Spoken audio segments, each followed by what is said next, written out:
So I forgot to unmute me, but I think this should work now. Sorry for this. So, Mesdames et Messieurs, ladies and gentlemen, the Battle of Gettysburg, as I just said. And yeah, somehow the turning point of the Civil War.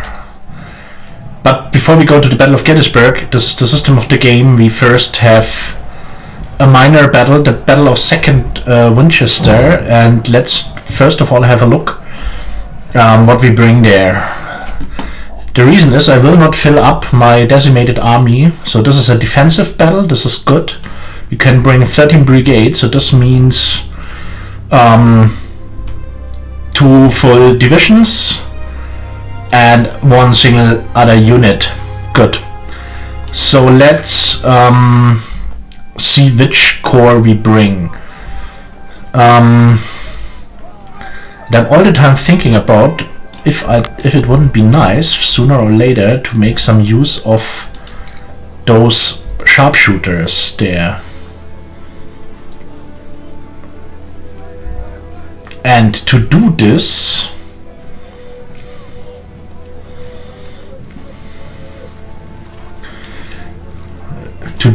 we will exchange Davis' brigade with the sharpshooters. So now we have the sharpshooters in the 1st division. So we will go to this battle with the 2nd Corps. Therefore, I will only fill up the first 2 divisions of 2nd Corps for this battle. Okay. So the reason for this is the more troops I fill up, the stronger the enemy army gets, and this is independent from the troops I use in the battle. This is just depends on the whole amount of troops I have in my army. So at the moment we have some 400. The back. Servus, guten Abend, Grüße. So first of all, fill up the supplies a bit more. How are things going? Not streaming yourself today? We could recruit some more men or have some more money too. And there is this Colonel. This is the Vincent guy. I think this one was the. This one was the commanding general of the 20th Maine.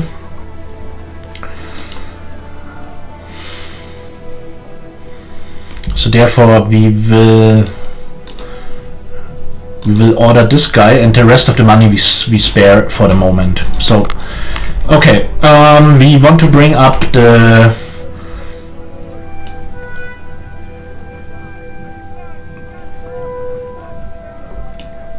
seriously? Yes, sir.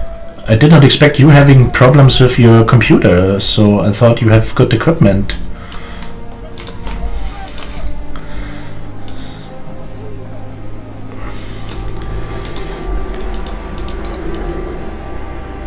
This costs a hell of a lot again. Nevertheless, I want them to gain their former strength somehow. Although probably I cannot keep the rate of 1800. Oh, damn. That's not cool, by no means. So you need to give it to some specialist to fix it, or what's going on? Oh, okay. In this case, so problem fixed by the efficient way. So I must be careful a bit about my money now. Let's bring them to a total of 300. So I hope that if I realize that this is a... Yeah. I wonder that mine is still doing his work quite well.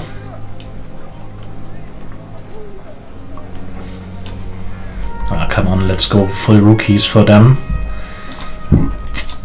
So Daniel's brigade. Let's also So I still need to figure out the ideal relationship between, or not relationship, so the ideal mix between rookies and veterans. So the thing is, for any veteran, okay, so it's not good having too many men at the end in reserve, too many recruits. It's also not good having too much money in reserve, so it's needed to. So the thing is, if you want to fill the ranks up with veterans, this costs a lot compared to filling up the ranks with rookies. But of course, if you use rookies to replace, then the experience of the unit will drop down. So now we brought second corps to a decent strength. So they have 27,000 men, third 21, first only 18,000. So the first corps needs much more replenishment before the battle. Let's just have a small look which units we can bring for Gettysburg. Only 3 units, so we cannot bring 4th Corps, which is not a big deal because there are only artillery pieces in it. And we can bring 3 full strength units, so probably we bring up 1st Corps to strength and use it as early reinforcements, then late reinforcements the 2nd, and tomorrow reinforcements the 3rd. This should work somehow. And the enemy at the moment has strength of 30,000, which is only for the first day, of course. But as I said, we will not do Gettysburg right now. First we do this second battle of Winchester. And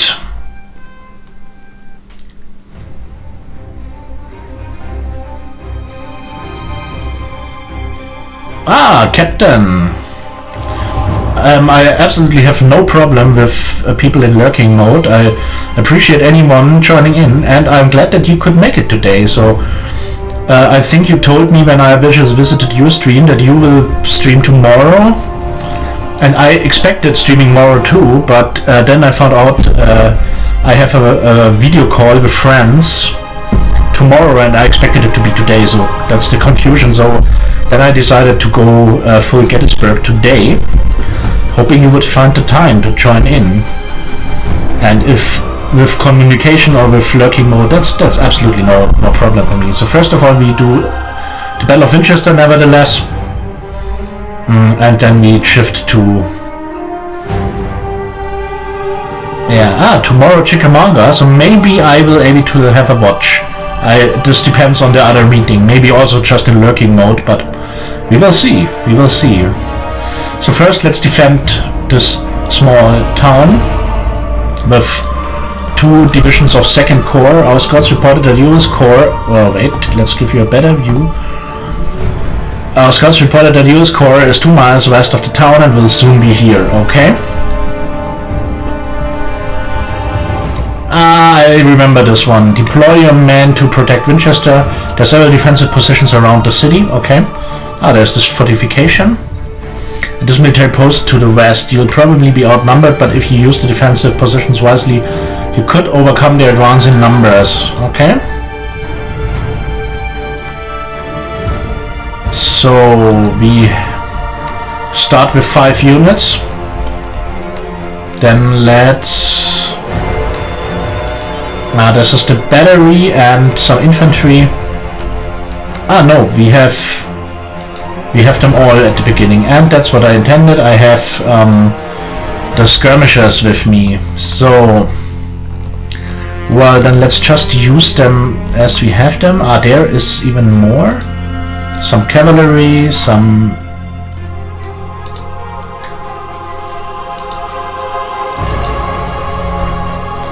So what do we have as artillery? A battery of Napoleons, which is good. There should be another Napoleon. No, there's no Napoleon. There.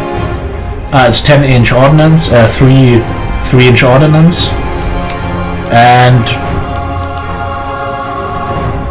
only 2 batteries.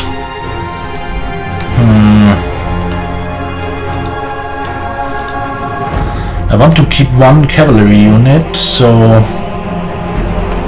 maybe we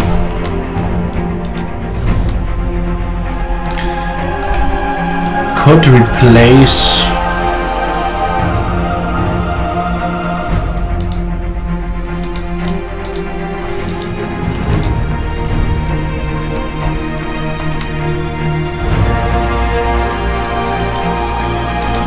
let's replace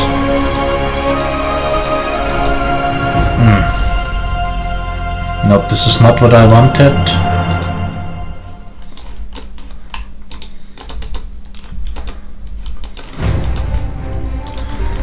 This is so clumsy.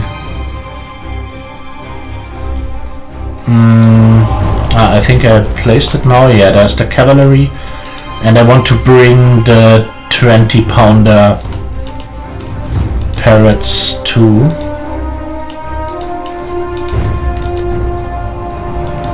Those are the 20-pounders. Good. Let's go full artillery.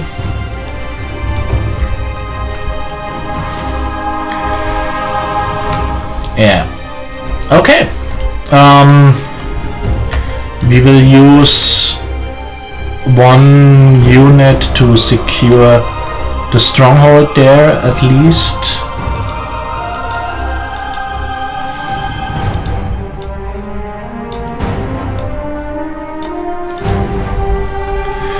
Three units here in the south. And the rest, yeah, we will find a battle order. All right. So first of all, there are outer fortifications. So then let's use them for at the beginning. Maybe we can delay them a bit. And at least it's good having holding those woods here for a while. Let's send Kelly there.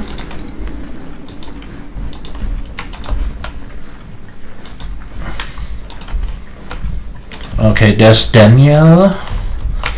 Maybe Daniel could secure this position for a moment.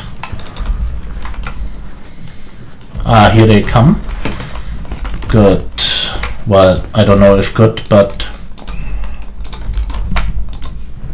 So, skirmishers detached. Same here. Where's the flag point? It's up that hill. Good. So, let's... move this unit there, and I also want to have the 20-pounder parrots up there. I do not want to... there's a second flag point. Okay. Let's send the cavalry out a bit. What is going on? First fighting. It's only skirmish action right now.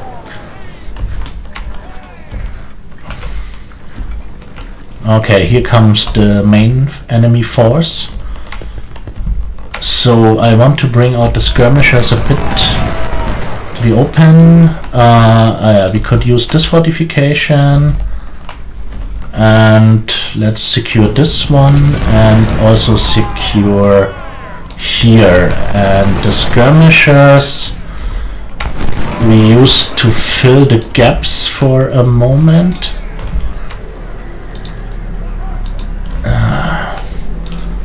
So I want to be warned when they close in.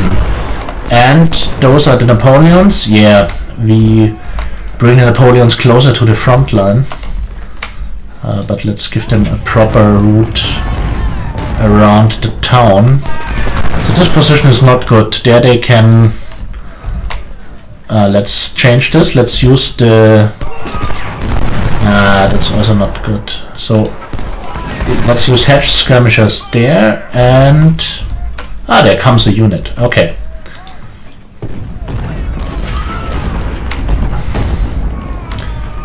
So there's some skirmish stuff going on, but this could be the moment for our first cavalry engagement. And then I want to know what we can do with the sharpshooters there. So for the moment, those skirmishers hold Pinwheel in place. Oh, a battery! That's awesome!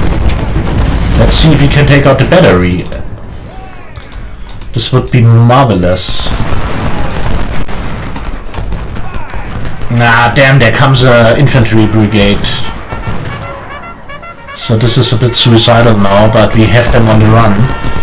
Maybe we can give them some punishment. Yeah, now they turn to deal with my cavalry. So I'm pretty sure the cavalry will soon rout. Yeah, but we routed the battery first. That's good. Delaying their artillery is always a useful thing. And of course now my sharpshooters are way too close, in my opinion. So artillery is messing up there. Okay, let's use this unit to defend this farmstead here, and maybe we can flank a bit with this unit. This would be nice.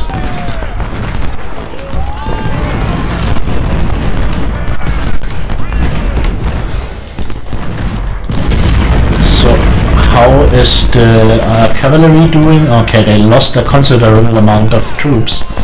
So this was a bit devastating, by the way. It's 3 hours, more than 3 hours to go. But we are dealing with them quite well. Let's focus on those with the sharpshooters. They have already killed 176 men by 0 losses, which is quite good. Oh, there comes another brigade. But the overall strength of their brigades is not that much. It's around 1000, 1100 it seems. So it's good to deal with them for the moment. Meanwhile, my battery up here is not of that much use, so I risk bringing them closer to the front line. Although I do not know. So let's even bring in this unit, so it's better to give them something to think. So no need to stick to those, okay. No need to stick to those defensive positions too much right now. So better use some encirclement tactics to pin them down. Yeah, there is the supply. Let's see if we can bring the cavalry in. And those brave Howie skirmishers still pin them in place there too. So same with them. Let's maybe retreat them a bit to get them in range of Kelly's brigade. So, and time to close in a bit.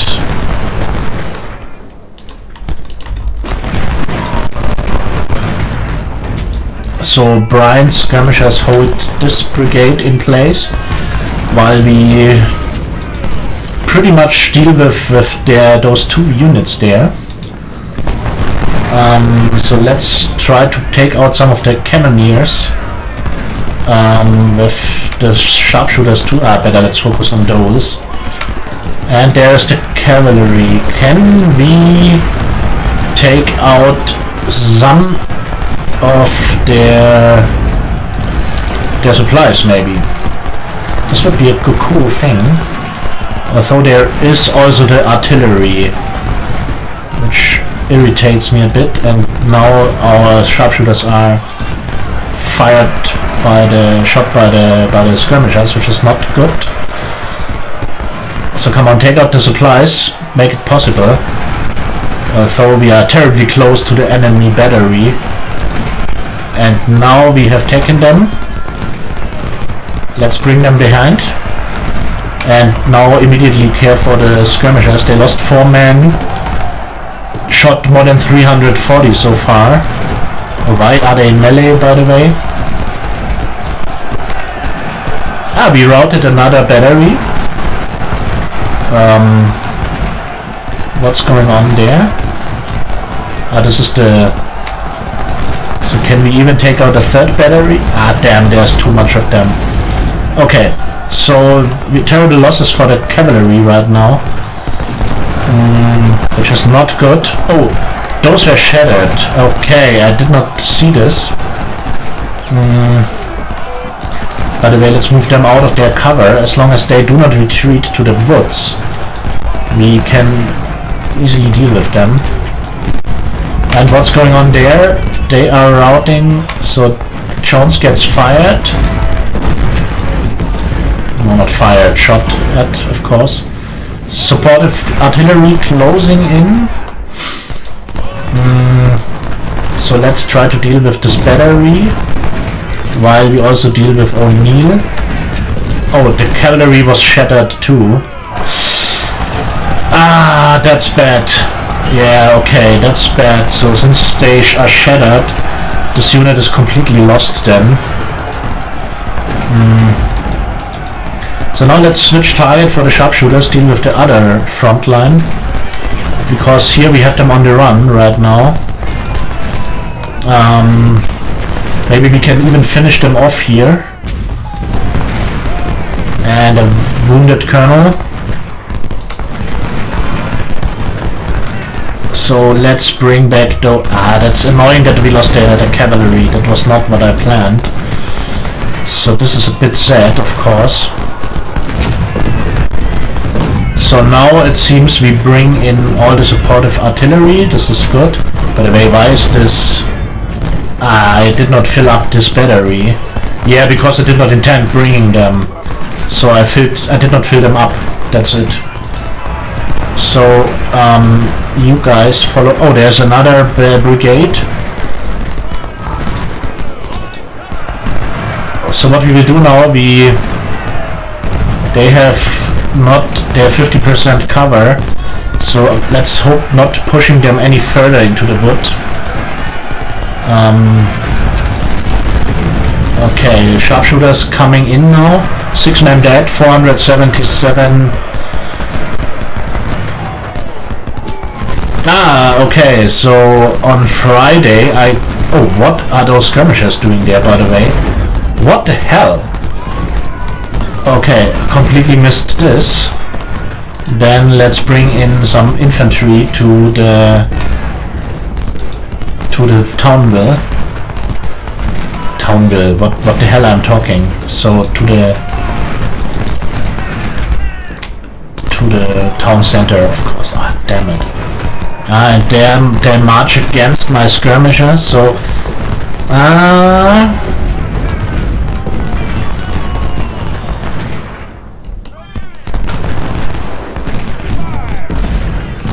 they are shattered. Those were those skirmishers, I think. So let's keep the sharpshooters there. Sadly, they got some losses now. This is not good. Meanwhile, they push in the open. Let's concentrate a bit more on our inner defenses. So I think on Friday I will be able to watch it. That shouldn't be a problem. So then I'm looking forward for your stream of Chickamauga, since I expect a tough battle there too.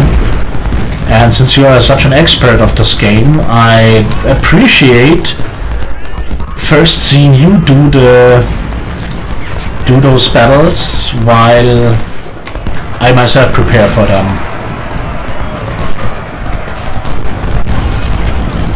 This is Burnside, by the way.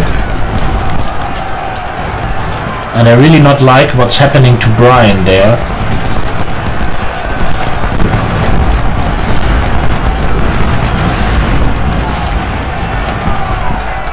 So let's prepare for some volleys with Hatch.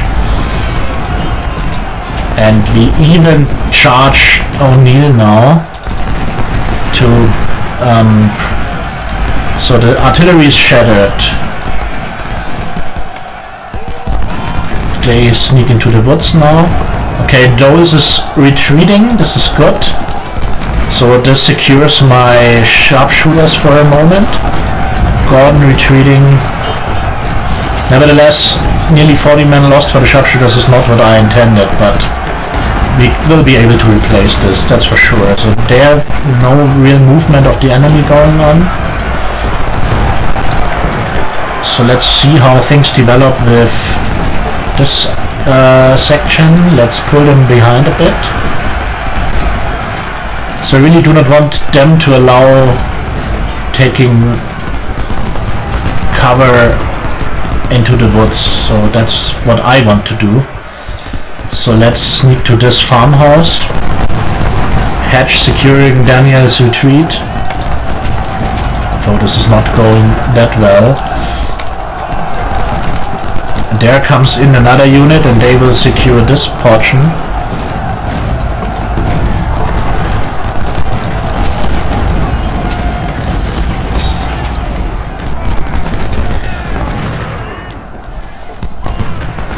So, but they are suffering really here on this portion of the field. So maybe we should even continue the advance.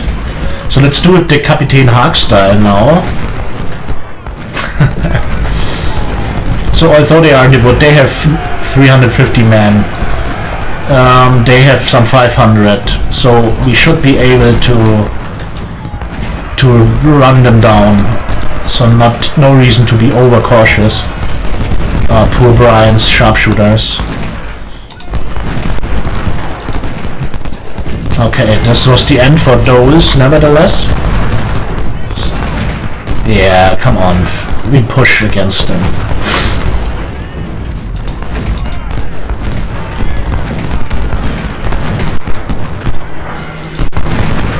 So let's decimate Hayes a bit more.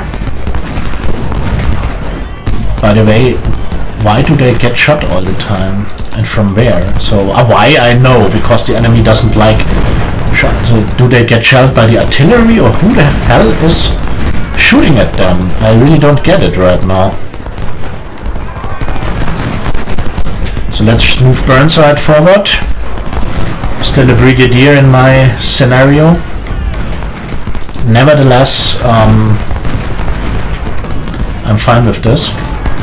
So meanwhile the skirmishers catch the attention of Daniels while Brian is giving them strong volleys, so this is working out quite well. Daniel pushing against Iverson, there comes O'Neill, decimated too. So maybe it's time to push their flank now, and their artillery too. So this should... And Burnside now finally moving up. By the way, how are things going there? Good, Jones is much decimated now. So, except of the loss of my cavalry unit, which was quite... Oh, and maybe we should bring the commanding general a bit more to the front line too, to give some morale buff. So the loss of the cavalry was unnecessary. This was not good.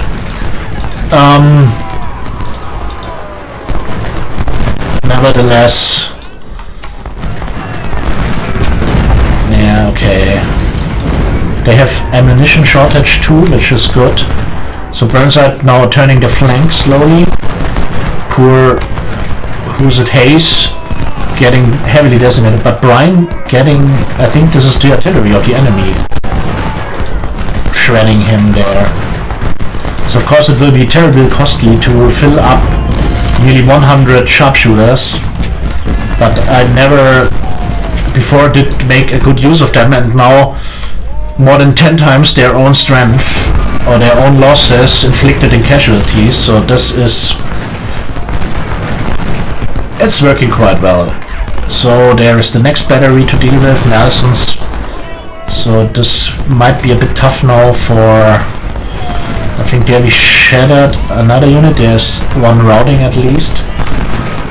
So they are also nearly wiped out now. Good, good, good. Burnside pushing on their flank. And as it seems now when we take out their artillery, I hope...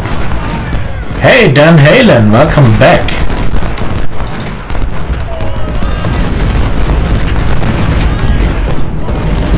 How are things going, Dan? Is everything alright for you? The SC 4th raids in front of the Fighting Historians army with 9 light horsemen. Oh, the Scav! Thanks for the raid! It's always good to have some skirmish cav in front of the line. Awesome!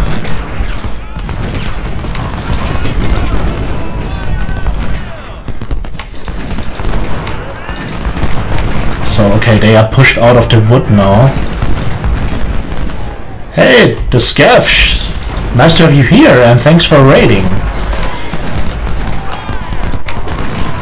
So always good to have some support in such a battle. So whoever came with the scav, welcome fellas. So sorry for speaking English. So since you came with the scav, you probably used German language in stream, but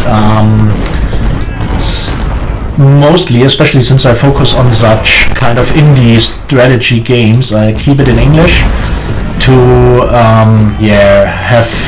make it a bit easier for the audience that often comes from the States or other countries.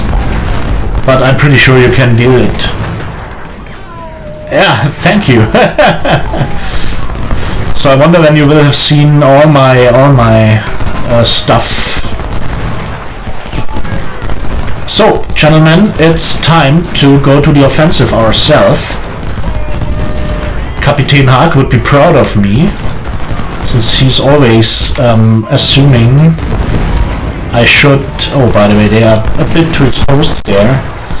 I should not have brought them that far forward. It's not total war. Yeah, I know, I get your point. So yeah,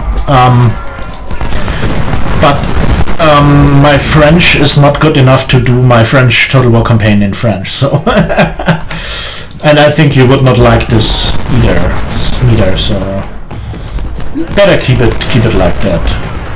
So time for some artillery rearrangement now.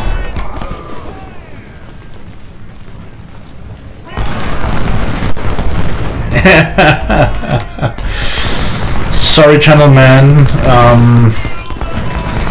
Seems you messed with my super intelligent chat moderator bot. Sorry for this.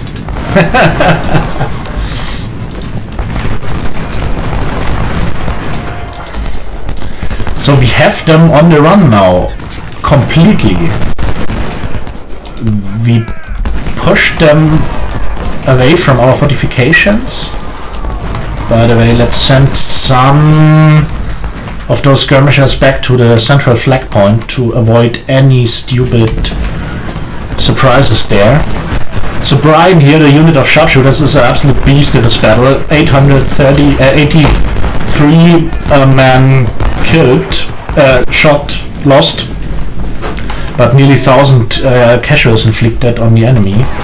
So I understand that they are exhausted now, but we won't retreat them until they finish the 1,000.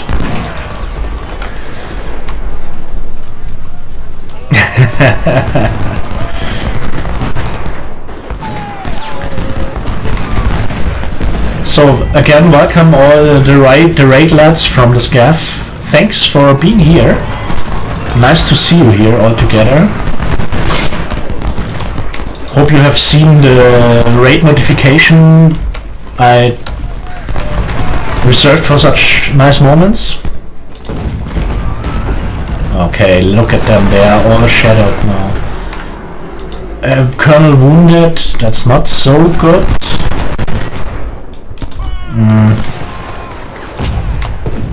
Bloody artillery now switching to canister fire. But this will be a disaster for the Confederates, and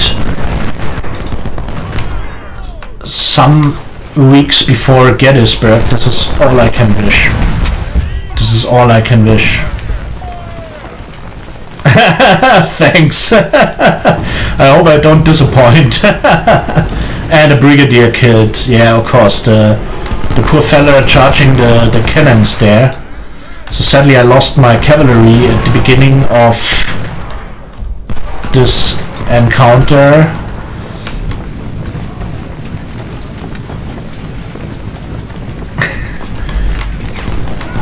So no cavalry to push against their artillery now, but nevertheless there's more artillery of them. So some 20 minutes to go now. This is indicated in the top right corner of the battlefield. Won't be a total wipe for them, but they suffered heavily. So then, Eggvent, what stuff are you doing when it comes to clothing, dressing up historically or whatever? Maybe one of the LARP guys, I assume?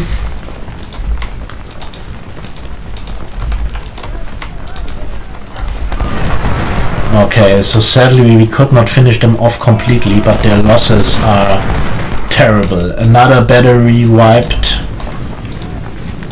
Let's bring those skirmishers back to their main unit. And let's 1006 kills for Brian's sharpshooters, who was wounded in action, by the way.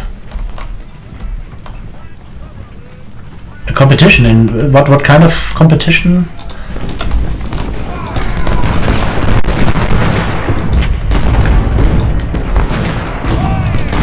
And if you say with a viewer, then you're probably also streaming, right?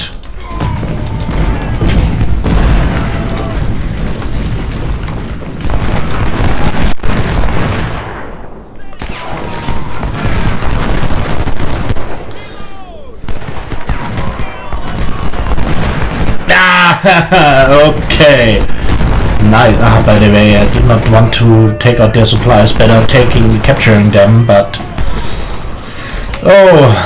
the kiss cat face or the girly cat face style.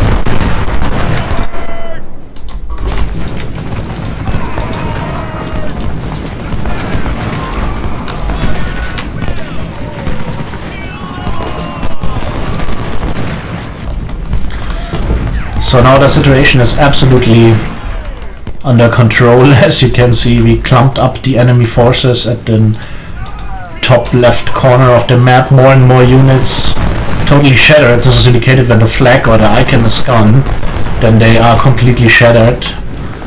So, and in this case I will do it like my good fellow Ultimate General streamer Kapitän Haag. So, as I said, if you are still around, I want you to be proud of me, since I'm doing it exactly as you always tell me. Wiping up the enemy entirely. So now we do not even have enough place to... so maybe we even can capture some of those supply wagons.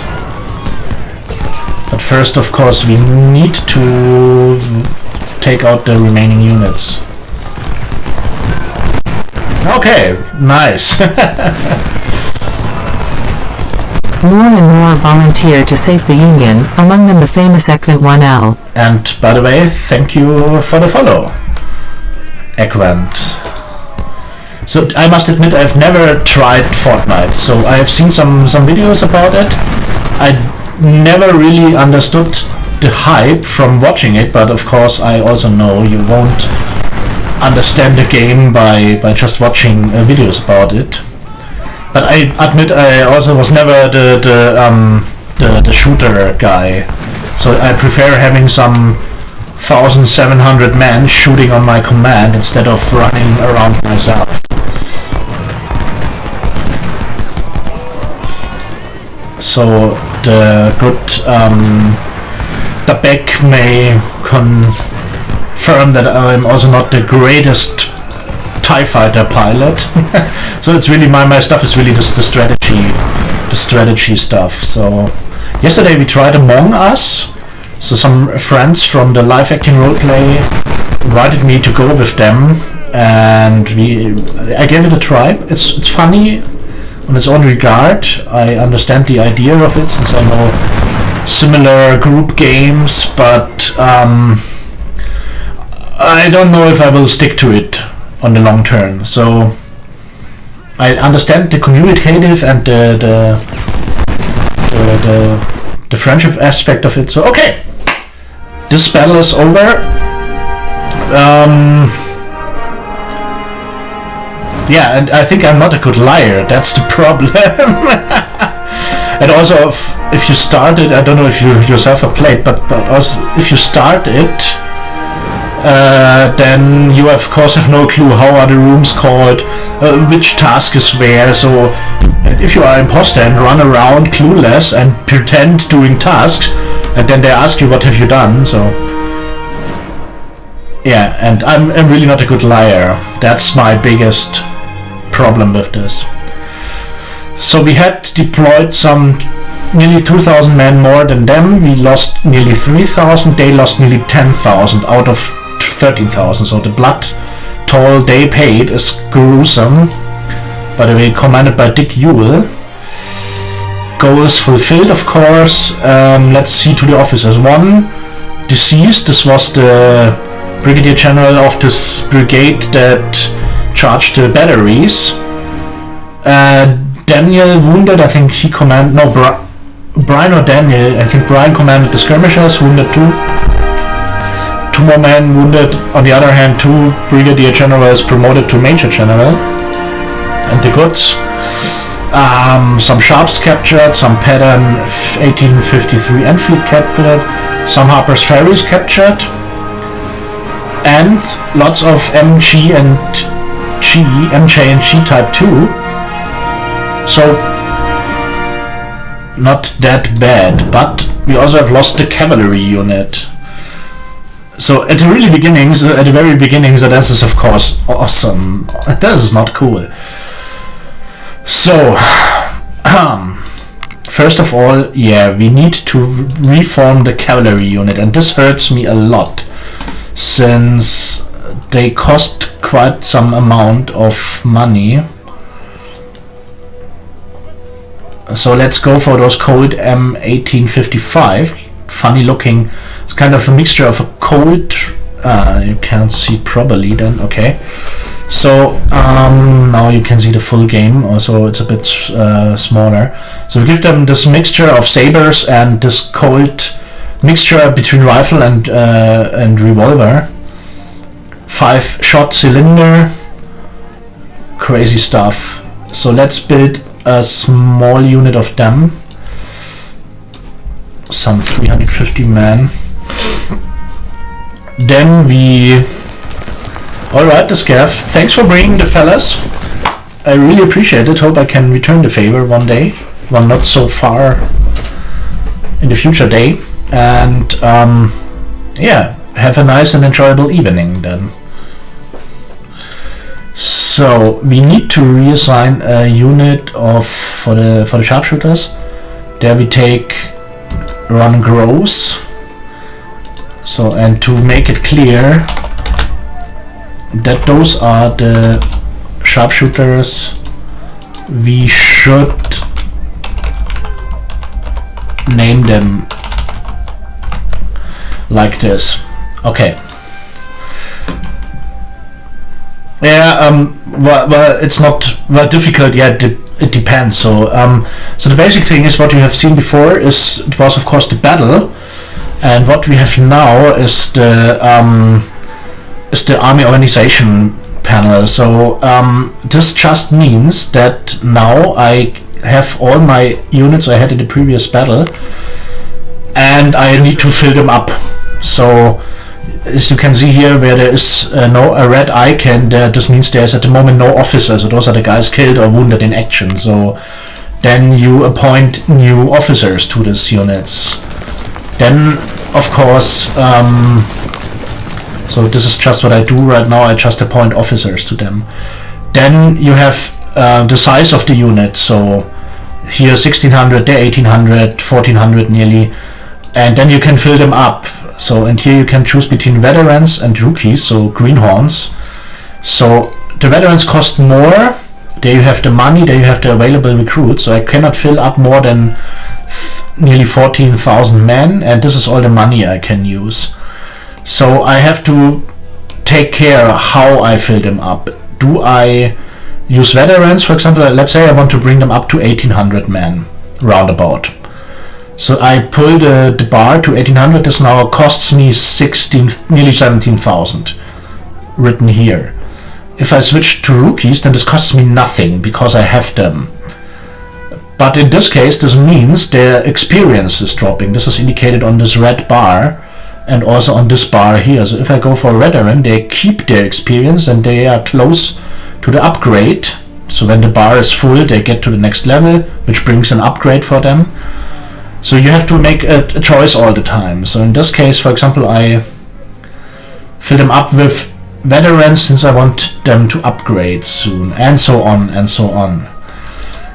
And this system also means that this is a kind of career point system. They can use career points for some benefits. So for example, I use I add some reconnaissance. No, I won't use reconnaissance. I go for economy, so this means the skill assists to maintain your army well equipped. So this means the more in economy I have, the less I pay for weapons. If I form a unit or need to fill them up with weapons I don't have in my armory, and then I need to buy them if they are available. And so this is kind of this micromanagement stuff going on, and the more you fill this up, the cheaper it gets. Or army organization allows you to have bigger units, so more men in one unit, and more brigades per division, more divisions per corps, and so on. Medicine says how many people you lose in the battle you will get back. That's why I filled it up fast. Politics means how many money and recruits you get after each battle. So there's a reward for each battle. So that's it. And since we head for the Battle of Gettysburg now,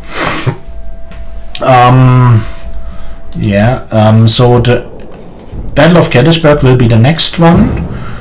And it's always possible to have a look at the battle plan, let's say. So there is indicated which troops I can bring. I can bring 3 corps. I have 4 at the moment. I can bring 3 with 24 units per corps. So mine corps all have 24 units now, or most of them. I think there needs to be replaced one.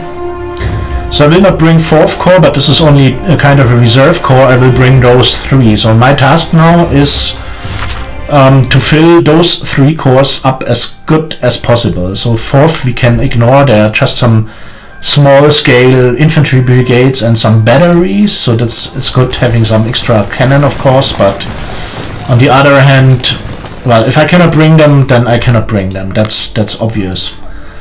So let's first see in this unit, for example, I could bring another unit, and this is a good moment, so I shift 1 battery of the reserve to the 3rd corps, so then I do not need to fill up a new army there, I just use them.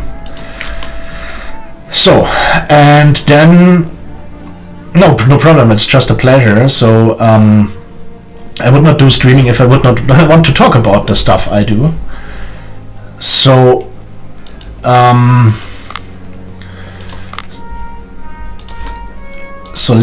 sorry, this is a bit of a boring part now, but it nevertheless needed to be done, and to be honest it makes a lot of fun. So I always liked it, shifting troops back and forth and thinking who could I replace. More and more volunteer to save the Union, among them the famous motor cruiser. Motor cruiser, thanks for the follow and welcome to the Union. So as I said, I normally like this organization part a lot, so it's always nice to find out how to fill up the troops the best, but of course for the viewer maybe it's not that interesting, I could imagine, but it needs to be done in this game. And yeah,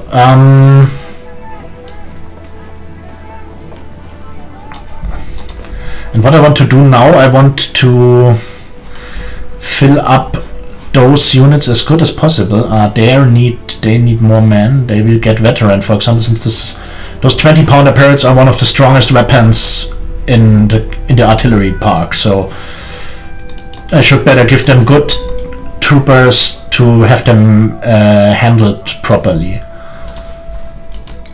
So what is my biggest problem now is that I might spend either too much money or too much troops, so I do not want to fill them up with rookies entirely and then finding out I have too much money left. So it's a bit of fine-tuning and a bit of, so I do not calculate it, I just do it how I feel and how I think. So my rough aim is to go to some 1800 per brigade, so one of those units is a brigade. So historically it was the case that in a regiment consisted on paper of 1,000 men, organized in 10 companies, so one company 100 men, 10 companies from A to, yeah, count it for yourself, from A to whatever was one regiment, and 3 to 5 or 6 regiments were grouped in a brigade. A brigade normally was the first unit that had a general, while a regiment was commanded usually by a colonel. And then, so this is what we see here. A brigade is the smallest infantry unit we have. And then several brigades with additional artillery and cavalry are grouped to one division. Those are those units here. This is the 1st Division, 2nd Corps. And as you can see here, several divisions, like here 4 divisions were grouped to a corps. And a corps, so brigadier general 1 star, major general that commanded a division 2 stars, lieutenant general that commanded a corps 3 stars. There were exceptions, of course. Sometimes major generals commanded a corps and so on. So it was not always. So this is the thing about the U.S. Civil War, that they had to organize huge armies from scratch in the shortest amount of time. So when the Civil War broke out, the U.S. Civil War, then at this point the U.S. Army had about 15,000 men in total, which meant they were mostly spread out on the frontier in the West, dealing with Native Americans and stuff like this, securing the expansion to the West, and we all know what happened there. So this was the thing. They had some 15,000 men, and let's just give you a number, in the whole Civil War, some 600,000 men were dead or wounded, killed or wounded. So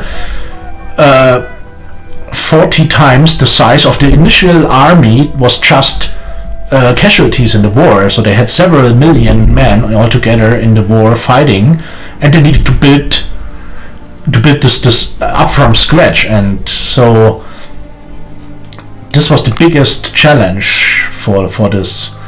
So now 2nd Corps is the strongest one. Maybe we should use 2nd Corps to fight the first battle. Let's see what we can do for poor. Let's bring up 3rd Corps to roughly 1,500 per. But we need to grow. We need to build up 1st Corps under my own. This is my own figure. This is Major General Vincent. So there, we need to pump in troops, and we need to pump in a lot of troops. So they had heavy losses in the previous battle. So most of them are below 1,000 men. So I just said, this is my own unit, the Fighting Historian's own brigade. Let's use a lot of money to fill them up. 30,000. This is horrendous. So so there a brigade is often below 1,000 men, and this is just what I said. Normally 1,000 men were one regiment, so just one part of the brigade. So this is the big aspect of the game. So you also cannot charge in your men like crazy, because the higher your losses get, the more difficult it is to fill all those losses up again. So this is the big thing about this game. So it's nice having bayonet charge and charging in like crazy all the time. You can do this, and look how the experience drops the more greenhorns I put in. So maybe I should then fill them up with some veterans too. Although this costs. That's the thing. Only 3,300 men left. So this is a big problem now that they got so decimated. Yeah. So then I definitely will use 2nd Corps to deal with the first enemy blow. So there it's getting better slowly.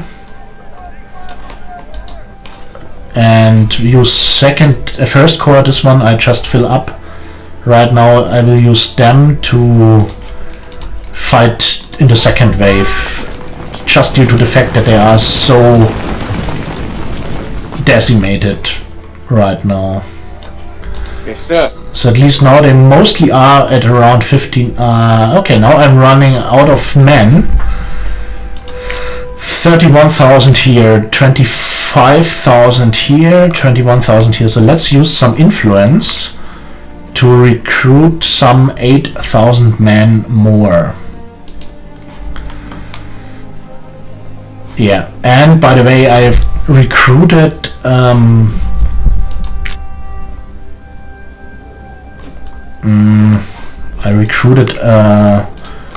general in the previous battle, but where did I put him? Vincent. Here, Vincent. He became this. So this was a historical figure fighting at Little Round Top. So Little Round Top, if you have maybe seen the movie Gettysburg, about the Battle of Gettysburg, then let's make Vincent the colonel of my own brigade. So if you've seen the movie Gettysburg, there's the central part of the movie where this Union, so this Northern State Regiment, the 20th Maine, is securing a hill in a wood. At this point is crucial for winning the battle, because if they do not hold this hill, then the whole line of the Union Army, of the Northern Army, can be rolled up. So this is the very end of the line, this position at this Little Round Top. This is the name of the hill, and they need to hold the extreme left position of this extreme left landmark on the battlefield. And if they don't do, then the whole army is in danger to be rolled up. So they outflank them and then roll them just up by constant flank attacks. So they know they need to hold at any cost. And this is what they do basically. This is the central part of the movie, and the most impressive one. Brilliantly shot, brilliantly set and scene. And there was this Colonel Joshua Chamberlain, who commanded the 20th Maine Regiment. This was the one defending this position, and his commanding general was this Strong Vincent, and both were professors. I think one for rhetoric, it's in German, I don't know the English word right now. The other, I really don't know, so yeah. And since I call myself the fighting historian, since I also studied history when I was at university, and since I have here my fighting historian's own brigade, then let's give this other professor, I'm not a professor of course, but you get the point, let's put the man of science together. So they could get some better weapons, by the way. This is the next aspect. You can equip those units with better weapons. This is the next aspect. So let's fill them up. So now we have some 17,300 men left and some 200,000 money. So this is the moment where we fill up the first corps with as many men as possible. It's rhetoric, yeah. Thanks for correcting me, or for explaining. So that's the other thing, that in the Civil War it was mostly a militia war at the beginning. So most of them in the beginning, all of them volunteered to fight in the war. It was their decision to defend their homeland or whatever. The Southerners volunteered to defend their rights, as they said or thought. But talking about the background of the Civil War, this would lead to a very long discussion, maybe. So they volunteered, and also they needed volunteers for the officers, since, as I said, they had just a small scale peace army of roughly 15,000 men. So they needed officers, and this led to the fact that men from all classes and from all professions became higher ranking officers also. So that was not unusual, having a professor commanding a brigade of several thousand men and stuff like this.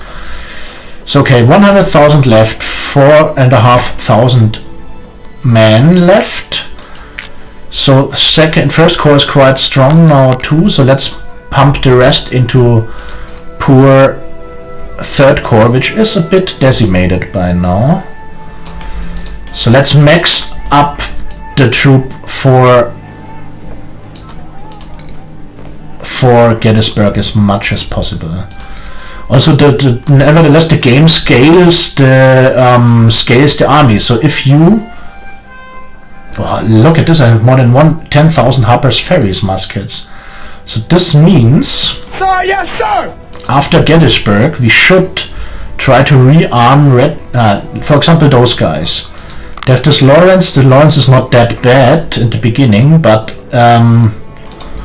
we re-equip them with those Harper's Ferries, and since we have them in stock, that were probably not in. They were in the armory, not. No, they were. I don't. Yeah. So this is something I completely neglected so far, checking out which weapons they have. So no problem then.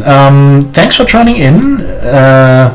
Maybe we will meet at the Scavs stream one day. I try to join him soon again. And thanks for being here and thanks for the conversation. It was a pleasure for me too.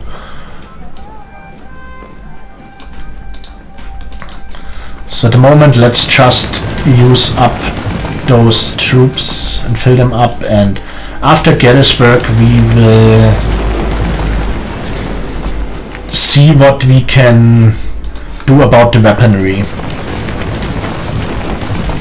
But not now. So 1,600 men to distribute.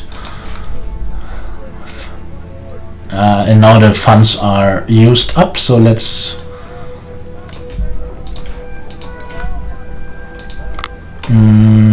where are those Harper's Ferries? Really, they are in the armory. Awesome. So Wheeler gets Harper's Ferries then too. Yes, sir. And and the rest for Willich, because he is down to scratch now. Alright, and let's use up the rest. 104 men, 114 men, and soon the sporing operational phase is over, and we can join the battle. So $111 left, no man left. First corps nearly 29,000 men, second 31,000, third at least 25 to 26,000. So this is enough to do the battle, and then let's start it. And I just need to decide where I use which unit, but I stick to the plan I just pointed out before, and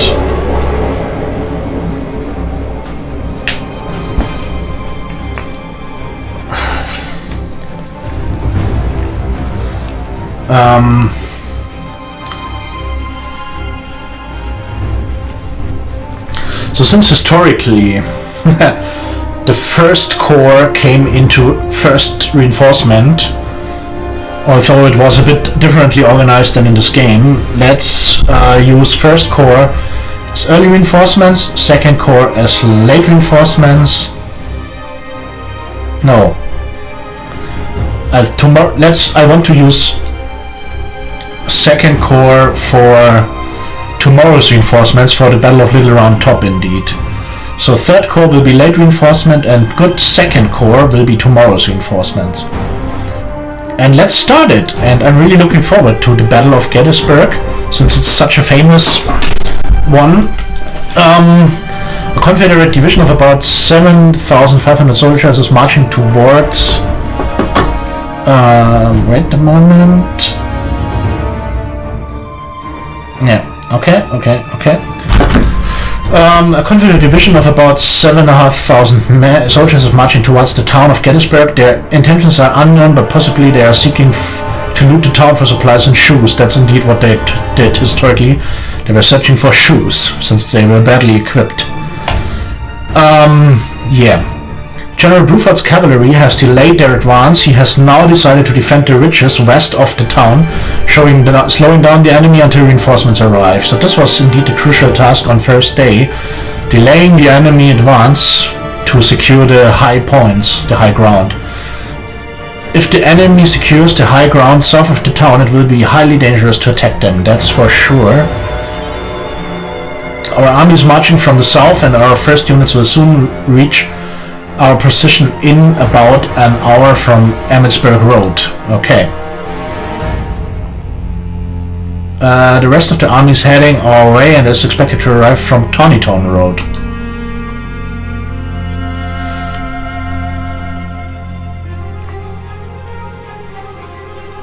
Hold the Confederate marauders and don't let them capture the high ground. Okay. So there we are. Lots of dismounted cavalry right now, and they are terribly exposed there. So Archer's brigade showing up. This is, yeah, what happened historically. They were among the... so there's Archers, and there are the several regiments, and there are strong regiments. Okay. So there we hold the... what battery is this? 3-inch ordnance. Let's pull them back a bit, and let's make some use of those fortifications there. There is Gamble's brigade, the 12th, 3rd, whatever. So I do not, and they are this is Devon's troop. Okay, look at... and there's more of them. Look how many troops come in there. So this was what happened historically too. That they... so this cavalry. This means they do not have those strong numbers like an infantry unit. So they dismounted all together and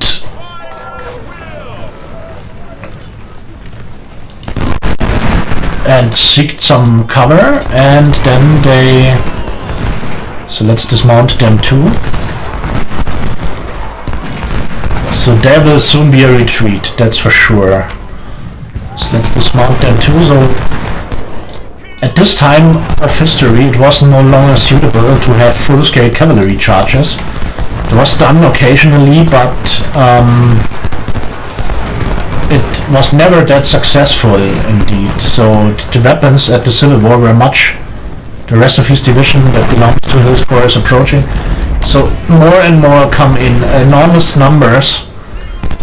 Really nothing to deal with such small, and a major is killed. So they are extremely exposed there.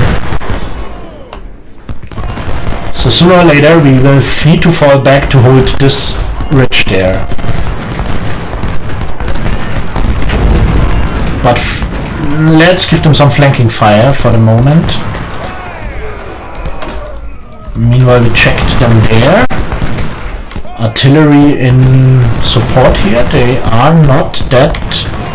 so they are about to waver already.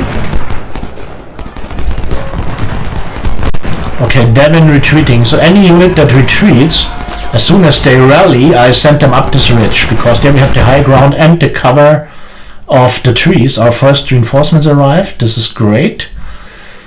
Our reinforcements begin to arrive. We will teach the rebels a good lesson.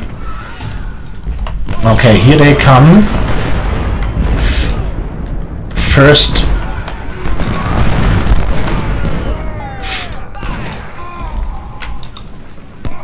by the way, why is this first... why is First Corps coming? I wanted to have second corps support here. Did I fuck this up at the panel? Probably. It seems so. It seems that I messed this up. Anyway. So what we will do now, we will place those units. This is a whole infantry division right now. We will bring them up here. And there comes 2nd division. They will reinforce the hills. And as I said, now it's about securing the high ground for a moment. There we will slowly get pushed out. Let's bring the artillery behind. Since later when they overrun us, it will be too late to secure the artillery. So you start securing this position. So that's my idea. As soon as units are forced back, I will bring them to the high ground there. Meanwhile, let's march up. Okay, let's march up. 2nd Brigade unit there. And we also send them up there. And now let's make kind of a plan. Ames can take this position. Let's also send Ames up this ridge. Really. So I really do not know why the 1st corps is now showing up. I planned it different, but they are cavalry, so they cannot mount again. So let's stick to those fortification points for a moment. And let's hope we bring in the reinforcements early enough. So they go there. The fighting historians take this position. Franklin taking this position. By the way, what about some artillery? There's artillery. Sanders, you form a battery with Caliph over here. Good. And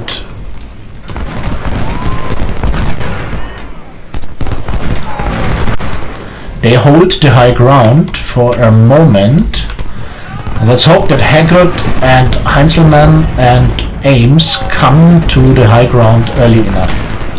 So they go there, they secure here, and Ames we will send in the middle of both of them since he's the weakest unit in numbers. And it seems it worked out. For the moment we hold them.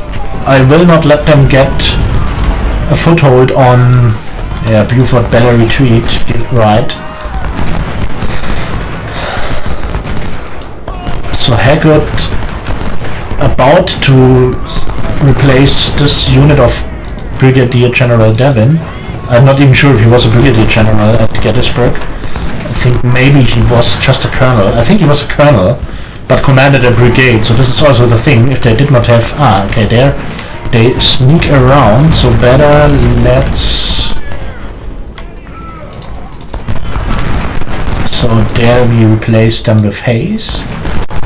So we will send them to the south to block them there a bit. There's another unit of Gamble. Let's send them there. So this Brockenbrock is outflanking us a bit. Okay, so they...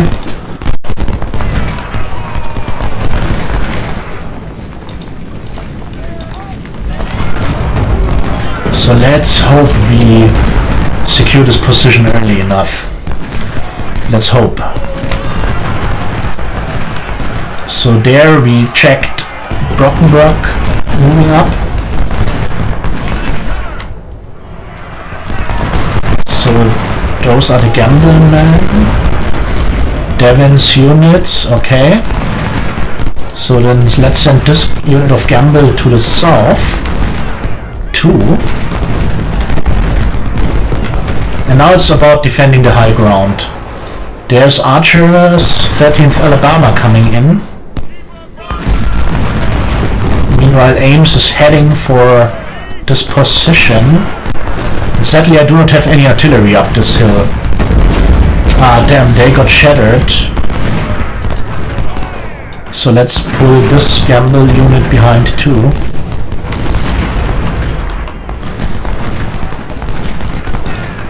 Now let's keep them there in reserve. So Ames secured this one and Hanselman is taking the flank. So this looks quite well. Let's secure a bit to the north, since we do not know. So I know what's coming there, so historically.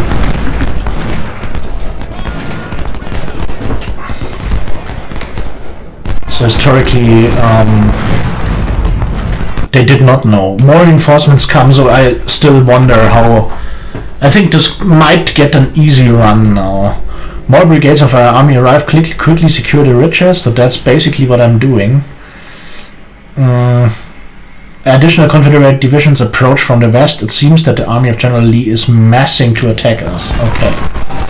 So more reinforcements to come. Which division? So this is another unit of 2nd Division.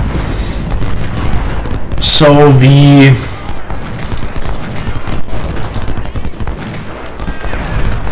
Let's send them straight up this ridge. Let's even send Mod there. And there's the battery I was waiting for. So at the moment the cavalry is securing here, so no need to bolster the defense here right now. By the way, 1st Division. Ames is 1st Division. Haggard is 1st Division, so so they're trying to charge in there. Let's keep Mod in reserve.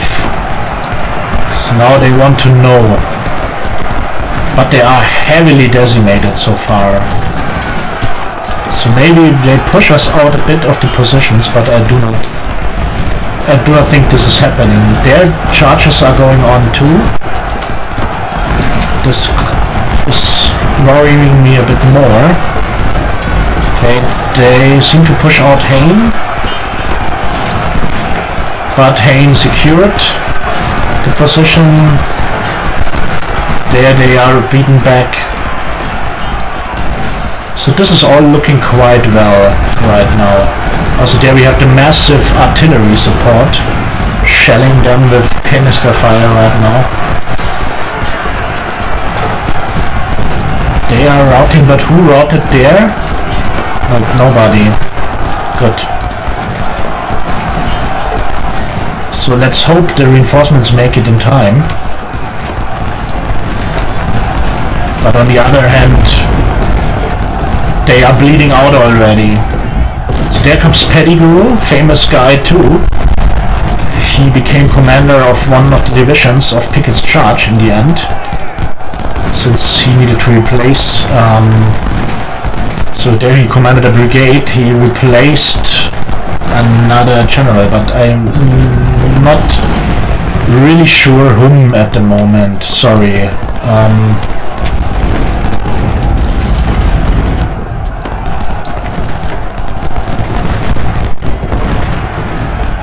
So maybe it's time to push a bit against them, especially this Brockenbrook guy here.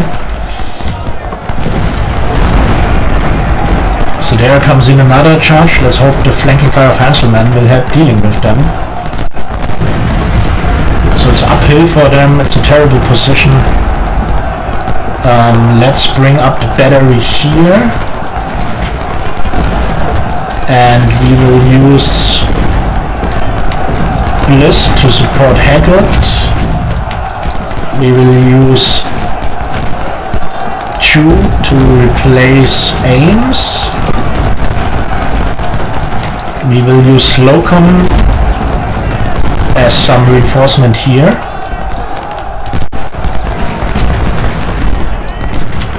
So there Franklin is doing his charge against Brockenbrook. So we could also shift forward the Fighting Historian's own, since they have... Oh, there comes Pettigrew in.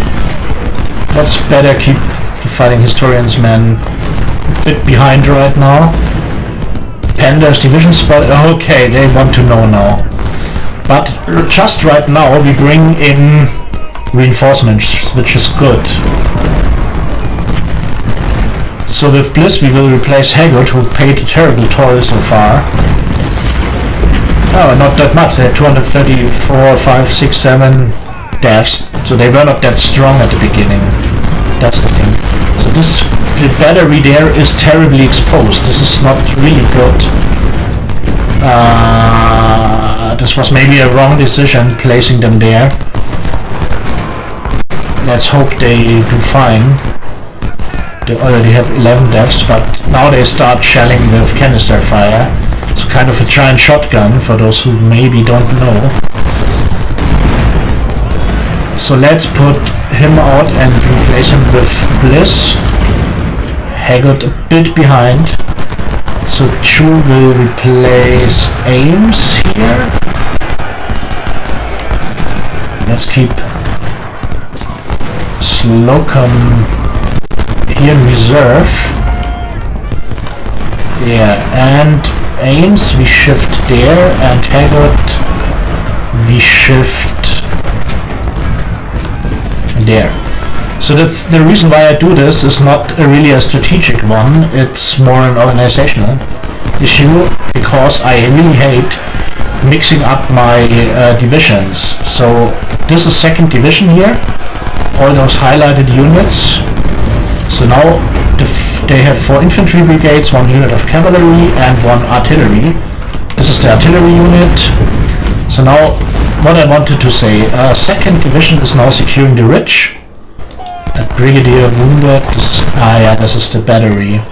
They are really in a bad position there, but they have already 250 kills nearly. And so that's the thing.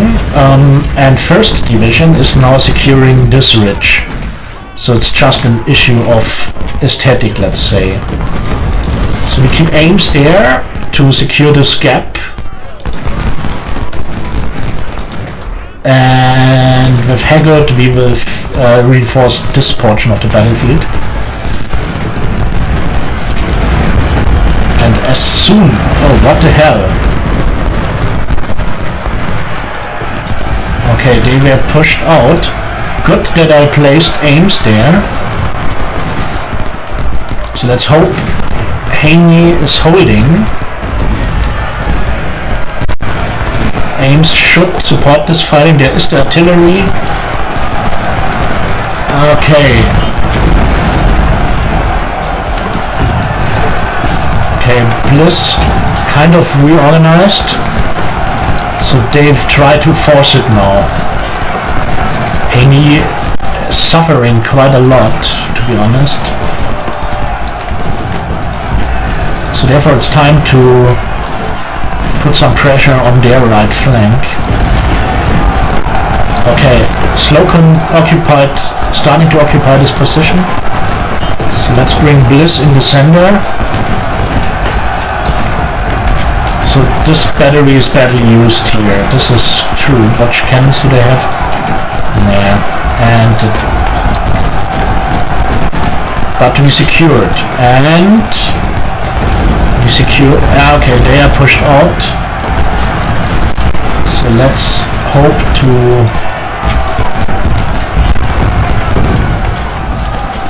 Slocum retreating. Then let's occupy the ridge with Bliss again.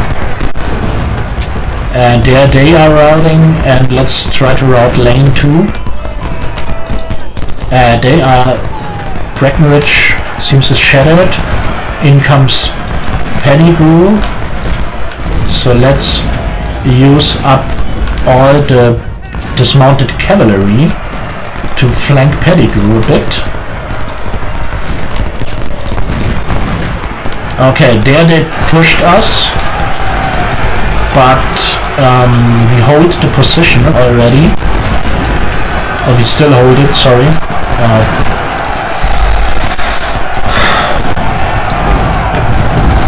And they get extremely decimated there. So although this battery is suffering heavily, with their canister fire, they really support us there. So they are wavering or routing. Oh, there's Brockenbrock. So I expected him to be shattered, but of course this is not the case yet. Let's rearrange them. So it's maybe not the wisest idea moving in the open now, but on the other hand, we definitely want to keep them away, and more of our brigades deploy. So at the moment I do not really need them. So good news, the rest of our core reinforcements have just arrived. We expect more troops late in the evening, so we have to hold the rest of the day with what we have. Okay. Right. And the really bad news is that more Confederate forces are coming from north. Yeah, that is exactly what happened historically. And northeast, there are divisions of Ewell's Corps, and they threaten to flank our army. Yeah. So this is the thing, they are in a perfect position to flank us.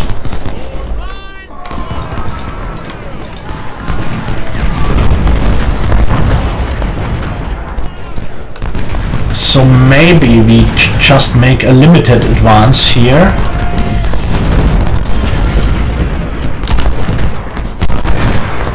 More reinforcements. This is 3rd Division, so then we use 3rd Division to secure in the north. This is not good, so they march through the town now. Let's shift them to the side. There's some ammunition, and let's detach some skirmishers for now to see what is happening. Cabal skirmishers, Iron Brigade skirmishers, and Bruce skirmishers. So let's shift them to the north to get a bit of control there. On the other hand, Chapman killed. Damn, this was one of those cavalry units.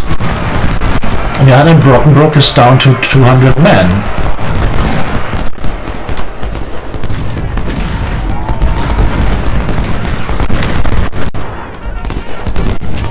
So maybe we can even push them back there.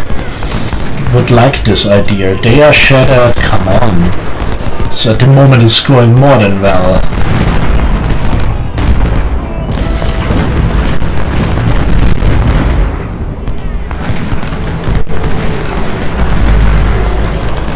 Brockenbrock shattered.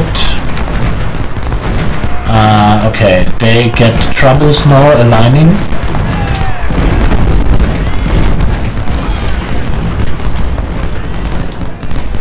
So 3rd Division heading north. By the way, there is an additional 3rd Division brigade. Good. Let's dispatch more skirmishers to see what's going on in the northeast. Do we run short of ammunition right now? Seems so. Good. So look how we have them on the run right now. So Pettigrew forcing against. So then let's make a limited countercharge. Why not? Seriously. What could go wrong? Of course then they have to cover, and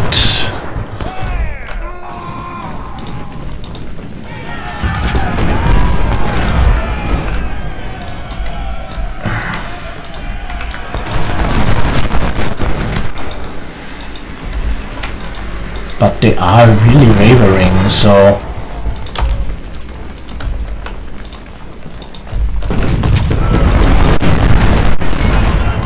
damn, this cavalryman shattered. So the good thing, let's say the good thing is that they are not part of my own army, so those were units I was given for this battle.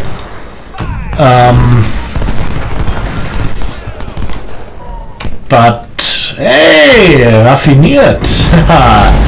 What an unexpected surprise! I like this. How are things going, my friend? So let's shift them to the north. And let's spread out the skirmishes a bit more. Seeing what's happening there.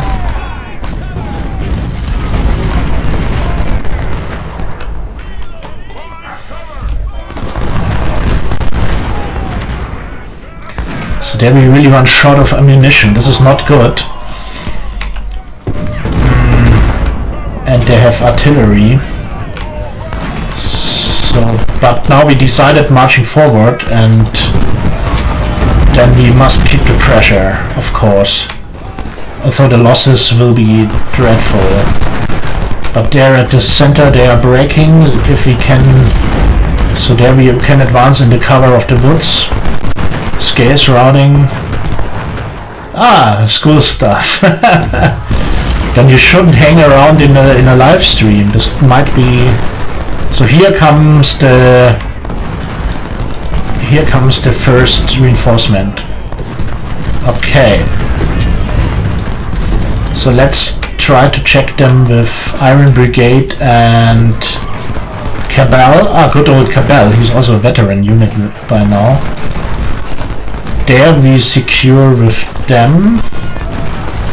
They scout a bit more. And there we scout in this direction. But I should concentrate on my countercharge. Fighting Historian's own, pushing through... What is this? McPherson's farm? 33 minutes to go. This is enough time to regain control of this farm, indeed. So let's move them forward too. Let's keep Chu behind to secure the flag point. And Heinzelmann also securing. There's Devin remaining.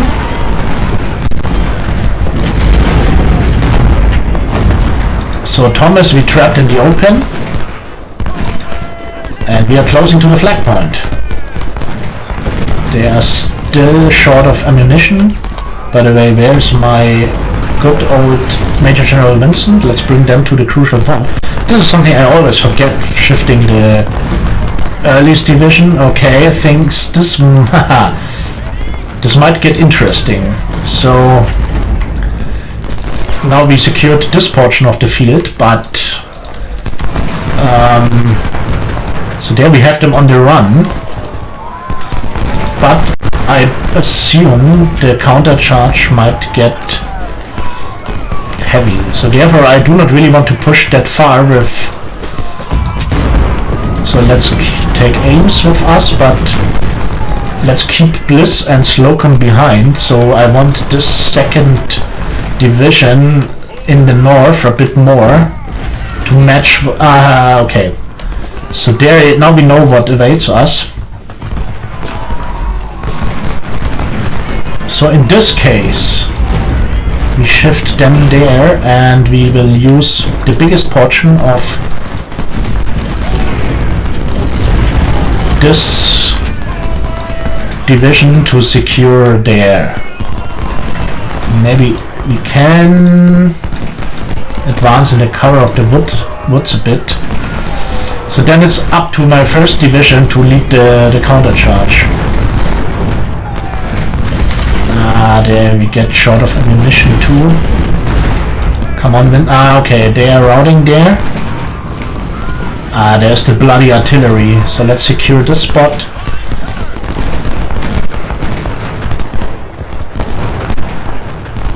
So the first... I really don't understand why I have first corps. I wanted to have the second. I probably messed this up in the opening. Okay, here they come. So then we stick to this wood here. We will not match them in this wood. So we try to bring them in the open here. And with them, by the way, where are the... Let's bring those skirmishers behind. The reason is, those are the skirmishers of the Iron Brigade, one of the most elite units of the Union. And if they get shattered, then I lose 200 good men, so therefore I will send them back to reinforce with their... to join side with their main infantry brigade. So where's Bruce? The rebels are attacking from all sides. Yeah, this is true, but the rebels are attacking from all directions. Our main objective is to hold Cemetery Hill, where we are going to withdraw when night falls. This hill high ground can keep us safe until the rest of our army arrives tomorrow. Yeah, this is nice.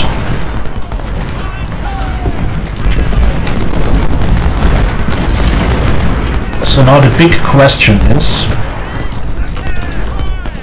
what do we do with this limited countercharge here? So Franklin is in the cover of the woods.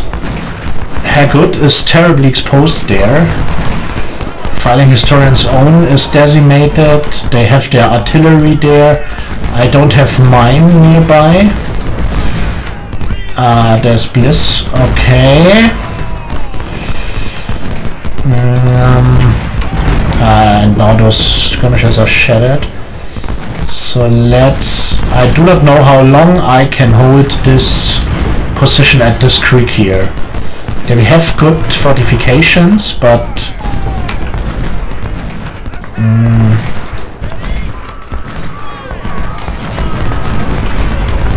they push into the open, so then let's advance.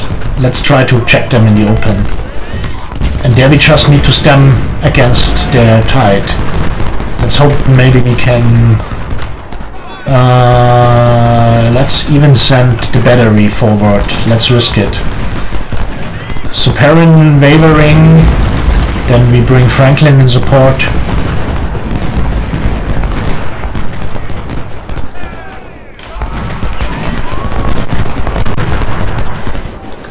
So Haggard is really mauled there.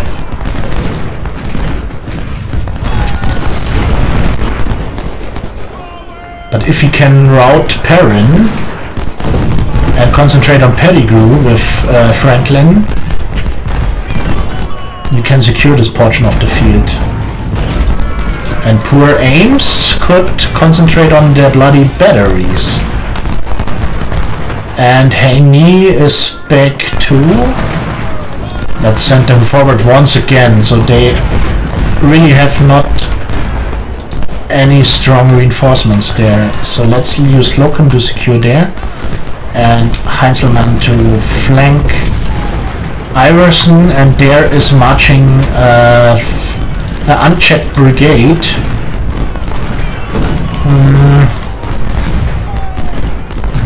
Bloody hell, I wanted to send those skirmishers to their main unit.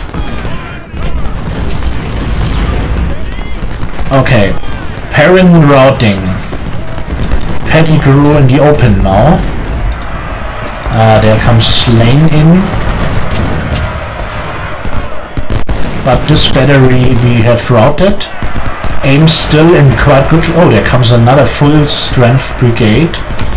So... damn, they are not yet on the run. So I don't think Lane can push out the Fighting Historian's Own brigade there. So this worked. Let's... So, but there they push through the gap now. Okay, and this is not good.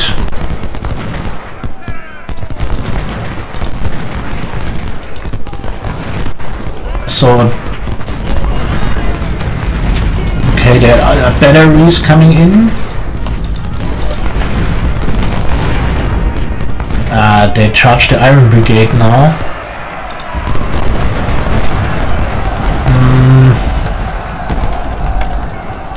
Well, to be honest, do quite well. So there comes Daniel.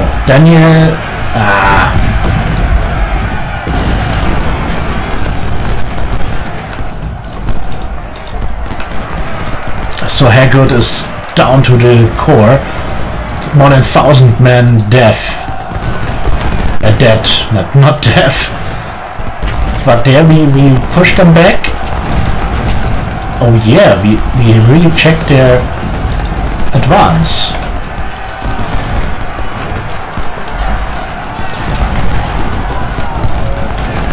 It seems we hold. Iron Brigade did great in fending off O'Neill. Meanwhile Heinzelmann closing in on O'Neill.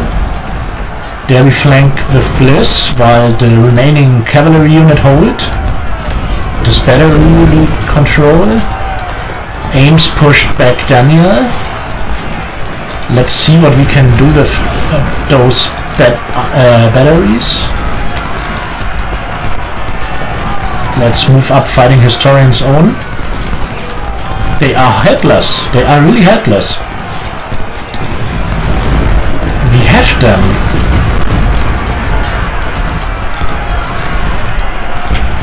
I've never achieved this in the Battle of Gettysburg, that I countercharged them on all flanks on day 1. So historically day 1 was the day when the Confederates pushed in with enormous strength, but apparently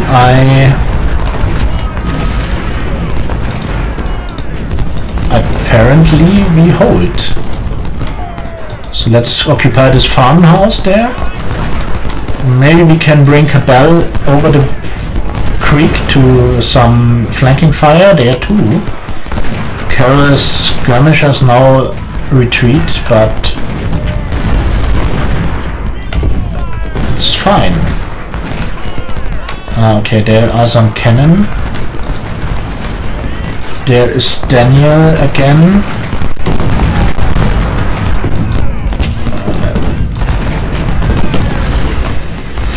So, if the real Battle of Gettysburg would have worked out like this, there wouldn't probably have been a day 2 or even 3 when all this mess was decided. So there they come in with strength. This is a bit of a problem. So the skirmishers there are shattered. So Ranceur sounds like a French name. So Heinzelmann there, Iron Brigade, maybe the Iron Brigade can flank now, since Heinzelmann has enough men to deal with O'Neill. So let's use the strong Iron Brigade as a flanking force. Wonderful. Ames wounded, poor fella. Okay, they bring in reinforcements from the north, but not many and not coordinated. There's another battery we definitely need to take out. They are occupied with them. So the Confederate assault came to a halt everywhere. So there's the flanking maneuver going on. First Brigade retreating there. Okay, there comes another brigade, but now the good thing is now we can swing around the Iron Brigade again to deal with them. Maybe we will not advance too far here for the moment, since historically this is a whole Confederate Army Corps closing in there.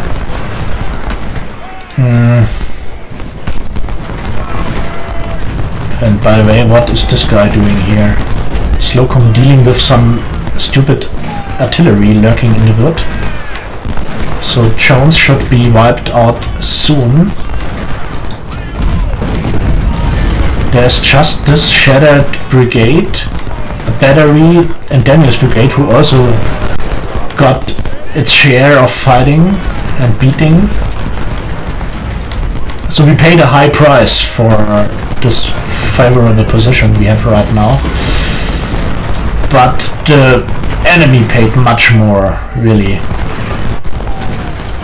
Okay, there comes another brigade, so slowly they encircle Iron Brigade here. Maybe, nevertheless, then we can send Bruce out to talk to them a bit.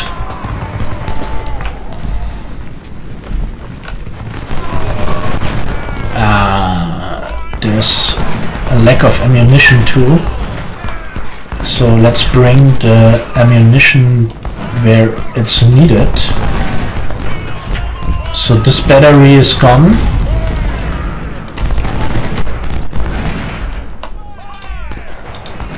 Poor Ames, wounded now.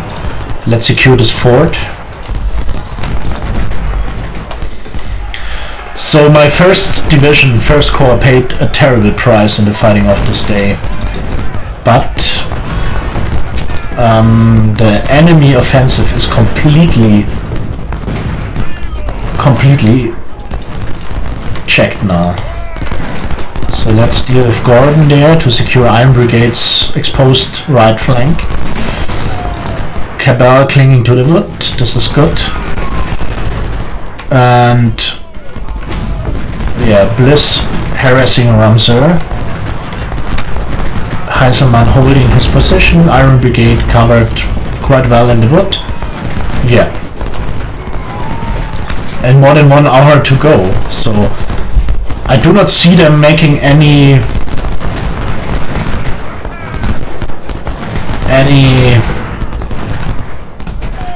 further advance. So even there we have them on the run now. So therefore let's just advance further. Let's harass them. For me, wrong.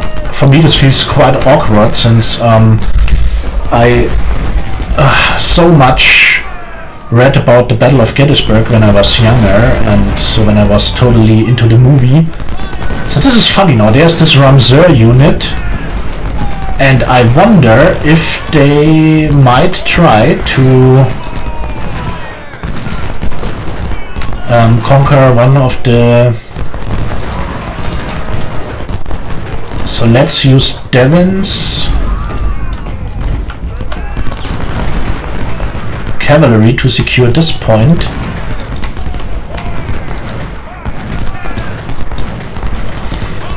Just in case he's now sneaking to the flag point and stealing the victory like this. So it would not have been the first time that something like this happens.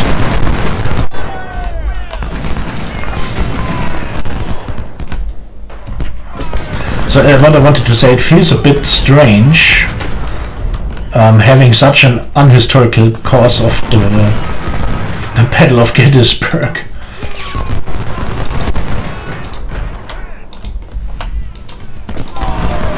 But hey, why not? And what did I tell you? What did I tell you? They head for the flag point now. So then we shift this cavalry there. And we also shift this artillery there.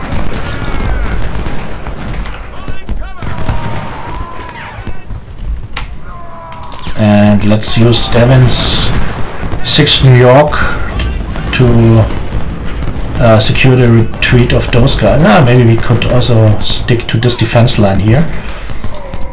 Yeah, okay. So back, did you talk to Raffiniert or to me? When you ask me, so far everything is fine, yeah. So it's Bergfest today, week half over. This makes it a bit nicer. Yeah, so I'm fine, absolutely. Everything alright. So let's bring in Bliss and support to deal with Ramseur. Iron Brigade, look, the Iron Brigade, how decimated they are now. This is bad. Mr. White also back again, so today no crazy space murder as you can see, but crazy history Civil War murder. So how are you, Mr. White? Everything good so far?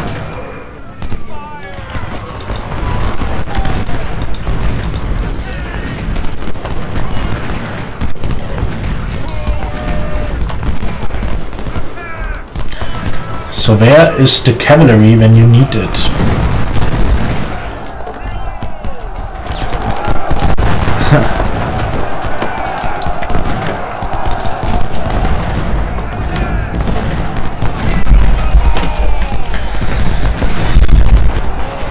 I really do not like how decimated Iron Brigade is now. This is not good. So we have the ammunition shortage up there. This is a problem.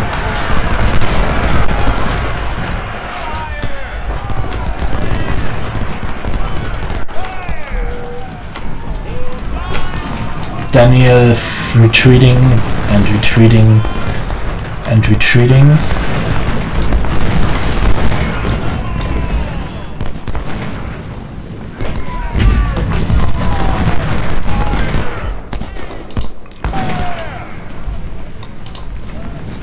So it's so annoying that my best brigade is the one getting the most hits now.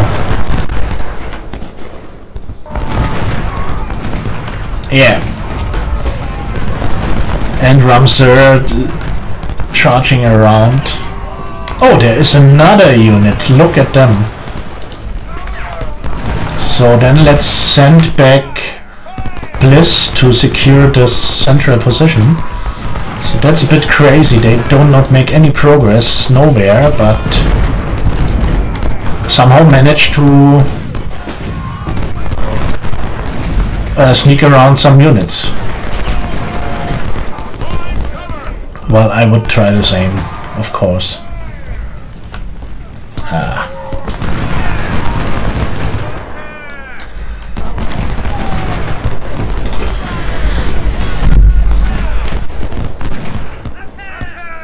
Yeah. Hey, Cinicity, welcome back. Nice to have you here again. So, Mr. White, it's good to hear this. So, yeah, it's totally unhistoric, but this just means I'm quite on the run right now. So, Cinicity, to answer your question, it's day 1 of Gettysburg, and as you can see, we held our ground here and at the Heights. We even pushed them back and we took McPherson's Ridge. We pushed them across the river, chasing off the remainders of their troops there now. I think they routed Daniel there. So I have horrible losses in my units, but so what you see here is actually Ewell's Corps. So in short, they totally got wiped on day 1. So they did not even come close to Gettysburg. So of course now they sneak some units up here. So they want to take this position there now. But I bring up a brigade in support. So it goes extremely well, I must say.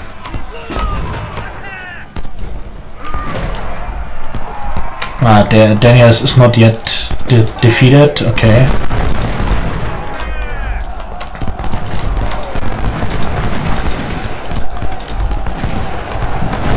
And is there some charging? Yeah, there, but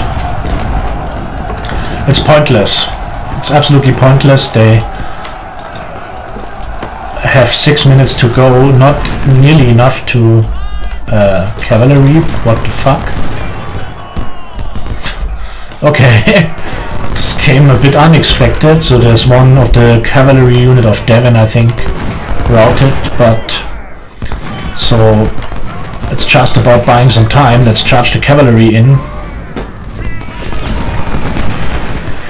Yeah, I never had this situation too, so I'm quite happy that it developed like this. Then there's the other unit coming up, but the time is up and proceeding to the next day. Yeah. Yeah, as I said in the previous team, I only played the Union campaign once, and I did not even finish it. But I played Gettysburg, and I also played Chickamauga, I think. And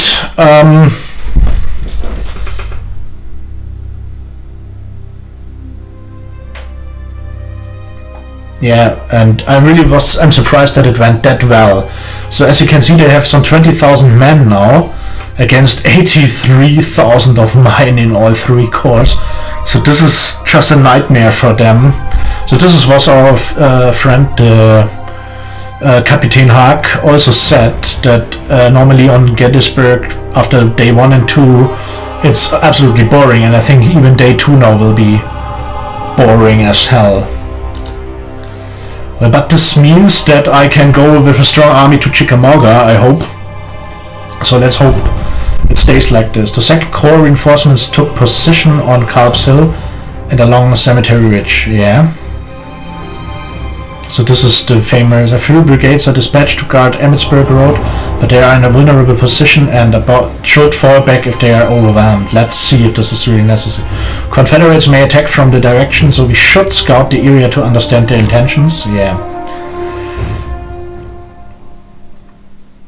Yeah, Chickamauga is a crazy battle due to the strange terrain there, of course. So, and this is 3rd Corps now. So I really messed up a bit my army organization. This is not what I wanted. They are stationed there. So interesting. So this is what historically was Sickles, I think. So Sickles with his corps took an position far before the Union line. So this was the Union line, and he had the idea that it is bad to not have the high ground. So he was he moved forward to have high ground, therefore was terribly exposed there. And normally if the battle would go historically and the army would not the enemy would not be that weak, as look, just 1,300 in a brigade, so I am stronger than them. So here they come. Okay, so what I will try now, I will try to bring up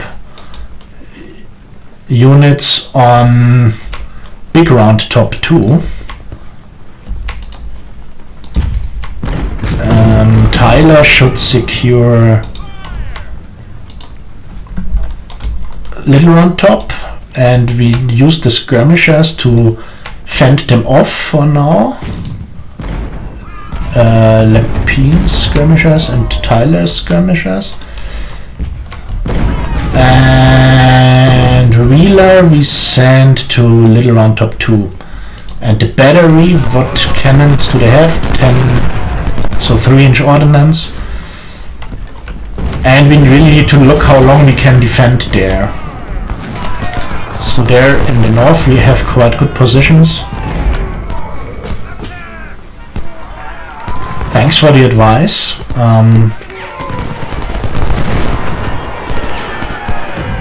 Okay, they come in with force.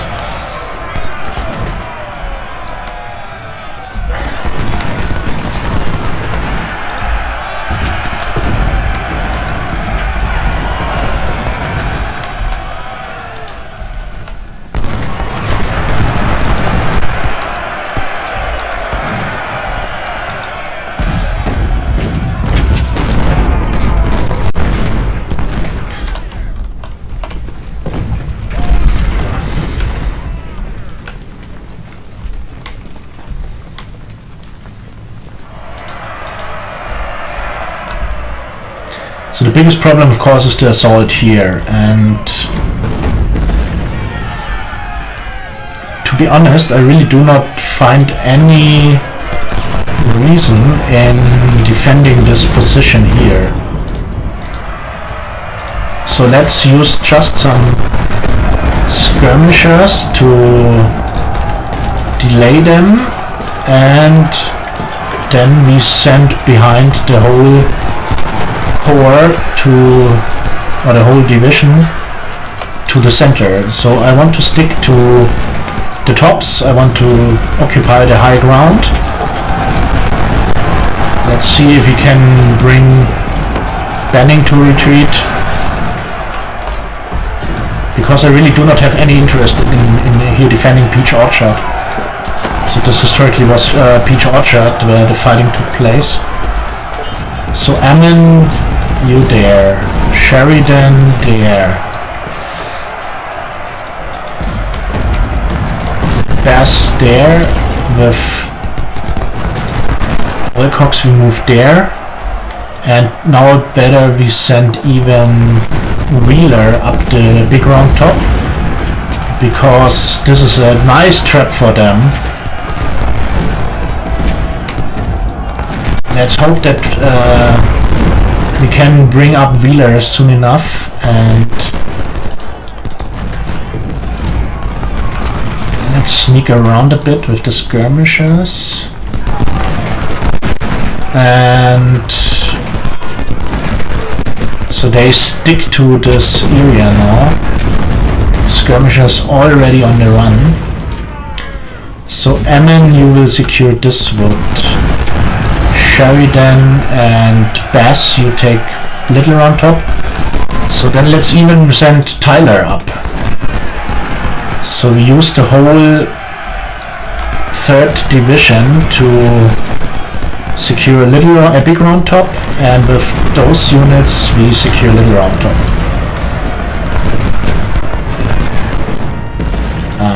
Okay, there comes another charge. So those 2 units are stuck in the woods right now, but Robertson is a bit exposed. McClellan up to Little Round Top. Where was the cavalry? There is also a flag point. That's not good. That's not good. Then let's shift Ammon to this flag point. Since I do not need to hold this wood, better let's have the... Okay, I do not... I think this will really be Devil's Den for them, as it was historically.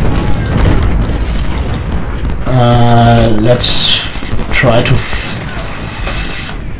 position there. Poor Anderson sneaking around there. So just imagine crawling up such a hill in a combat. This is pure madness. Okay, they secure here. Bass secures here. So I need to be careful. Those 2 units could retreat now. And that's exactly what I want them to do. So they held their ground here. Yeah. And we will even send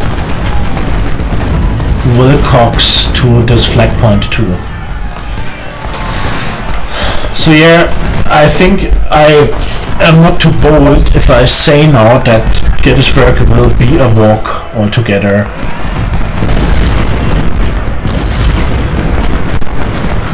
Yeah, I believe you. I have one sniper unit in this army somewhere, but it's in 2nd Corps and this is the 3rd one.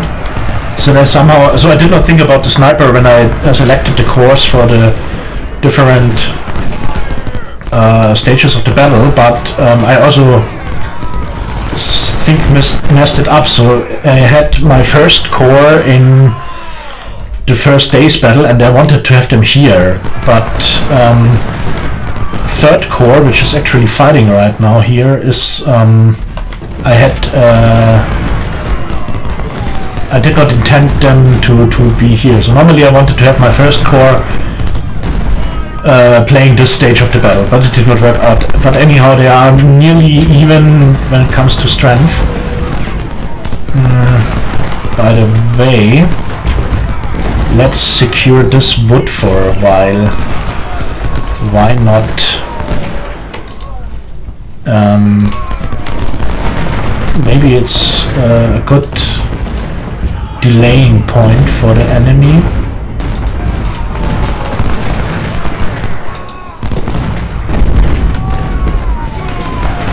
So I think they will have no chance taking this hill anymore. I just don't see how they could. Poor Longstreet fellas. So it was a crazy feat they did on day 2. So first charging through this rocky area here, then charging up. Well, they did not charge up big round top here, they charged up little round top, which was crazy enough.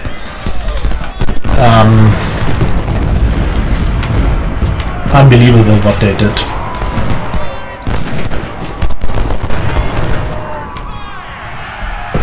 Okay, there they march in. Good, we secured the woods.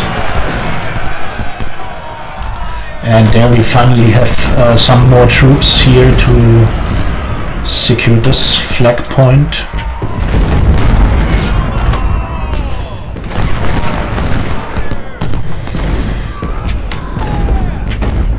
But to be honest, it does not really feel thrilling. So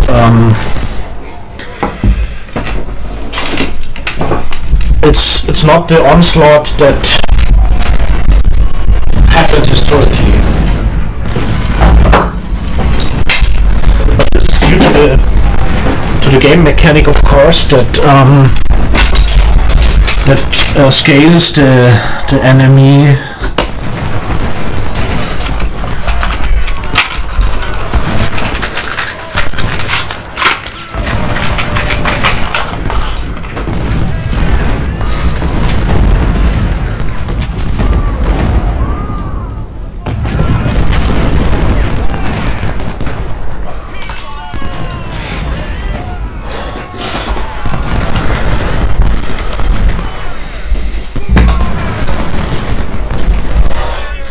Biggest charge, if it even happens, it will absolutely be a joke. So of course they amass some troops now, and they have some artillery down there. That's all fine, but so at least it's not even an hour to go.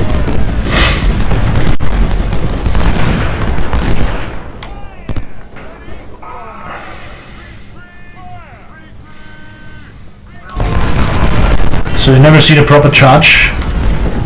Little around top, yeah, me too. And we even get reinforcements. So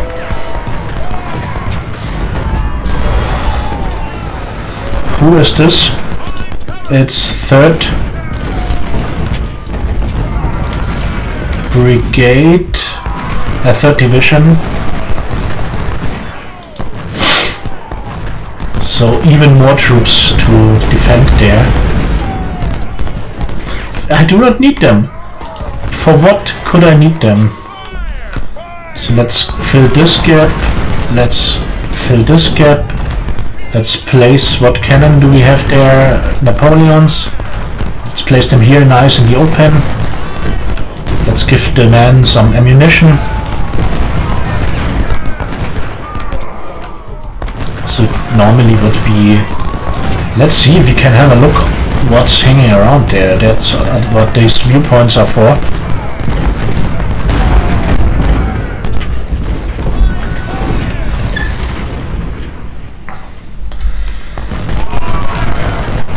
So what annoys me most is that somehow 1st Corps was involved in day 1 and had such terrible losses. This is really not what I intended.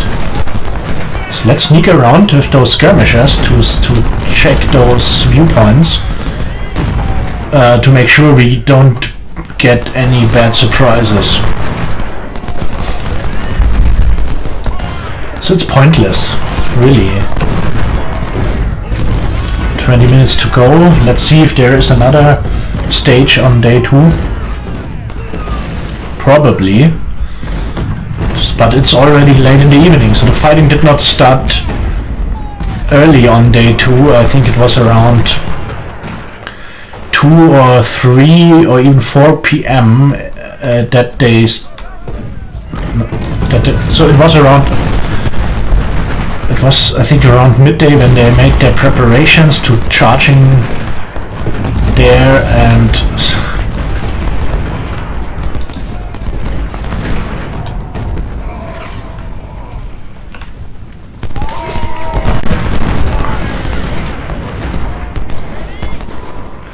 so this really feels a bit sad, I must admit. So this is not the climax Gettysburg should be.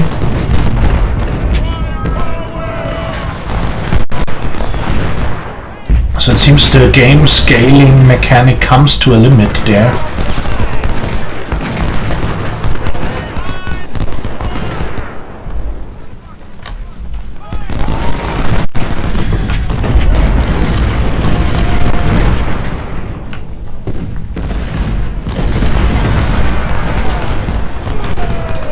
Minutes to go.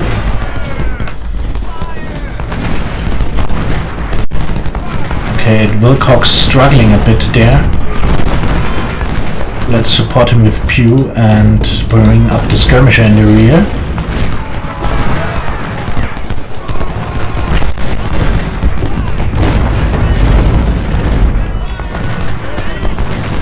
So they have lots of artillery. So I really do not want to go for a countercharge here. A better position to defend you cannot find than those high ground. And so of course if you wipe them out totally, then this is nice. But on the other hand, 3-inch rifles, 12-pounder Napoleons. More Napoleons. Good old Trimble. Well, not good old Trimble. We are in big trouble. Really? You think so?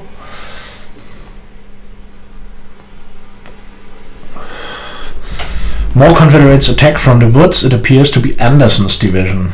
Yeah, then let them come. Our main objective remains the same. We must protect all the ridges south of Cemetery Hill, or as the enemy will encircle us, forcing us to withdraw from the battlefield. Yeah, this is fine. Okay, now they get some reinforcements there.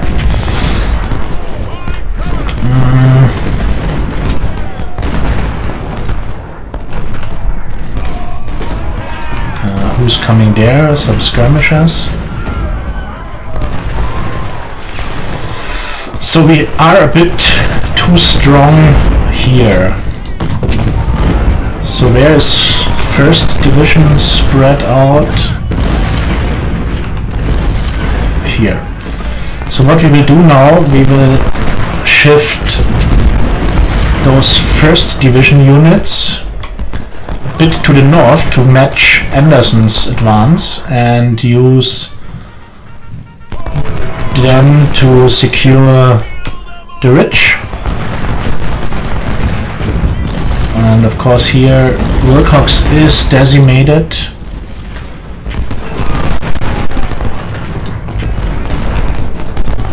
But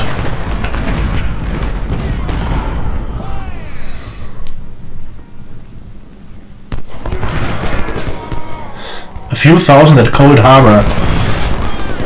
So I did not play Cold Harbor myself as the Union. So, of course, due to the nature and history of this battle, I'm quite worried going to Cold Harbor, since we all know what a massacre this was for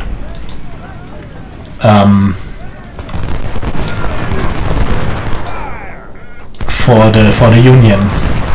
So let's even shift Pew up north and send Ammon down. Okay, there come some skirmishers.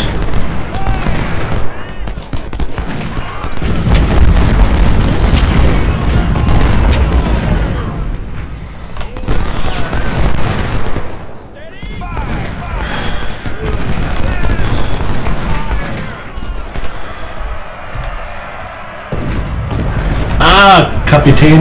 Nice to have you fully back now.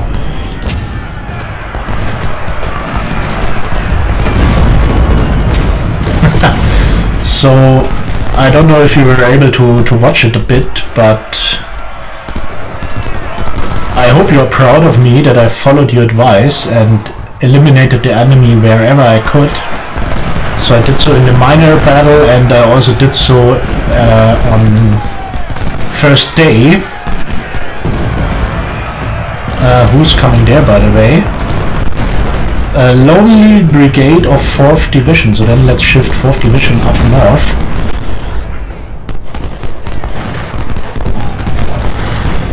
Thank you. So, but it was quite easy. So, well, the day 1 was extremely costly, I must admit.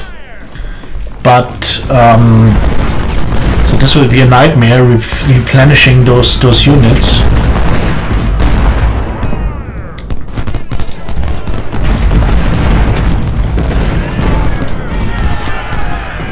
So let's see if we can close this gap a bit.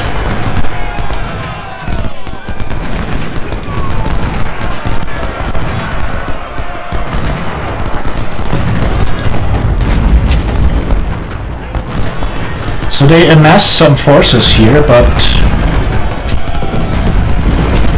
yeah, when you try to get Cemetery Ridge, yeah, that's true. But well, there didn't really happen something.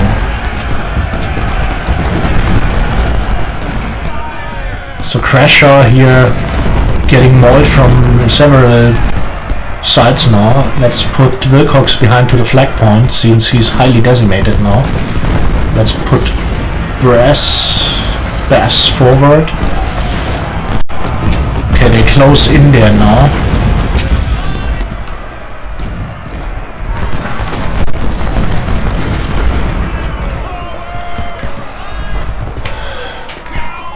Yeah, that's right. Not much morale left.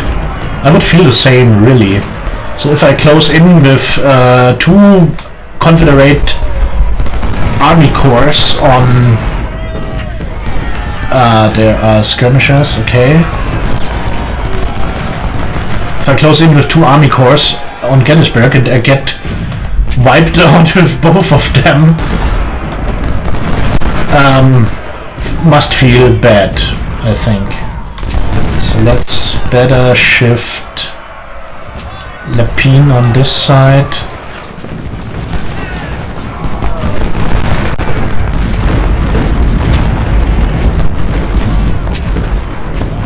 Oh, Tyler getting slammed now. Okay.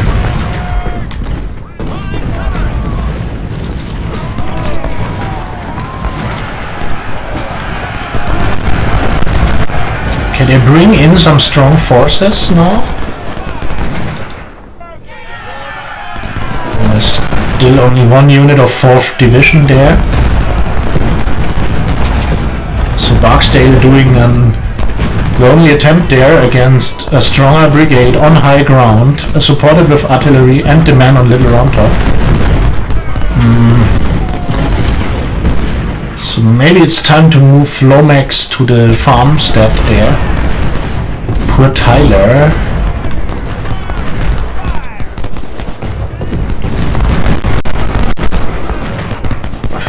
Yeah. Annoying if such trivial things get between you and your streaming plan. But a fixed car is also a fine thing, I suppose. So, sharpshooters, we talked about it. Whoa, whoa, whoa, whoa, whoa, whoa, whoa, whoa, whoa. What the hell? What the hell? You know what's happening there right now? This is whole bloody 2nd Corps, which had no bullet fired in a whole battle so far, coming in with an initial strength of 3 bloody divisions. Oh, sweet Jesus. Okay, 1st Division secure Big Round Top. you stay behind a bit. So this is what I call a reserve, gentlemen. Second, securing here. And third, you shift up north, securing here. Yeah, but it's a hell of a lot.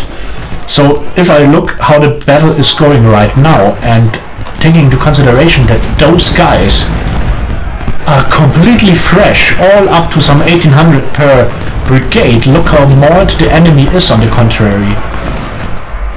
So if the enemy would know what's marching up there, he would shriek in terror and try to escape. So more artillery. This demands a central battery, in my opinion, since I like central batteries. So, and 2 hours to go, and the enemy is totally helpless.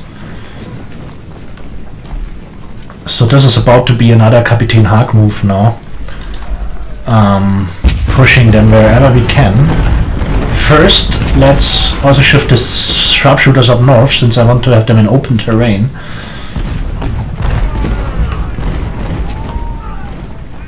So we do not even need 1st Division to bolster the defense. We will just sneak over the hill and do a nice flanking charge then.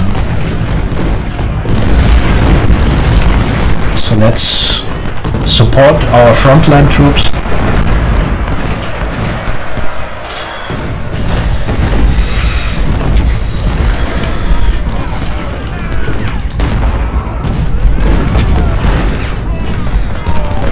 Skirmishers, could you have a look what's going on there?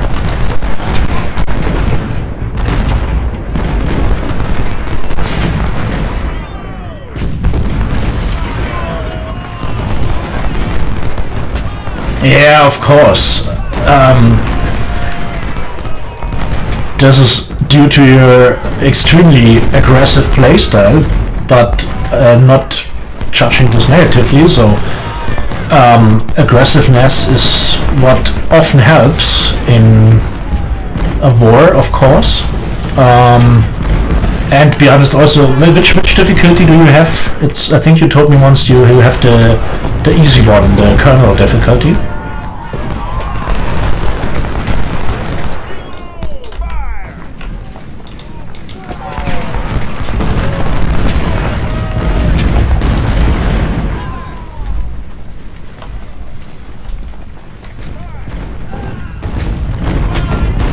Ah, you have Brigadier General. Whoa.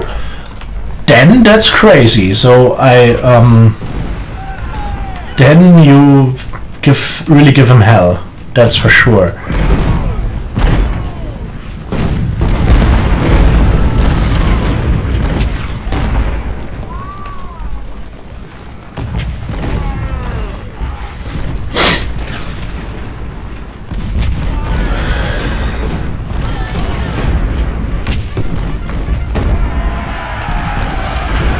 So for me, Brigadier General is just the ideal.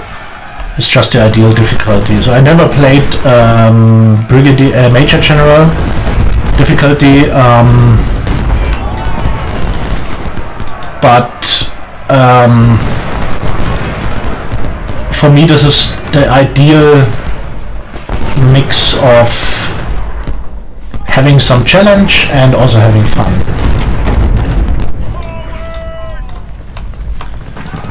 So again, it's skirmisher time.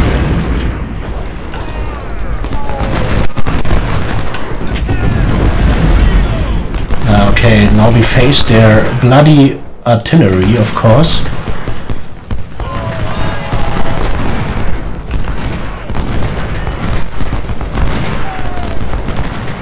And Brian's skirmishers. And Pender's division, okay. How good that we just shifted 3rd Division 2nd Corps there, so it's flanky time now. And there is also a strong division in reserve. So we will push forward with them too, just to relieve the pressure on the poor man there. So this looks a bit better. Okay. So it's double envelopment time.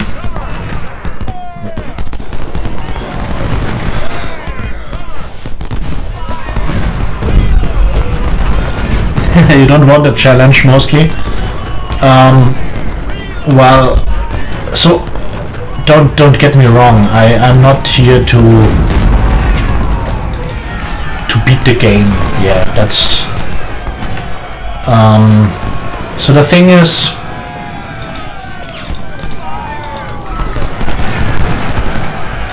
I just want to have some enemies at the end of the day left. So this is too much a walk right now, in my opinion. So basically, when the reinforcements came, they doubled my whole front line. So you know what I mean. So they damn it. So I had twice the amount of troops I really needed at this point.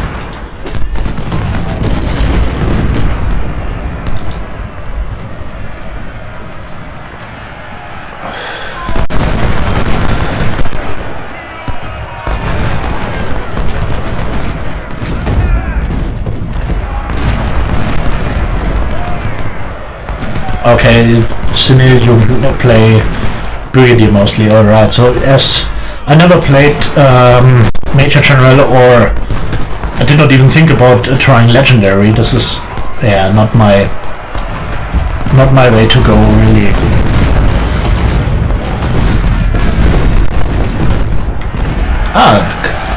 Flanking going on. Good old Lomax, you fall back, protecting the batteries. And now time to back them there a bit. And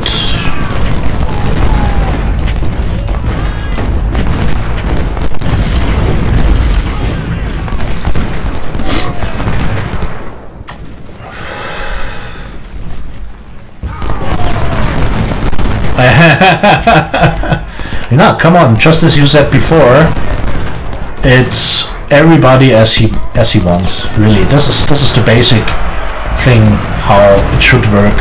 So I appreciate anybody who goes for extreme difficulty and, you know, improves his skill to the max.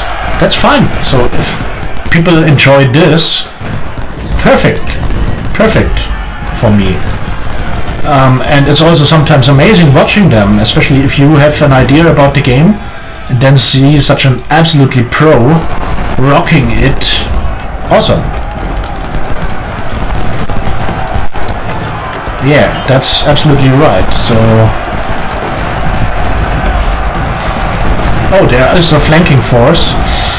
I did not expect this, but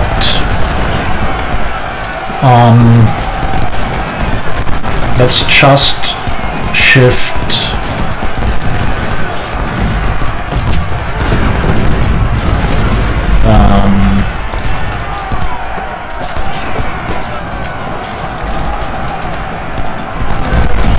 Let's just shift them there. Okay, not them.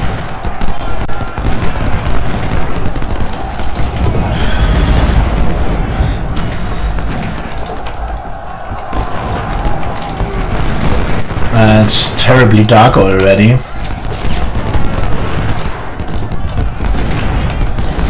So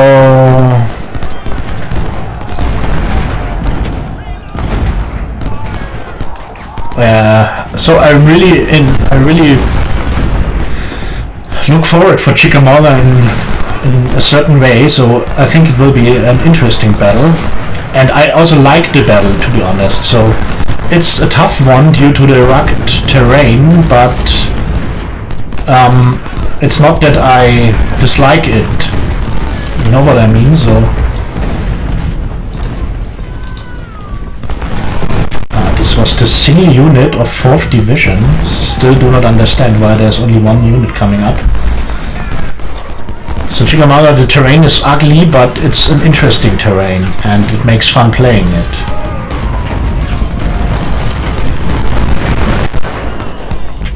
So now let's try not to confuse this too much.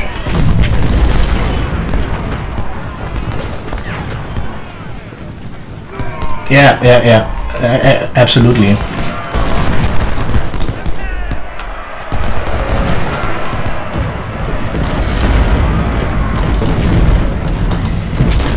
Longstreet leading Crashaw to the rear now.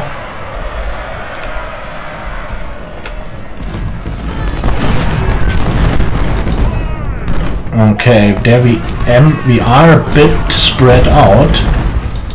Therefore, maybe some advance would be helpful.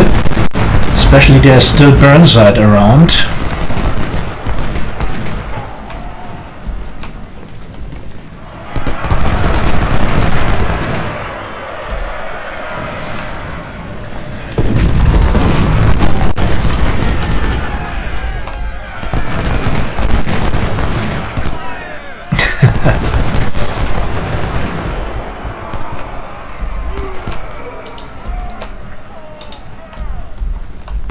What could we do with field, by the way?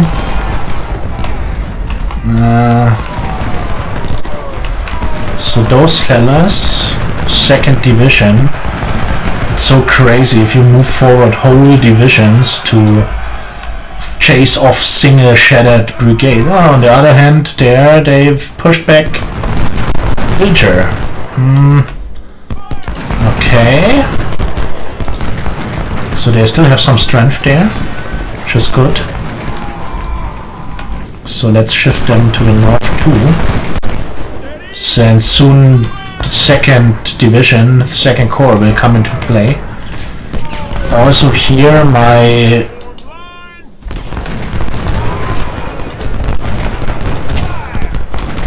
this small flanking force, also they had their fighting already. Where is there's Bass? Okay.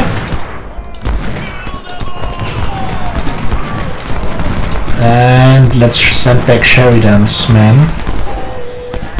Sheridan's skirmishers. And time to take the wood. Brian's skirmishers back to the main. Let's have them marching in a solid straight line. Okay.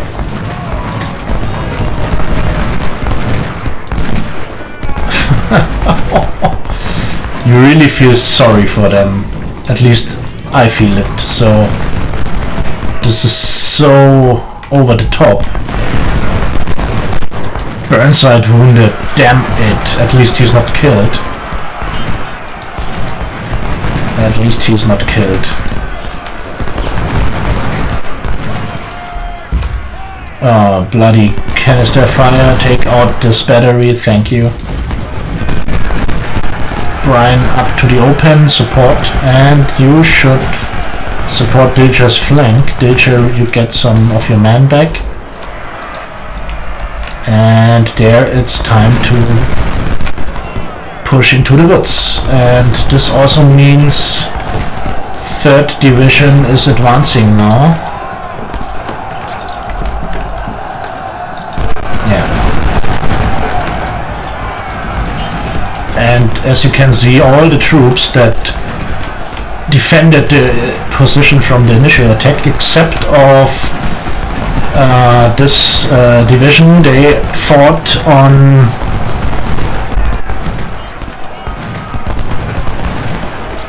They fought at the beginning and still lead the way there now.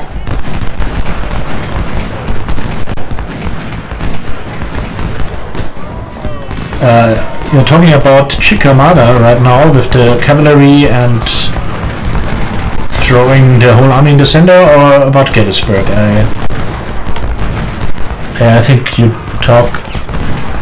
I had a Chicka once that I took a victory point but did not leave troops there, and yeah, that's the thing.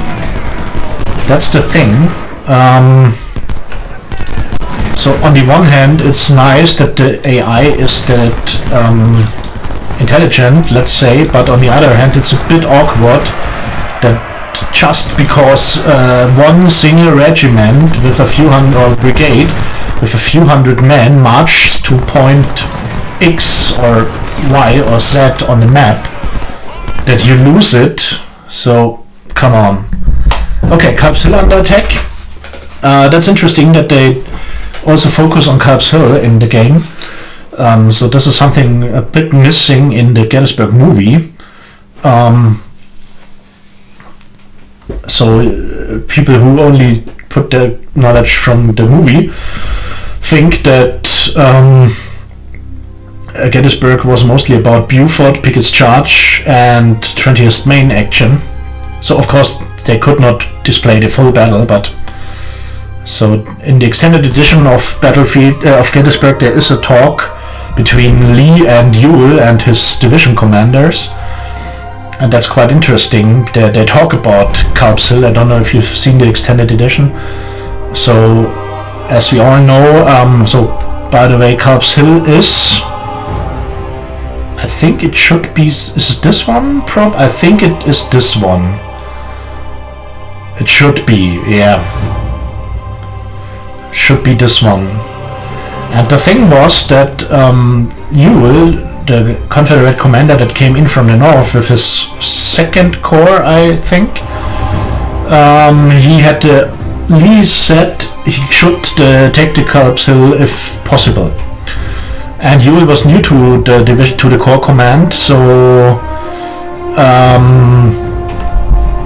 he didn't know that when Lee was a polite man, when he said, "I wish you to take the hill if possible," then this was basically an order, but Lee did not issue orders by saying do this or do that.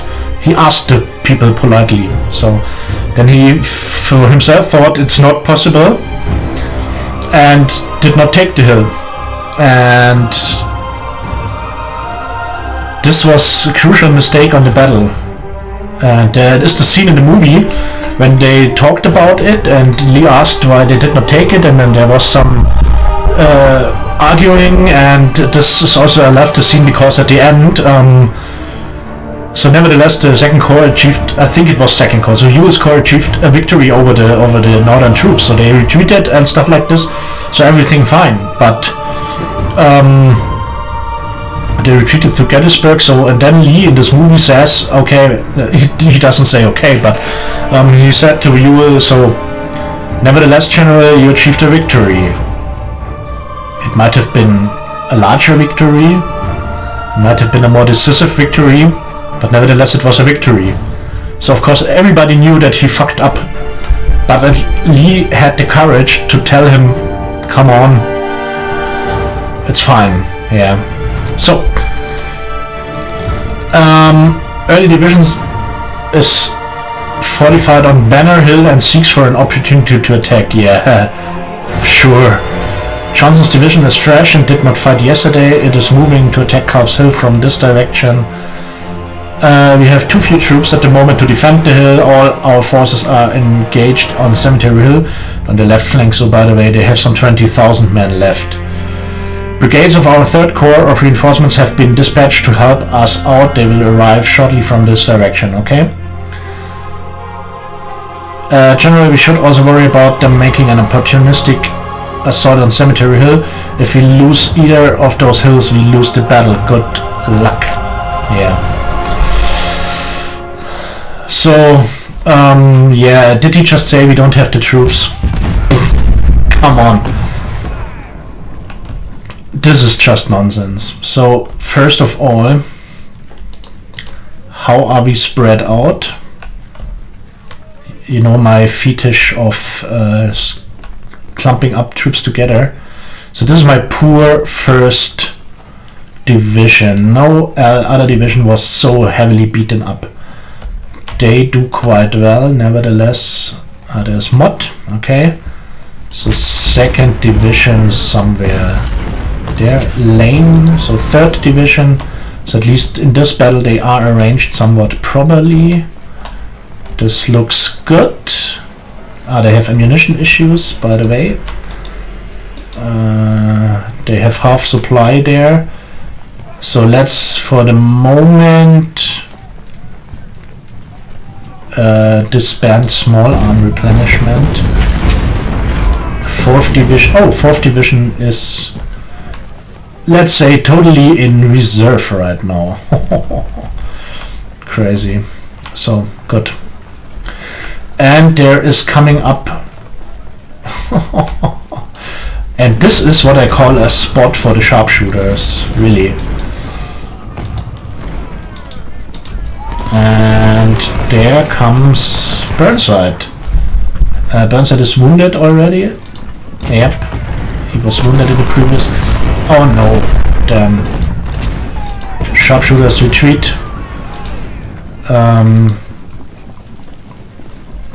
Burnside, you secure there, and you are 2nd division altogether. Then make a move, lads. Let's position some. What artillery do we have there? Good old Napoleons. And yeah. Daniel, poor Daniel, I chased off the map somewhere in, not exactly here, no, by far not here. A single 500-man brigade charging this position now. A shattered battery. So this is really not fun anymore.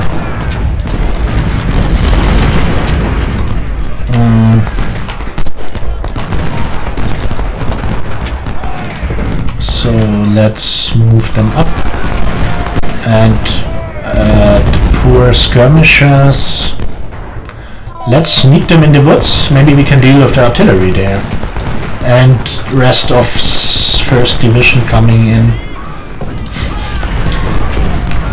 What should I do with all those troops? Seriously, this is... If the game has a scaling mechanic, then why such a poor one? So why don't they come with a strong army to Gettysburg? This is really anticlimactic now. Anyway, I don't want to complain. And I did my share of making this happen due to the fact that I wiped them. Oh, those are the 20 pounder. They we place up there, then we place up there because I really do not want them. And 1st division we pull behind, and this was this an artillery fortification there? Yeah. Let's keep them there, and those guys from 4th division, they will secure this position right now. Because there are so many troops, and I'm already doing the flanking maneuver there. So no need to mass up a whole reserve division on Culp's Hill. So better take out the battered 1st division out. Look at them. 1,000 deaths. Nearly 1,000 deaths. 900 deaths. So the fighting historians own quite well still. 600 deaths and whoa, 2,000, nearly 2,000 more men killed themselves. Oh, come on. So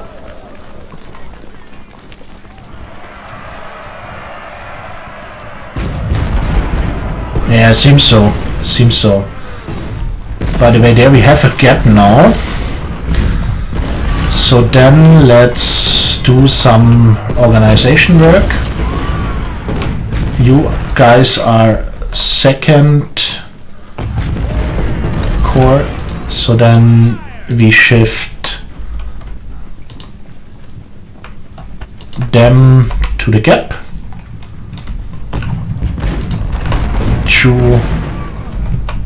Let's say in reserve, and Zook can take here. Rosser take here, and Lane takes this position, and Walker. There's Hodgson too. Walker can take this Hodgson takes this position and Walker this one. And now I'm a happy man because I have rearranged all my divisions, which makes me most fun, seemingly. And yeah, so much about our glorious countercharge. It's not a countercharge if they avoid battle, right?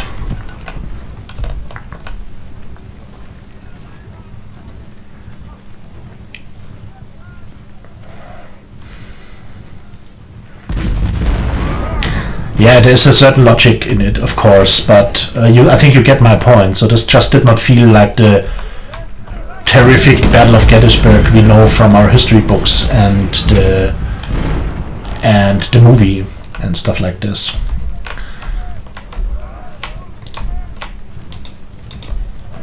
Okay, move them up. We have kind of an attack column, a Napoleonic one with massed troops.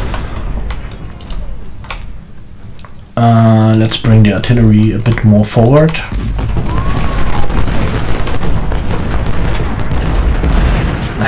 They shell the poor skirmishers. Of course I would do the same. Not the skirmishers, the sharpshooters.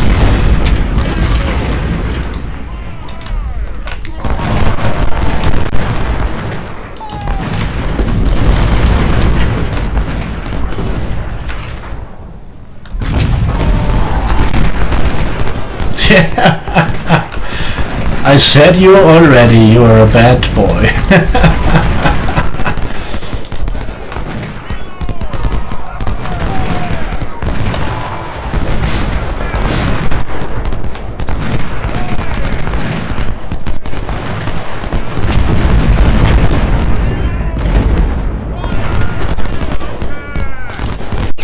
Yeah, that's also true. They killed himself. Totally true.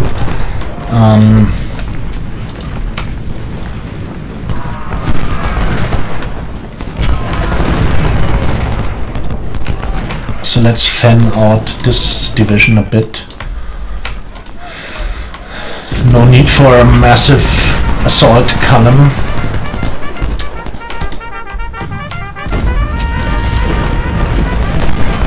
Oh! Funny.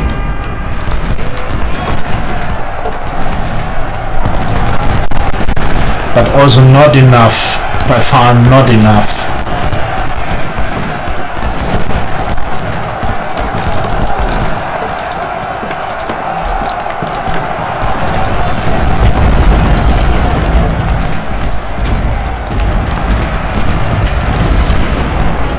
Skirmishers shattered.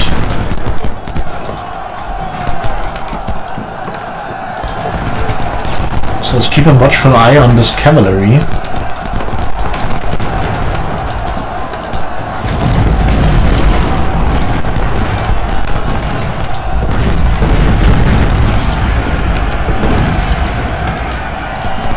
I'm not risking our sharpshooters too much.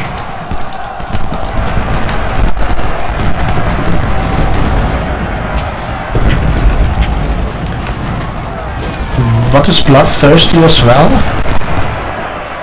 Oh, Chet Lane gets some beating there. So we better follow and give them something to deal with. There comes Liebeck and Mumford.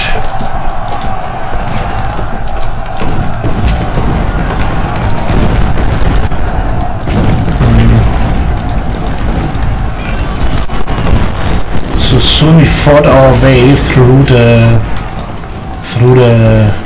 scap here. Yeah, that's really bloodthirsty. Yeah, absolutely. So what do we have? Seriously?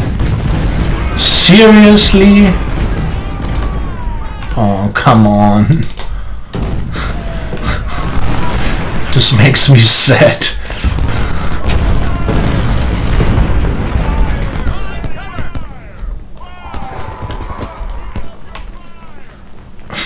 They would even run themselves into surrender here. Wait, if I do not charge them with the... No, they, at least this they don't.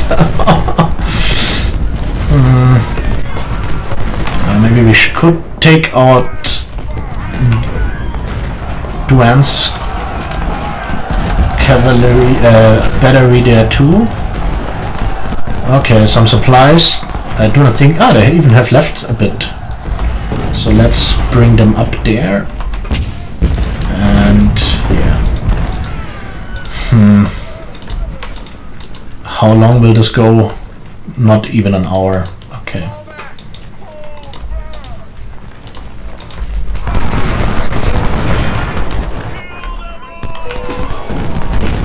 I should let them attack then if I... Ah, damn. They are blown already.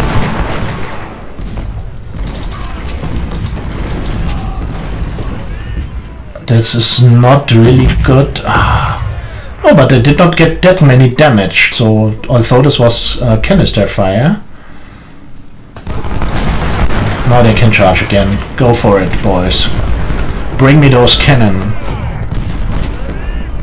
Yeah, probably sacrifice for mercy, yeah. They had enough. They clearly had enough.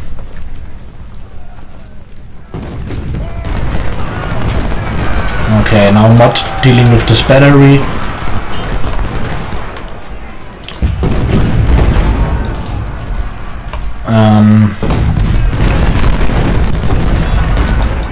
Where is the cavalry left?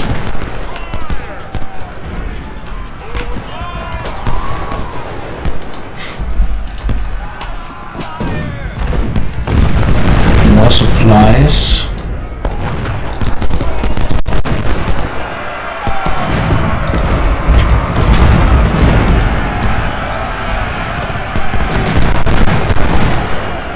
Okay, do they charge with their skirmishers now?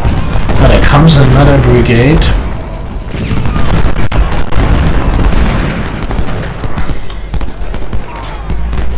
So I see some...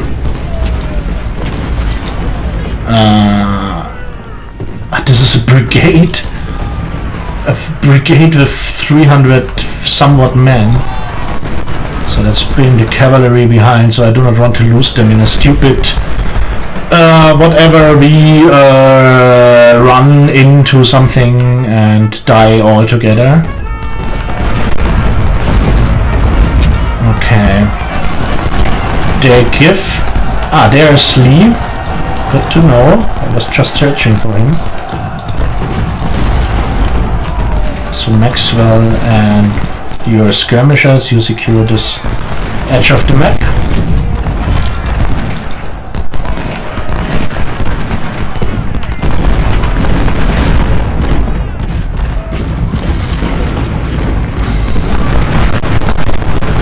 Oh, they even pushed back, how's he called? Barrett, okay. Yeah, why not? They are still the Southerners, they are still bold as hell and tough like madmen. So yeah, Captain, I know normally you must... I think inside you are screaming at me that I should give up those stupid positions here and just charge down.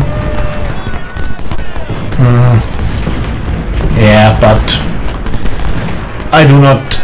So there are 10 minutes left. It's nearly 11 PM now in the game, not in real life, and yeah.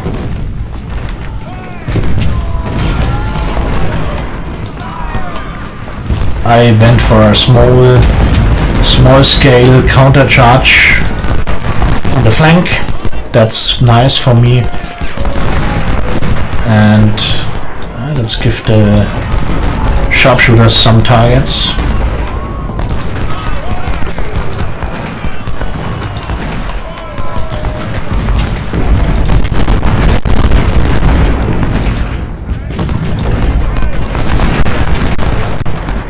There are some entrenchments for them.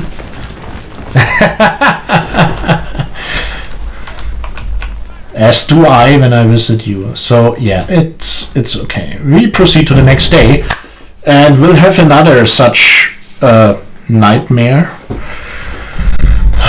Yeah. Against 77,000 against 7,000. So another attack on Culp's Hill. Seriously. And of course, they put the Fighting Historian's own brigade on the front line.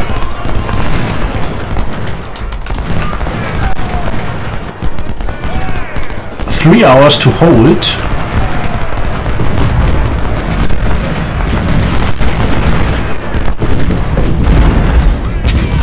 There's Sanders' battery, who got some beating on first day when he helped defending not McPherson's Ridge, but Seminary Ridge, I think.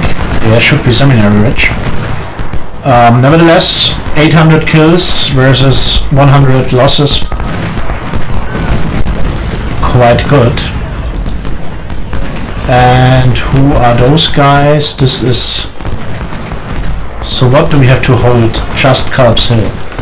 So then having those troops massed there is just pointless up to a certain degree. So that's a bit annoying too, because basically due to the nature of the battle, I just do the same stuff now. So again, they suicidally charge me. And again, I outflank them here. And again, I push around the hill and throw them upwards. Just give me one moment. So, this just blocking this spam bot, whatever. So first division, except of the battery and except of the Fighting Historian's own, we form up in a reserve. Oh, haha. There's Franklin. Now we must. Okay, let's replace Franklin with... So Heinzelmann will take position of the Fighting Historian's own. Slocum will take this position. They belong to Division 2. Second Division together with... Who else?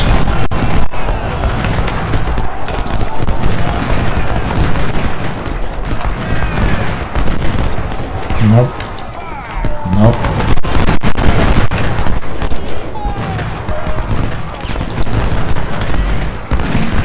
Together with Bliss. What the hell is Bliss doing there? So, and Brian is... Yeah, okay.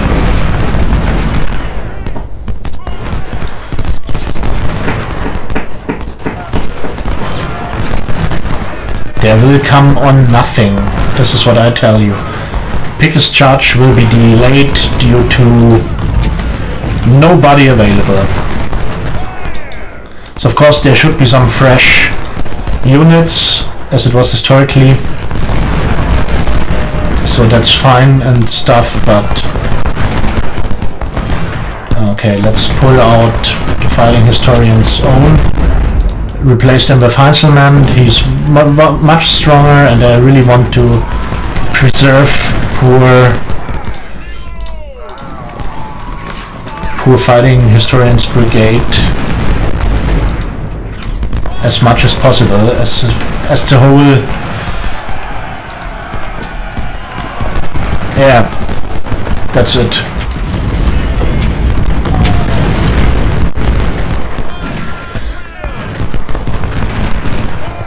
Yeah, you say it, that survived the part, so...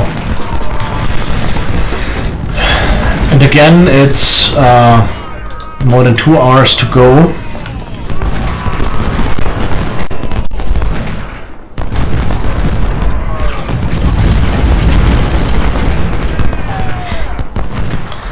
So Heinzelmann finally took this place. Good, there are some Napoleons. Those should be more Napoleons. So we also have the good artillery in the front line.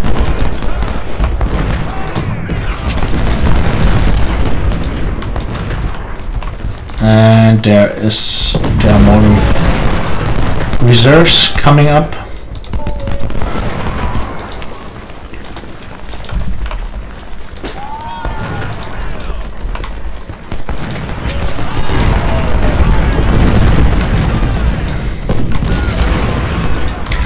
So I hope you forgive me that I'm not excited as fuck right now. This is just due to the fact that, yeah, come on, it's not really a challenge, so better entertain me. Since I can't offer you much entertainment myself.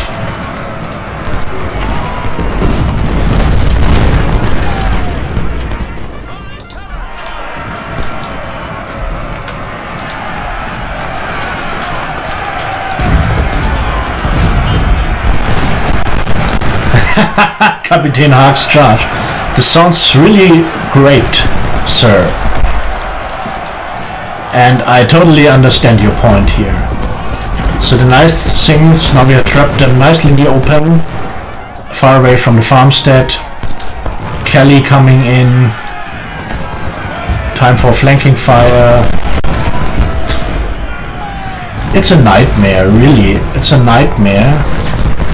And come on, it's exactly the replay of the previous action just by daylight. And this is, yeah.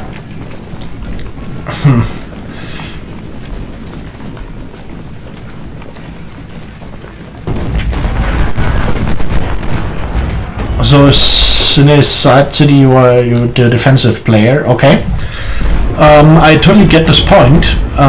So I also like let's say dealing with the first blow on a good and well fortified position.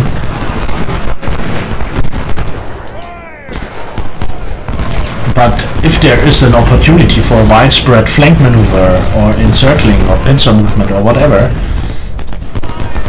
I also really enjoy this, I must admit.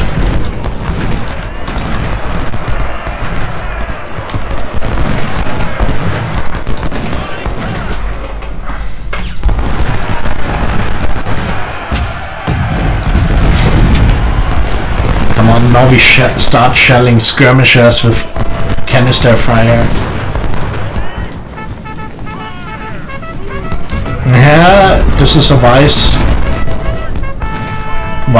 thing in this game, indeed. There comes Drake, whoever Drake is, and Mumford and Lee again. Okay.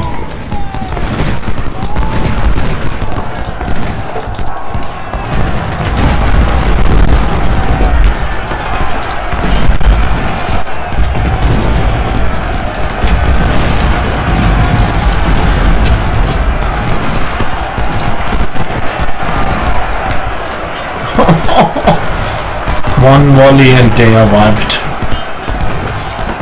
So the cavalry having some fun with my skirmishers right now. So let's try to return the favor.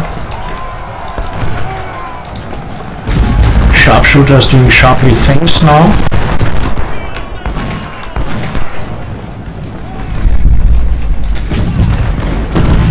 By the way, just some months ago I rewatched the good old Sharp series about this guy of the Peninsulan War in the Napoleonic Wars.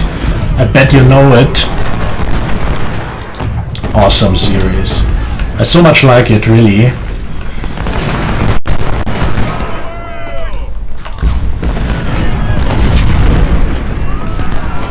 Oh, there's some more skirmishers around.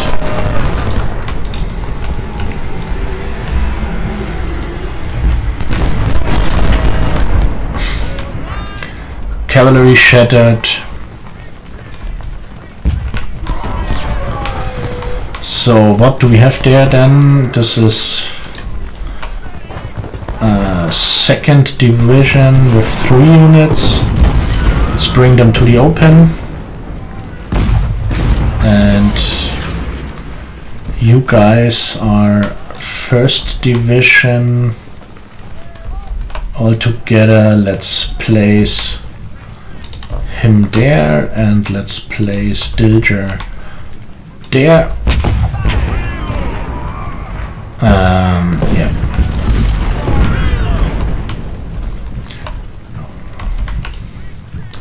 Maybe it's not yet too late to advance.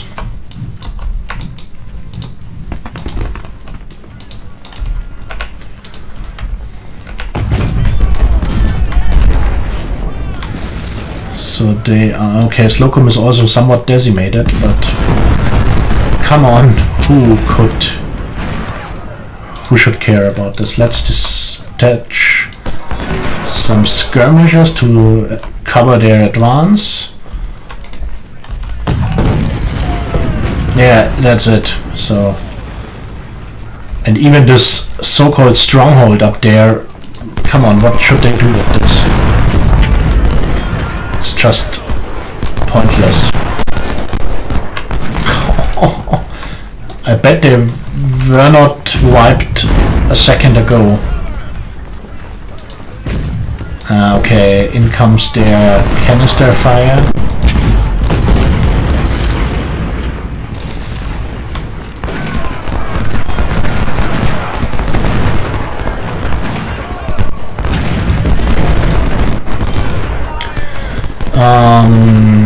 Do we have any cavalry available? Nope. Sadly not.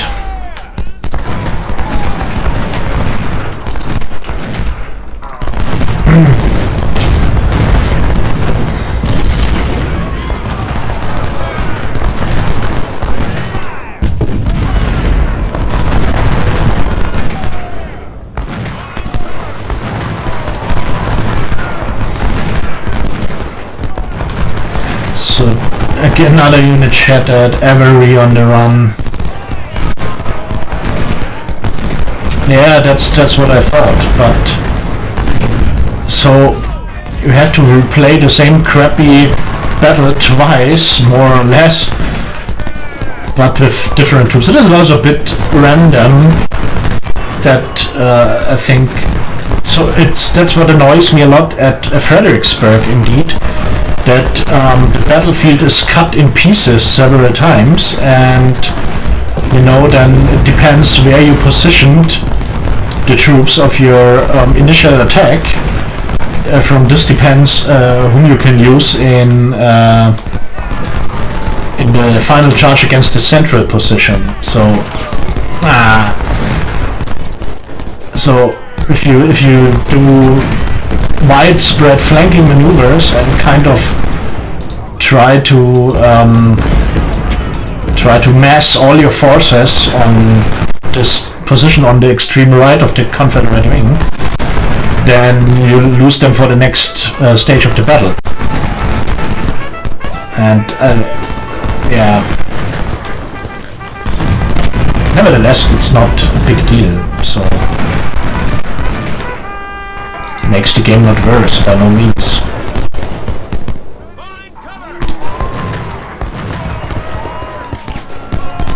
Yeah, I remember you. I think you even told me this, but I do not. So I want to experience it on my own and make the mistakes and the successes on my own a bit. So therefore I sometimes ignore such advices.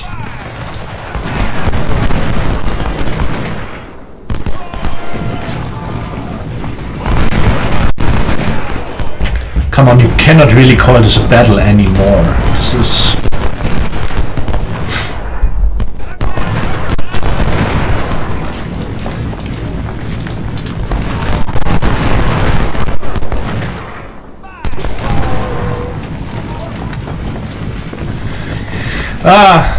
you speak of my old friend Chancellorsville.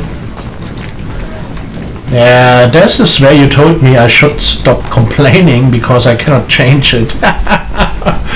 when I mopped up Jackson's flank maneuver, and then you have to defend this terrible position.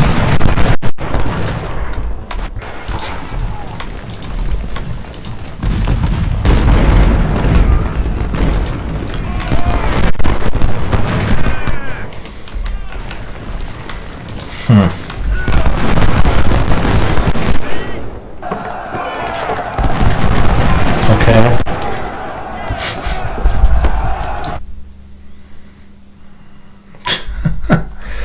To prepare for a frontal assault with what? So that there's also no adaptation really. This is also so crazy. Okay, they get 13,000 now, so they got some additional troops, of course. So basically some 8 to 10,000, I assume, against 76,000. So I wonder that the game doesn't adapt it, so that they have a kind of so if you have played the old Sid Meier's Gettysburg, this stone rock old game, there was kind of an adaptation to the course of the Battle of Gettysburg. So if you got beaten up totally as Confederates, then in the end, for example, you had to defend a line of retreat or something like this. And blah, we all know what it's about.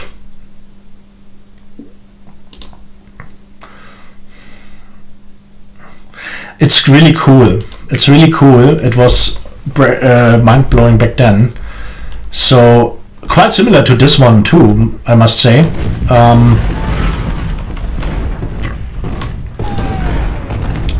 So what do we have there? Again, the single unit of... So you know what's happening now?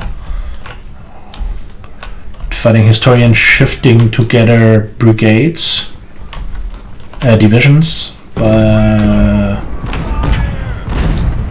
this battery can stay there.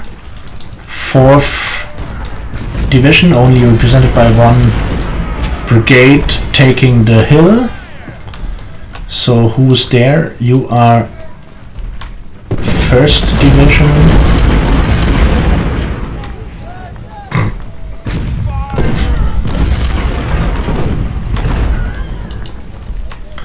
So this seems to be kind of a reserve here, which is fine.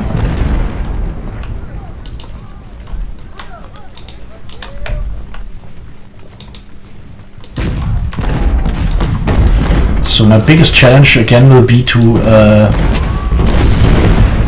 bring my troops together. Who are you?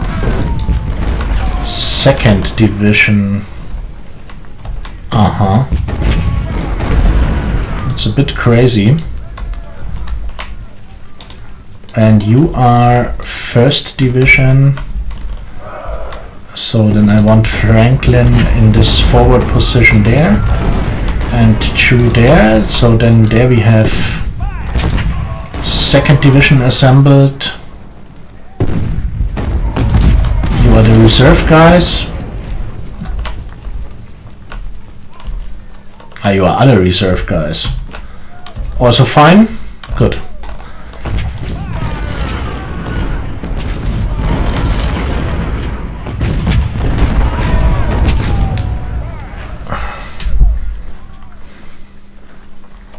Yeah, I never played Ultimate General Civil War, that's the thing. So Gettysburg, so basically it was from the gameplay it was similar to this. So you had, so the maneuvering of the troops was quite similar and all that. The graphics were terrible, but back for the days also quite nice. So you can really feel the influence of Sid Meier's Gettysburg in this game, definitely.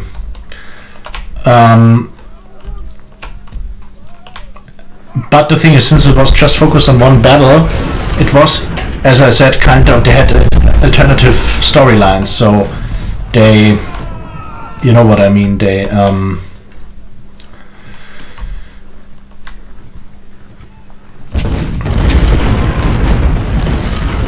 the outcome of the battle, or the progress of the battle, much more decided on depended on your actions.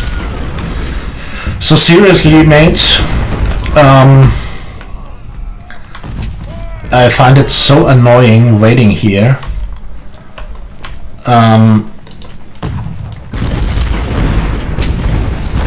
Let's kind of move out and give him hell. We do the Fighting Historians charge now, simultaneously to the well-known and famous action of Kapitän Haag, taught at West Point for decades now. 1st Division, you are... they stay in reserve. Those are the beaten up guys. A bit like 3rd Brigade here. But those guys are quite fresh. So let's move them out too. No need to defend there that much.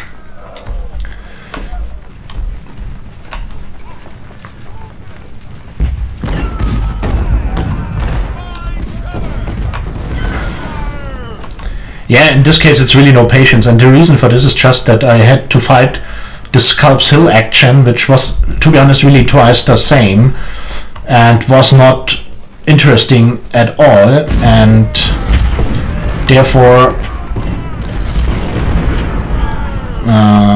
by the way, this is defended. Where are all those points? This one is a bit in the open. This is... Let's move him over there. Let's move... there's one point for the Confederates. Okay, so then we have defended them all.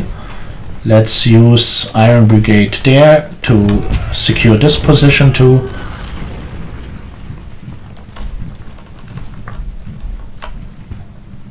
Or should I let them attack? Yeah, it's a bit too late for this now.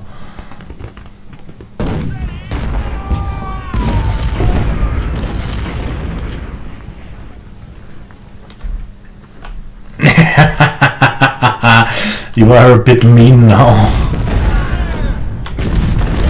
So come on. Lead the way.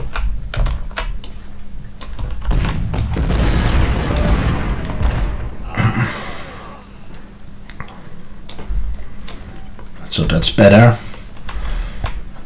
And funny how they have one brigade there. And also cool how the brigades somehow shift in the general direction of the threat. So I think those poor fellas will get beaten up a bit while advancing. Nevertheless, the flank march is on the way. And the main blow, of course, will be from this side.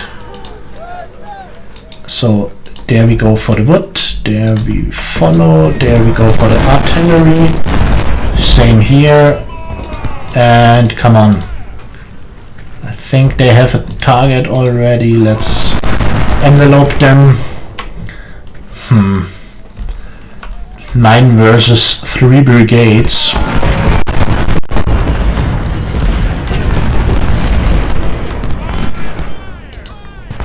So let's move them up there.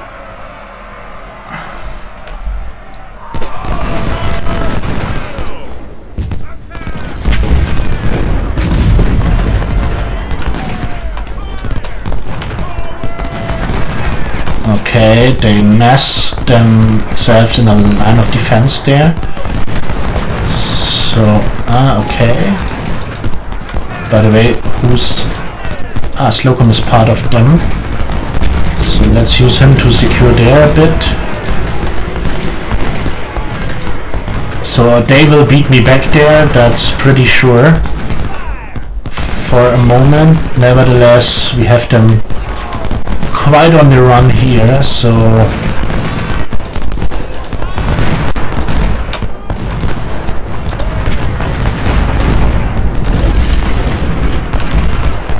It really looks like an opposite Pickett's charge. Just with the fact that they don't have any field fortifications. They really have nothing there. Nada, niente.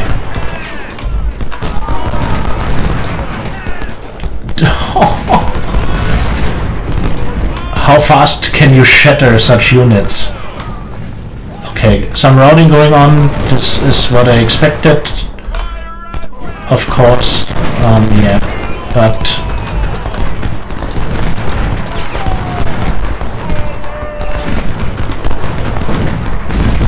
yeah, absolutely right. So he's really asking for it. But in this case, I cannot even blame him because, yeah. So he formed for an attack. I just decided it would be a waste of time, and I'm totally fine with this decision right now. So they even mostly break, it seems, at first contact, which is a nightmare for them.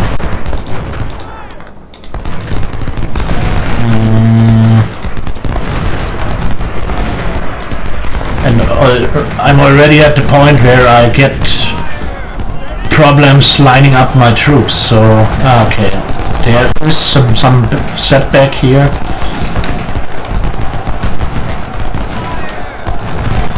Come on, let's end this.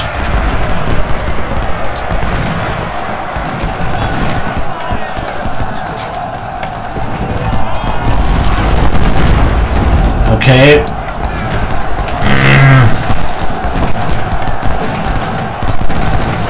A bit of a mess. Center mauled, but we picked them from the flanks. They shattered. Barksdale, poor Barksdale, down to some 400 men. So let's grab them. So they even do kind of a counter charge here, which is nice for them. Meanwhile, Kemper retreating right, holding to the woods. Meanwhile, their counter charge nicely leads them into the range of my artillery. Okay, those units are all from 1st Division. Let's move them up to bolster the center. They are shattered.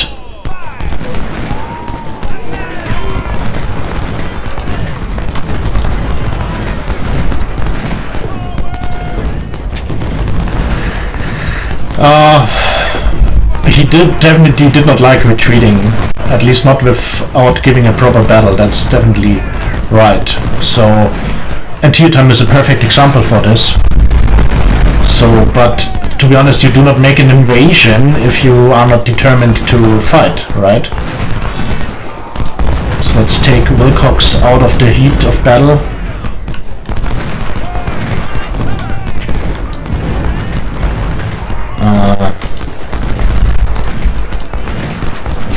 Let's try to build somewhat of a line. Maybe I should go this way around. And again, what crazy pathfinding. Like this is better. Good. So Wheeler, fend off Garnet, please. Lepine, take an eye on Wilcox. Flank attack through the wood going well. Another unit shattered. Wilcox out of the front line now. Sheridan, you stay in reserve.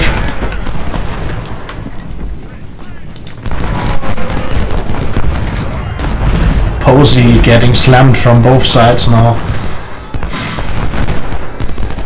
And we secured this ridge. It's contested for 19 minutes now. There won't be anybody left to tell them back in Virginia how it went. Terrible. Yeah, I agree with you. Totally. But it's a what if scenario. Of course, we cannot say it for sure, but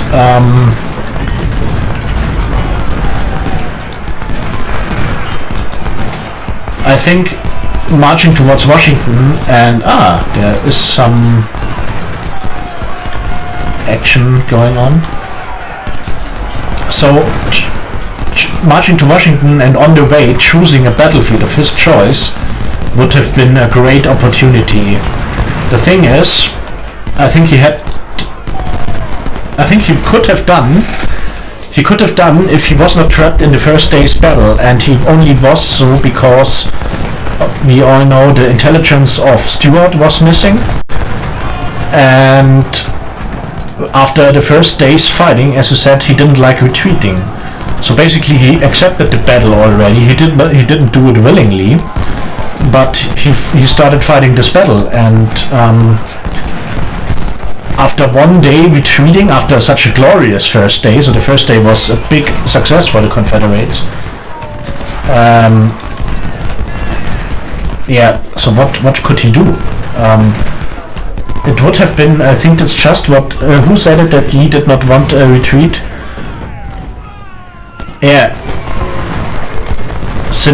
Captain, you said it. Yeah, and I think this made it. So you start an invasion to the north, you march through Maryland and Pennsylvania, then you look at them. How nice. You give battle, have an overwhelming success on day 1, and then retreating? Nah.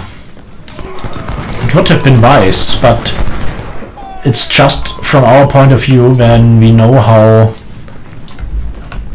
the outcome of day 2 and 3 was.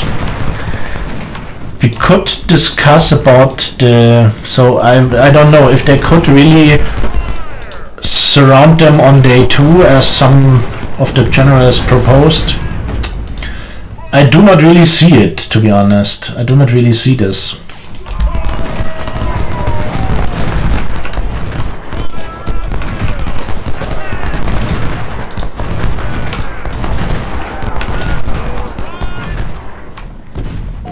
Yeah, that's true. So nothing to complain about day 1 except of the Culp's Hill issue, and yeah, this was more not a mistake in commanding the battle. It was just the fact that so Gettysburg was just 1.5 months after 2 months after Chancellorsville. So Ewell and Lee did not know each other good enough to. So if Lee had known it better, then he might have given more specific orders to Ewell, but on the other hand, yeah, he was the commander. So yeah, first day, biggest problem, the Culp's Hill issue, but this, I think you can understand somehow when due to the fact how Lee's commanding worked. The second day attack,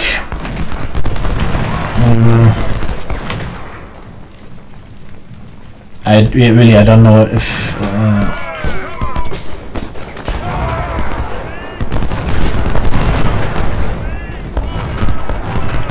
yeah, you are right. So they had the chance to dig in, but I think this was mostly the fact that that Ewell did not took his opportunity and take Culp's Hill. So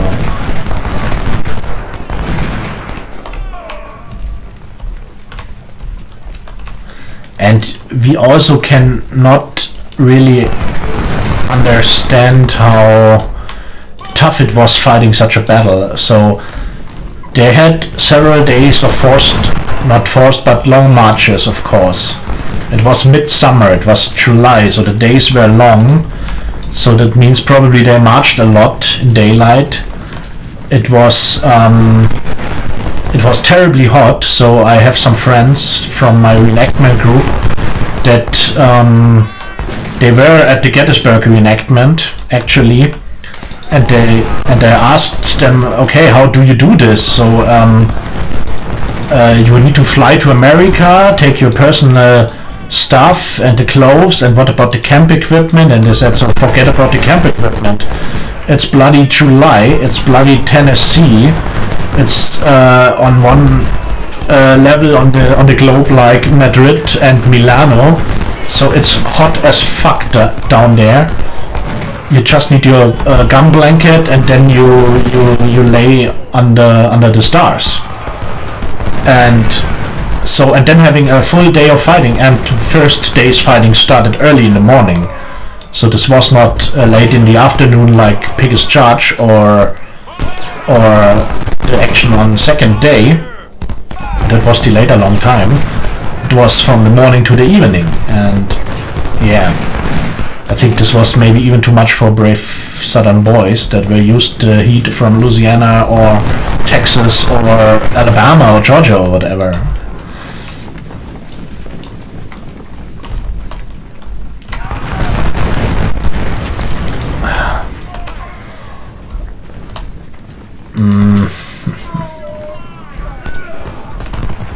Yeah.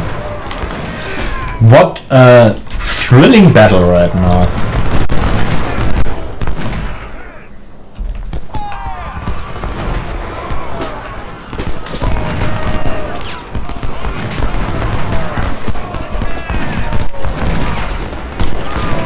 Of course the heat is for both sides, but yeah, yeah, and the North defended on day one, and the South pressed them miles and miles on, so... Okay...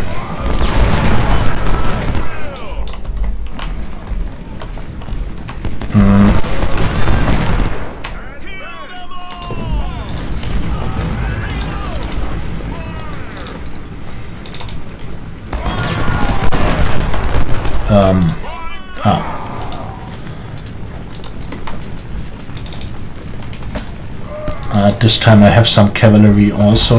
Those are a bit shattered.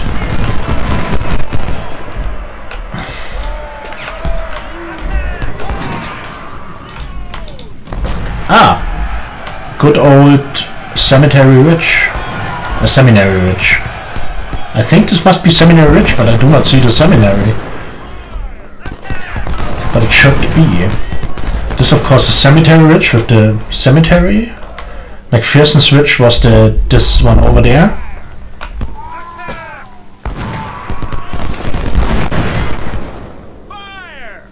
Yeah, come on. It's, of course, yeah. It's the nature of warfare doing mistakes. The thing is just how you deal with them.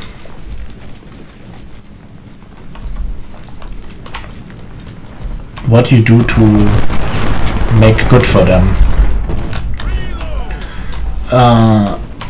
So I'm really a bit underwhelmed now from the course of this battle.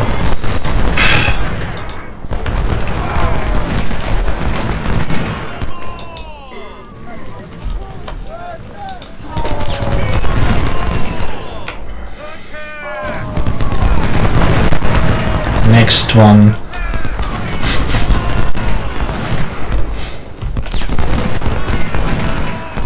The brave valiantly hold on. Okay. That's it, gentlemen. That's it. Nearly 20,000 men lost. They have 13,000 left. 13 to 14,000. So 20,000 losses is a number, of course, especially First Corps was beaten bloody. So I do not know if this is just a report for, I think this is just for the last day here, because I think I had some wounded or deceased that are not shown here. Goods, yeah, this is the next thing I really want to look. I think I can re-equip some of my units with better muskets, rifles. So 19,000 lost, 11,000 I get back. 30 reputation points, some additional recruits, this brings them up to 12,000. That's good. Career points, money, so far. Yeah, there are some losses, so the list of officers was incomplete. But first, good news. No division commander to replace. Second good news, I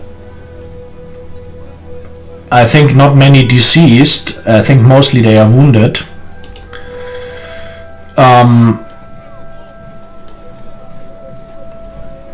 Overall strength now.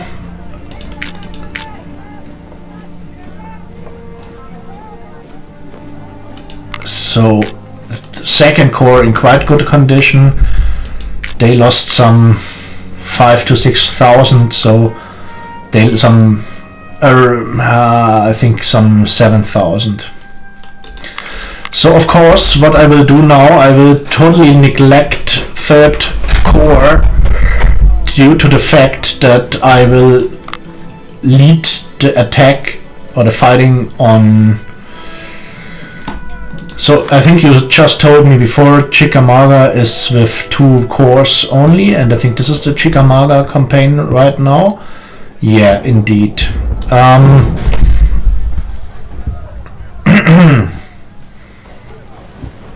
So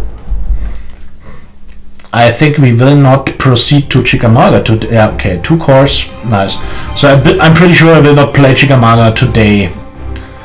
But I maybe do the minor battle.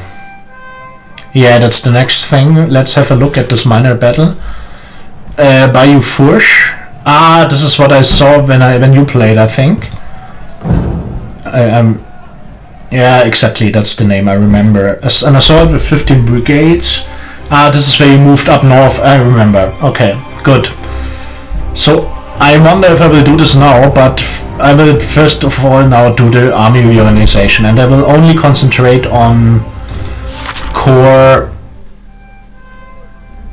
So the thing is, should I by any means will take second corps, since they are quite strong in numbers and do not need that much reinforcement.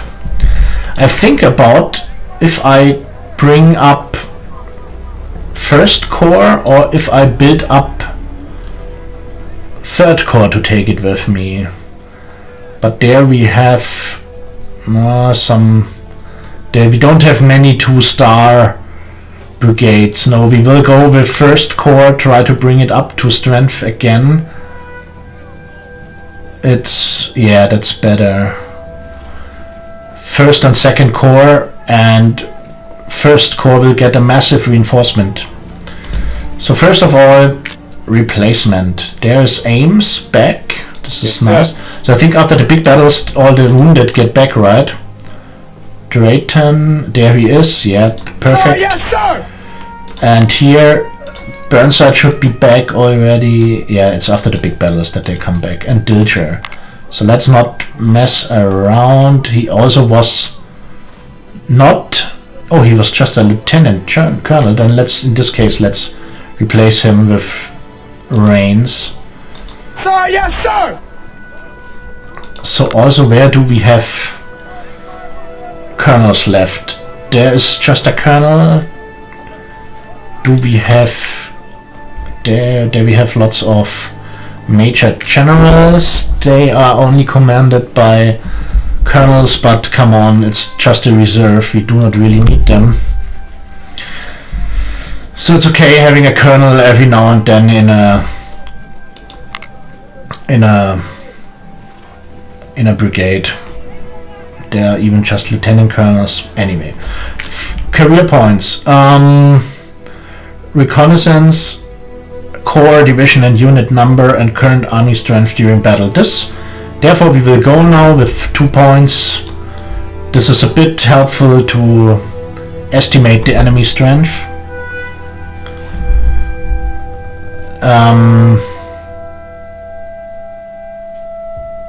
Yeah, it's extremely long, yeah. Which makes it so interesting that you have so much time dealing with the problems.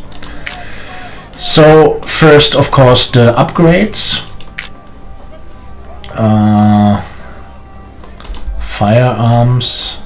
Since I hardly do any bayonet charging, let's go for all the shooting stuff. Okay. Oh, there's one missing too. Oh, gives even an upgrade. Same with Pew and with Warren. And Hunton. Napoleon, so better they get some gunnery training. So, and there are twins, my good old own brigade.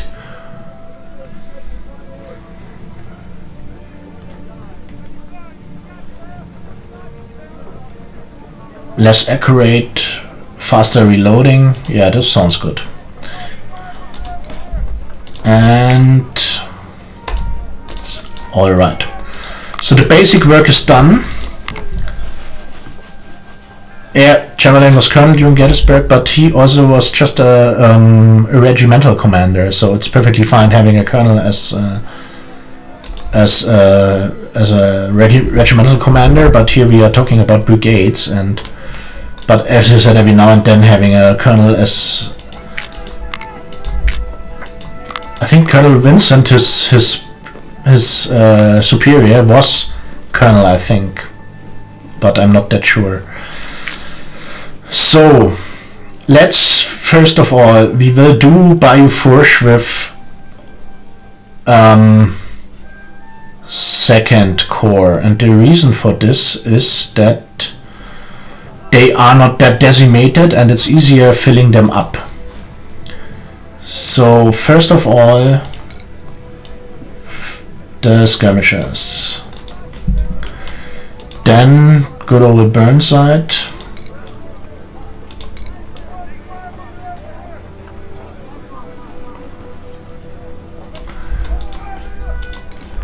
he is also quite good. Yes, sir.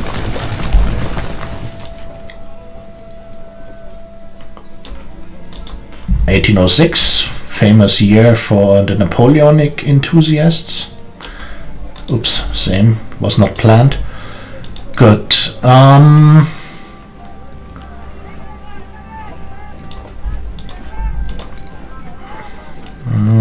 Yeah, come on. That's fine. Artillery.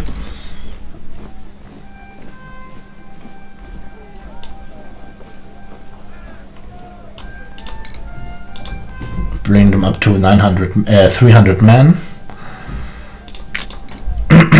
Then I think it was 15 brigades to take to Bayou Fourche.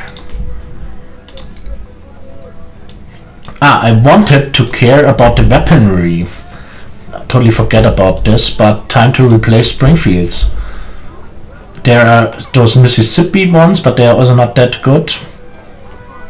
But there are still a lot of those Harper's Ferry M1855. These are the normal ones, and there are the Harper Ferry ones. So let's equip them and fill them up.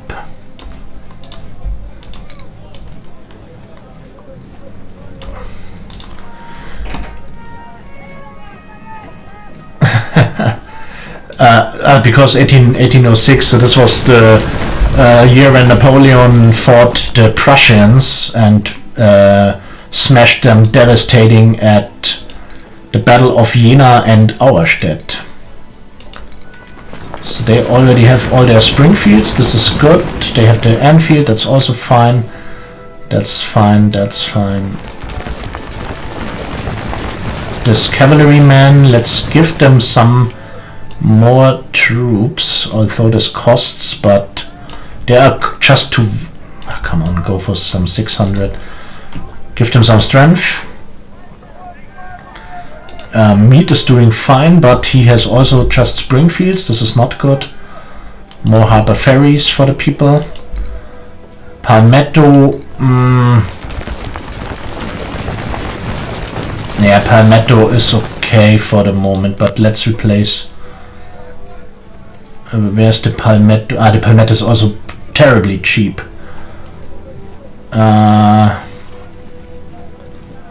Maybe some Tyler, Texas. We could equip one regiment with them, so let's give Hatch the Texas rifles there. Yeah. Okay. And for Lawman, he has the Palmetto. Let's give him some Enfield.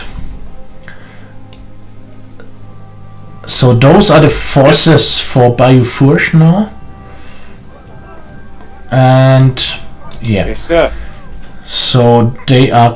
Let's care for Davis too. He has also this pattern Enfield, pattern 1853 Enfield. The battery is fine. This one. Those are they are also fine. Good. So, and the last division did not have much action. They are also in pretty good condition. Let's just see. Palmetto, Springfield. Oh god, what a crappy brigade. This is horrible. At least replace those weapons, since this is a whole division with the crappy first day weaponry. Let's replace them here. And okay, and second corps we will upgrade later, fill up later, but what we can do now, we will replace the weapons of Ames, also 2 Harbor Ferries, just to have them locked for the unit, that I don't forget it. A Palmetto. Slocum gets the Harper's Ferries 2. Heinzelmann, is there anything else? So I cannot. He gets some Enfields. Those are fine. Palmetto. The Iron Brigade has good Springfields. That's perfect. That's also good. Springfields. Harper's Ferries. And more Springfields. Okay. So at least give Zook some. Nope. I want to keep Zook as commander.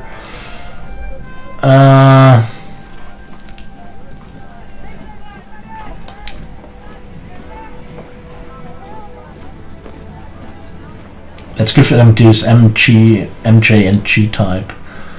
Yes, sir. Okay, and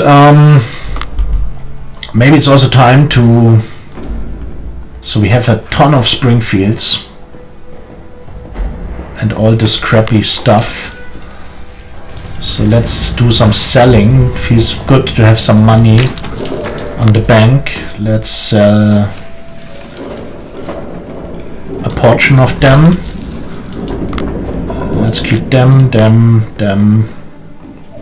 So we still have some units around with them, so let's keep some in stock to fill them up. Skirmisher weaponry, lots of hunters, like we can sell. Yeah. For the cavalry, sort of. Okay, that's a bit brutal. Let's sell this stuff. I also will never equip them, so the rest is fine for me. Some sharps in reserve. So artillery, I think we will never build up 6-pounder batteries anymore. Come on, let's keep. I do not need the money right now. So, okay, I will do this Bayou Fourche now to end today's stream. So therefore, when I continue, when I continue with the campaign in the. Well, I do not know if it will be in the next stream, but for next stream when I play this campaign, then I can immediately jump to Chickamauga. I probably will not do the reorganization after this today, so this might be that I start reorganizing the army for Chickamauga, but I want to do this battle now. I want to have some challenge before I go to bed today, so we will use second corps. We have brought it up to some strength already. This corps is pretty fine. So first one, 10,000 men less, so they definitely need reinforcements. We have 8,000 men left, so the men are there to fill this up. for... Yeah, okay. There are even crazier Springfields, but... we will buy Thomas. Oh, and Beaufort. Come on, it's cool having them. Maybe it's time to build up kind of a cavalry division in the reserve, therefore we could use Beaufort. Come on, let's do this right now.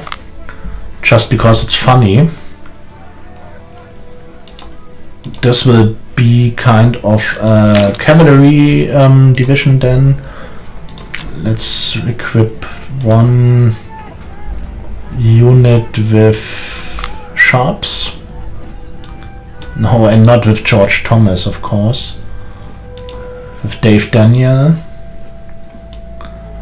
Just to remind me that this will be a cavalry division. In the reserve corps.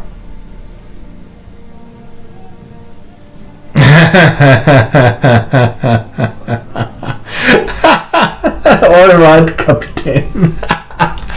Then do your challenge, I do mine. I will end this day with Bayou Fourche. And let's go for this right now. And for you, a good night. Thanks for joining in again, and see you soon, Captain. So there we go. And second corps we said. There we are. Good. And started. Yeah, same to you. Thank you. The rebels hold a strong position north of the river. There are 3 available forts to cross the river here. And this section. And up in the north.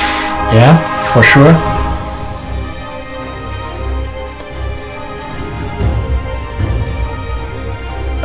Part of our forces have landed on this small island and will soon join the attack.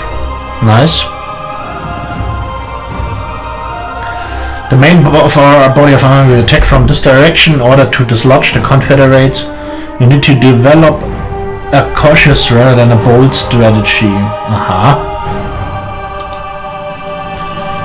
Okay, yeah. So, what do we have? Strong 1st Division. They indeed head to the north. 2nd Division will go there for the moment. Let's bring up some artillery and let's see where we could bring the sharpshooters. And of course we will dispatch some skirmishers too, just to clear the path.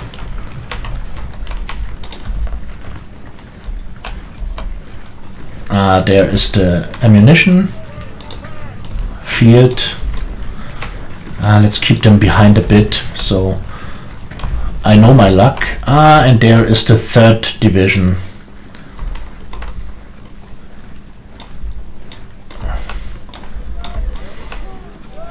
And cavalry. They we need up in the can't they cross there? Nope. So then we have a terrible position for the cavalry.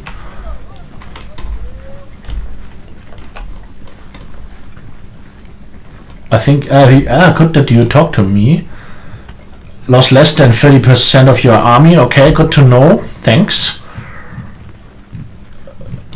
Okay, then let's see what battery do we have there. It's Napoleon's. So, okay.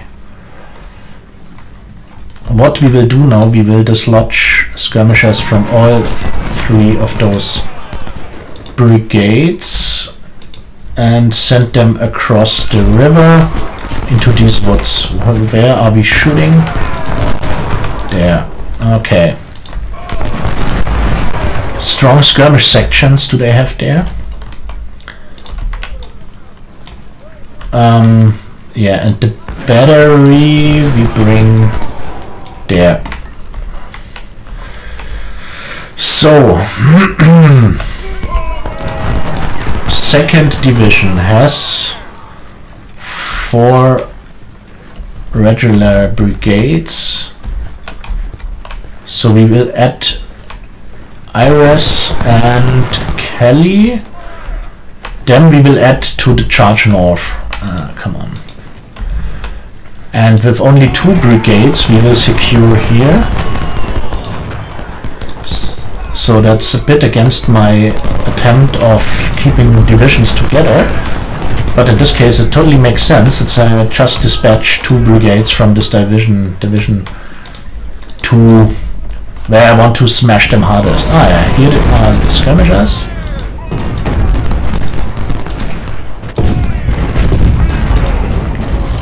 So let's spread them out a bit.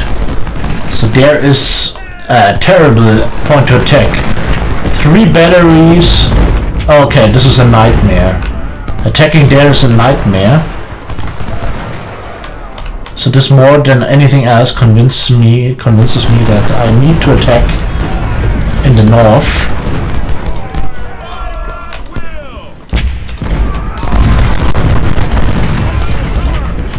And there is some deployment necessary, and also we need the commanding general in the north. So if you know such details that I have to avoid losses, then I assume you played those campaigns several times too, right?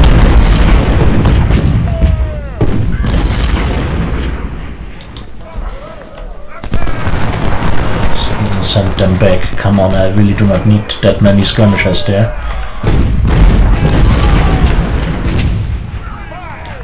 And the battery we will use in the north to support the assault. Which one is this? Napoleon's. Good.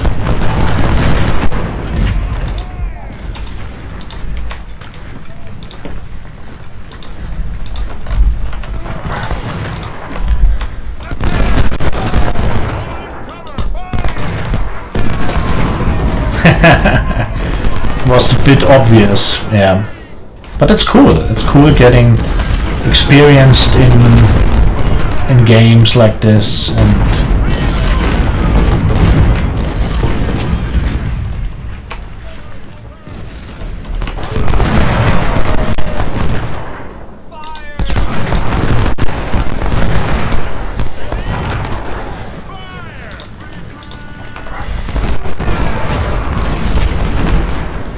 so 1st Division will lead the way. Let's bring back those skirmishers, and the 2 brigades of 2nd division will be in support.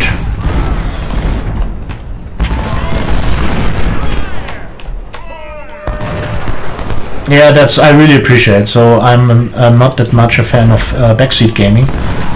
So I never had the feeling that something like this was happening with you guys, but yeah, it's just not funny being taught by people how you should or should not play. But just to make it clear, this I never had a feeling like this with you or with the captain so far. So that's all fine as it goes right now.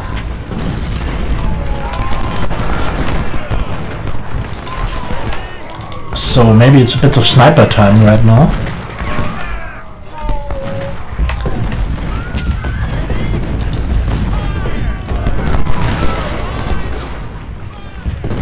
So I do not think Burnside will get wounded again immediately. I do not see any artillery there right now. This is good.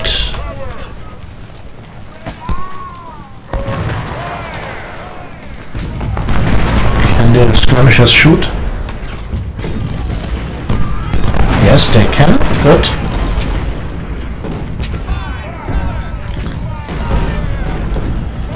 So, come on, no need to delay this. We all know what's going on. And the longer I stand in the fire of them, the better it gets. So poor Burnside, but now he charged his bridge, finally. Oh, those bloody... okay, this was bad. Look at them. What a fine mass of horse we have there. So immediately charge in the second brigade, since Burnside will retreat in a moment, I think. But there's really no cavalry of them. Crazy. So what else games do we play? I think not only Ultimate General, I think there should be some others too, maybe.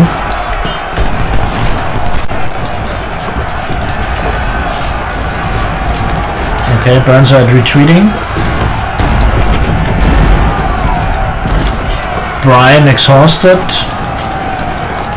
So let's charge in reins, and they should stay there.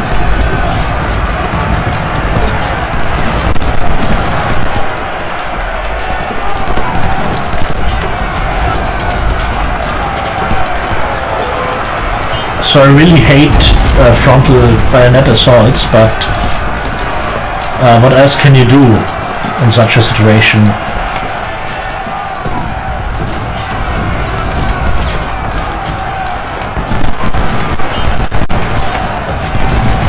Will Reigns make it finally?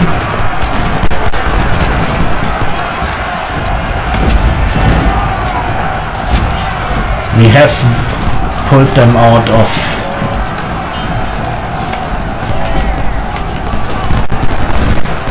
by the way, who's hanging back there? The battery. Oh.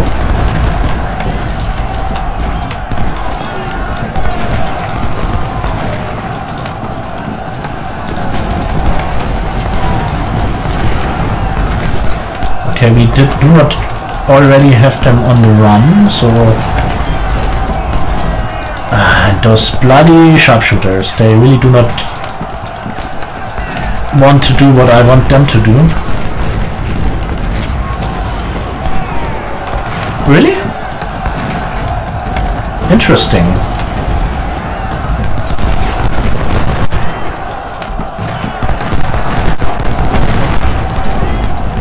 Yeah, that's the thing, I think.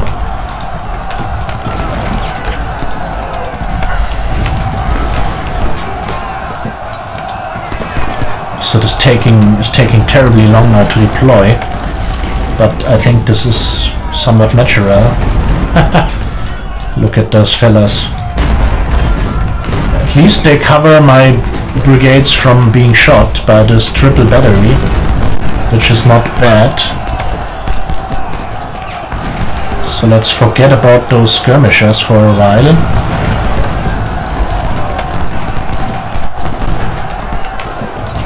And bolster the flank here.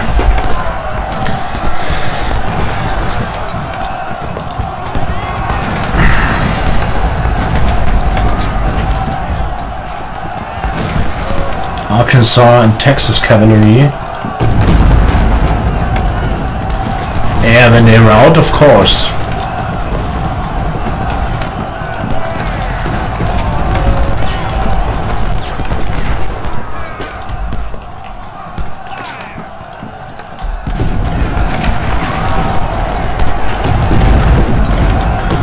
Now we have the artillery in the play.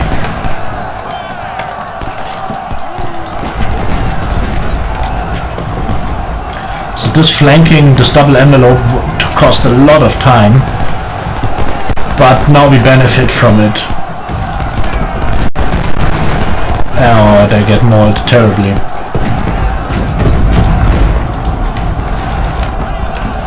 And it's time to follow up and deal with this cavalry. And there's Brian. And the batteries and the sharpshooters. Good.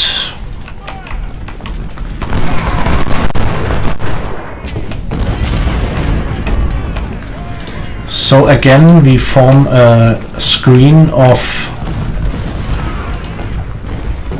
skirmishers.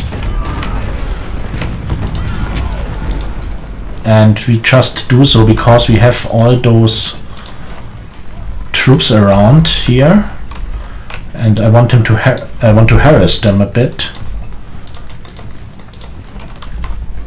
because with the main force I quickly want to deploy for the assault, since time is running too. This is the next aspect.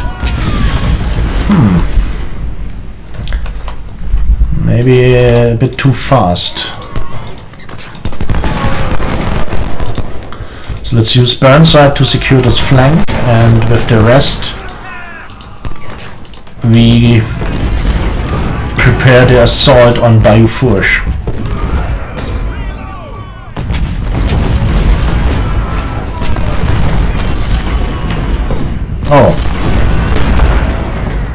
Oh, the batteries are in the open. That's what I call an opportunity. Really? I like this. So in this case, let's start a diversion.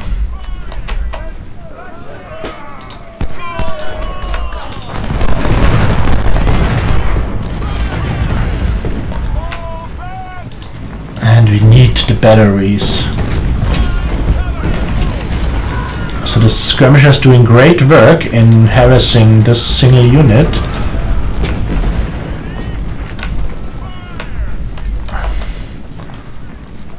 There's the Arkansas cavalry.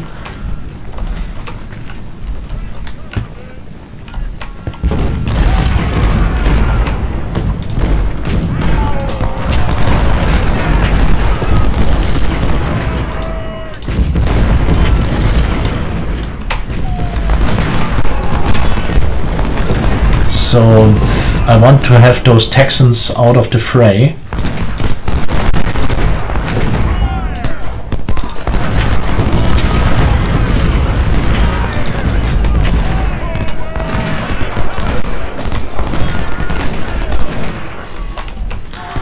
That's a bit of a risk now, having an all-out assault on all flanks.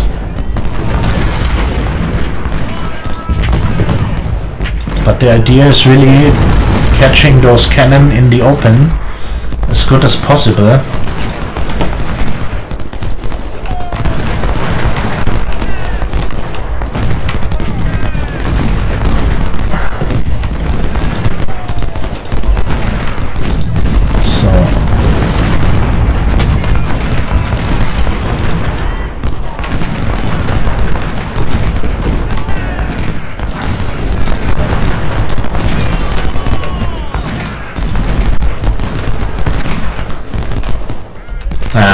So much about this.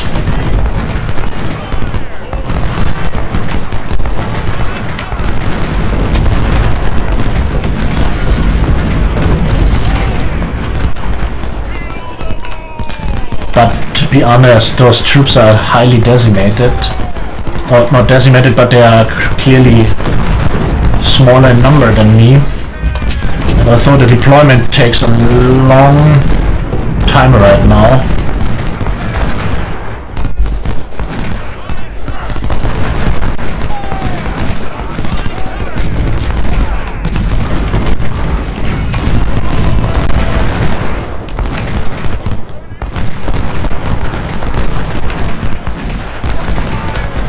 how are we doing there?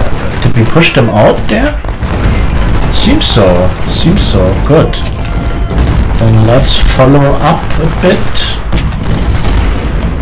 So the batteries got their pounding too. There is this single brigade, so they will stick to those woods. With them I will not press on.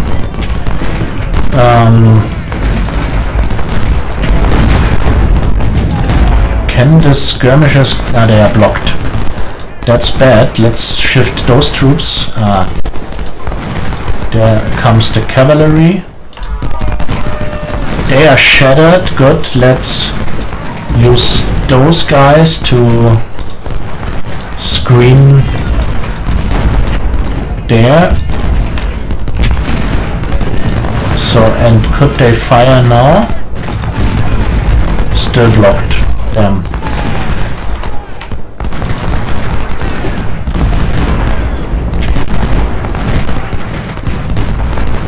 Yeah, that's what I basically planned by shifting them there, and also by moving up this brigade there, and there we have the first success.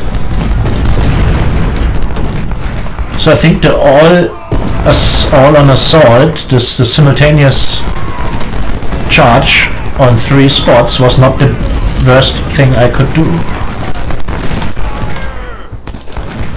So this cavalry charge is not that cool now, but we have repelled them. Can we deal with them? Probably not so well. There's nothing more annoying than cavalry in the rear. So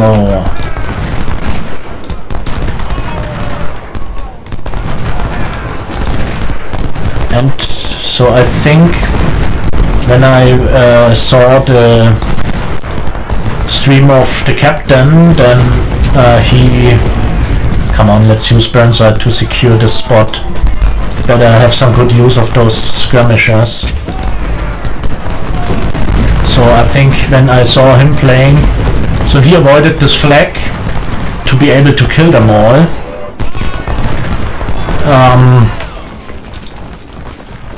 I totally understand his motivation for doing so.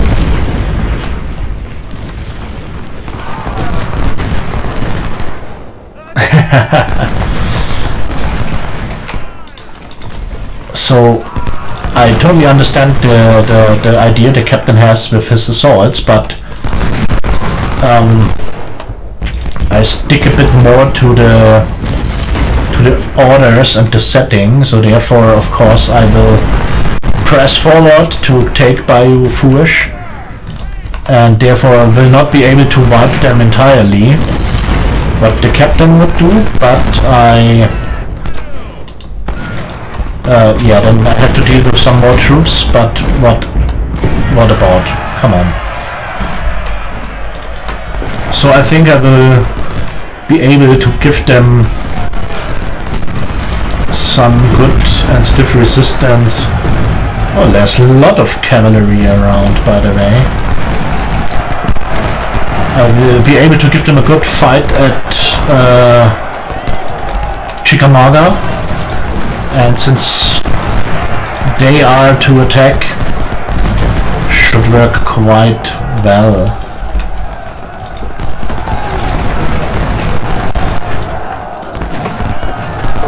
So Barrett somewhat beaten, but there are still his skirmishers around. Let's not bring them back, let's use them to deal with this battery. Meanwhile, we press on.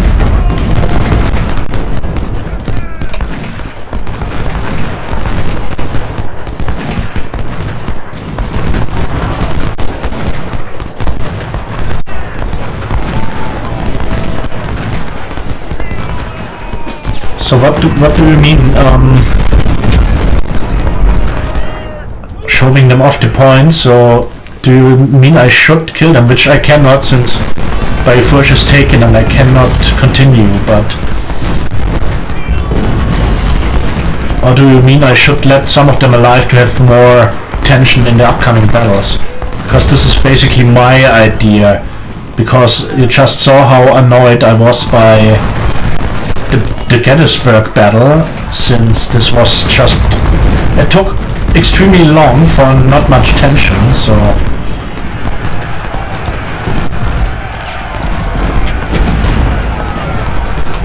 Aha, there's the... Oh, I've a bit forgot about them. Okay, so that's it. I can only finish it. So the question is not if I take them out or not. So the losses are quite good, so not even 1/5 of the army lost, more 1/6, just so far away from the 40%. 3,000 losses is good. I think I get some 4,000 to 5,000. In what the enemy lost a bit more than me, so this was a nice swift assault battle. Officers 1 wounded, which is of course not good. I think this was one of the division commanders. And some...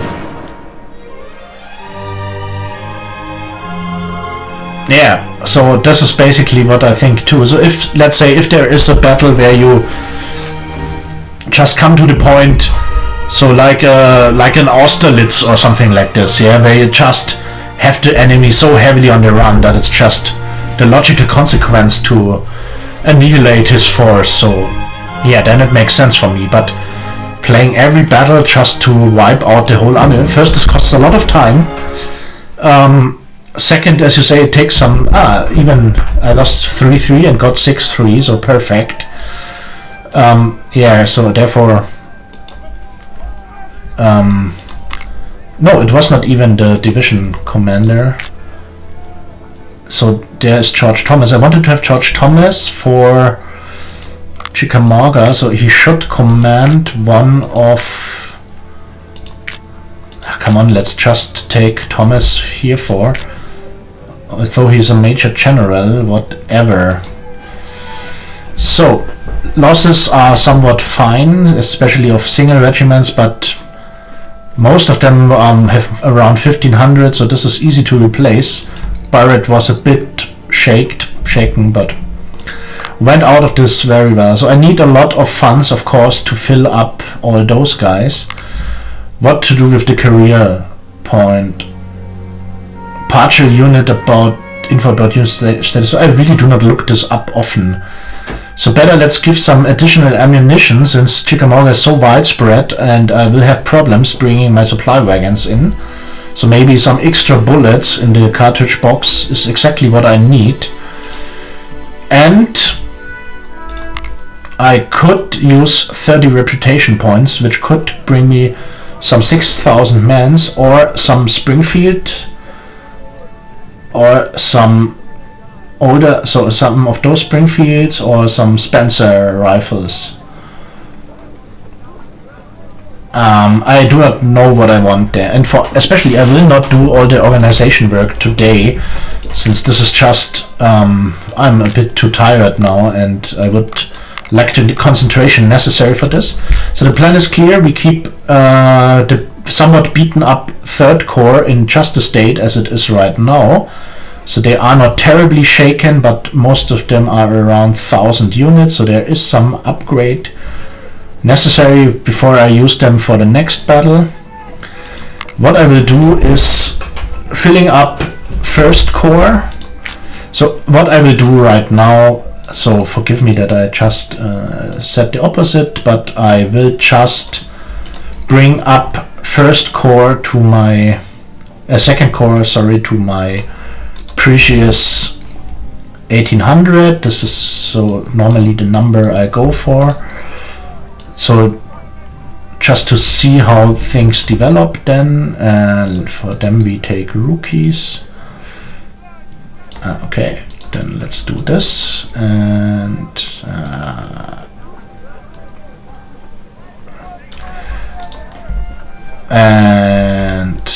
there's some more men. They have exactly 1800, so let's keep it like this. They got a bit beaten up. Those costs.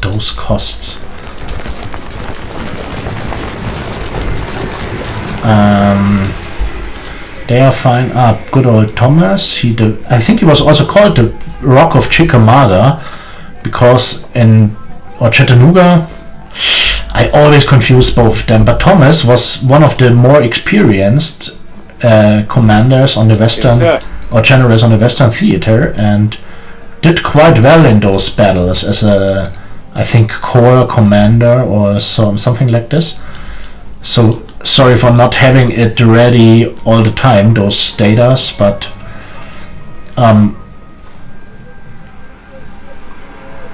Yeah, that's what I thought. Maybe I should have gone for this earlier, but so Palmetto, Harper's Ferry, Springfield, okay. So this core is battle ready now, perfectly. Let's even go for some... Let's add the full ammunition right now for all of them. Not there for the moment, but the 3 main core. McClellan, since he was such a supply buff, let's give him full stack too. So now 11,000, nearly 11,000, and come on, why not doing the organization stuff for a while at least? So first of all, let's can I shift them around? Okay.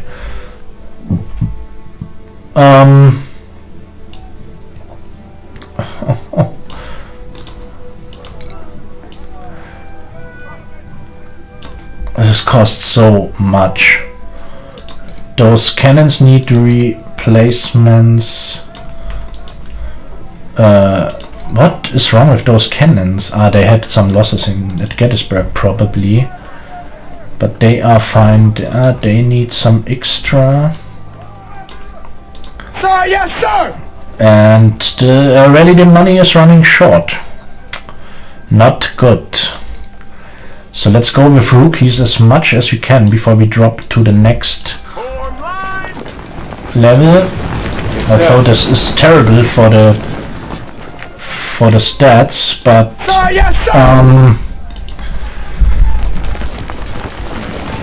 by the way, yeah, okay.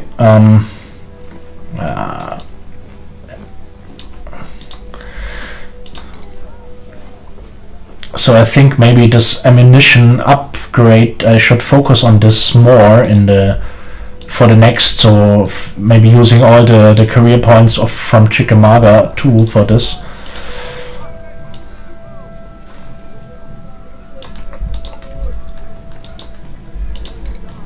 Heinzelman is shortly before upgrading. Sir, yes, sir! Good mod should get some more. He is a rifled cavalry. Good to know. They are also about to upgrade. Come on, they will get the experience again. Cabell is doing well. The poor Iron Brigade.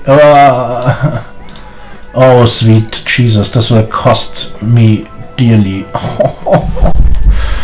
Oh, this is horrible. So I really need to keep Iron Brigade somewhat in reserve, so I had them shred a bit on the first day of Gettysburg. This was really not good, and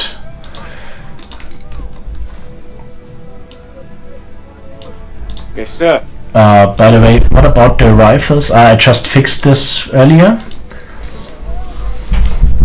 I just appointed the good rifles to most of them.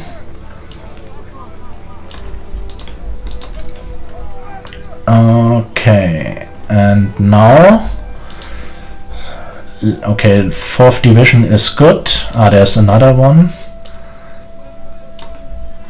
Okay, and now Bloody Iron Brigade I keep till the rest. So they are good, they are good, they are good. Heinzelman, you get up to 1800. Slocum, you need more men too. Sir, yes, sir! I'm feeling quite confident right now, so I think it will work out somehow nicely that I max up those 2 cores just as I like it for the battle. So of course they need so there we go now with them. Springfield's Harper's Ferries. So Ames we can fill up quite well with the Harper's Ferries from the... this costs so much. From them we have a lot remaining. So Hagood is lacking of troops now, and the Iron Brigade should need some extra. So where to get this from? So I really do not want to... I even cannot buy, and this is just 100,000, so this is not bad, but this is also not cool for such a high amount of weapons. So let's sell some more of those Springfields, and let's really sell some of those artillery pieces. Come on, let's sell all the crap we do not really need. Those bloody howitzers and those bloody 6-pounder fields. And with this money... no, not the battle map, damn. With this money we fill up those 2 remaining army units. Hagood.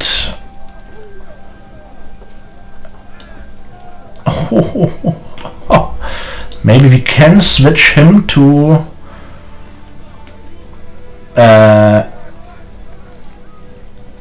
we could switch him to Harper's Ferries, but...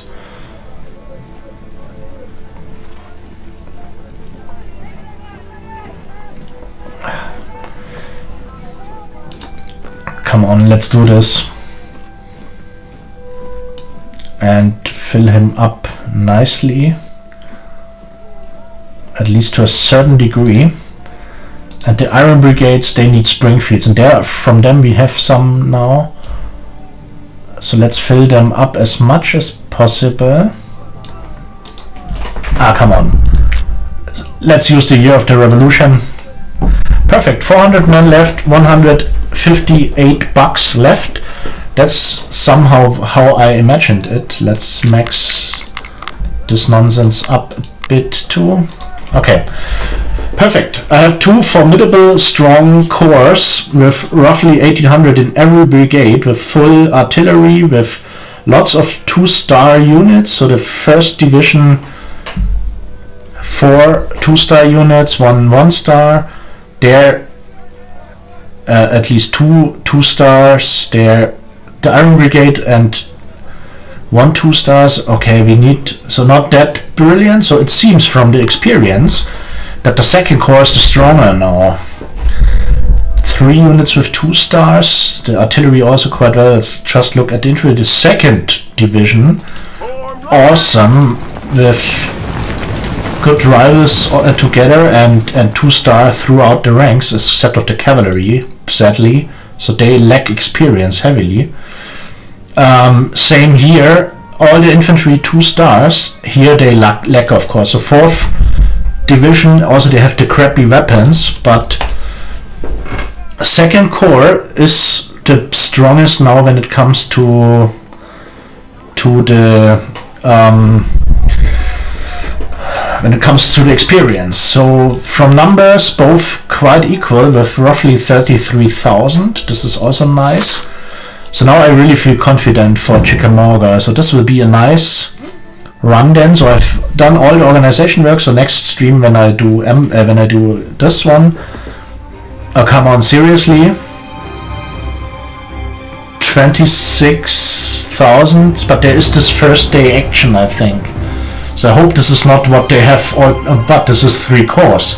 Oh come on, this is 3 corps with 7 divisions, and they have only 26,000 against my altogether 66.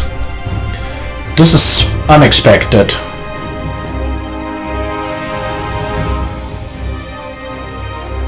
Okay, we will see how this works out. It's nevertheless a tough one, and will be a costly one, because even with 26,000 they can stick to their defenses, of course.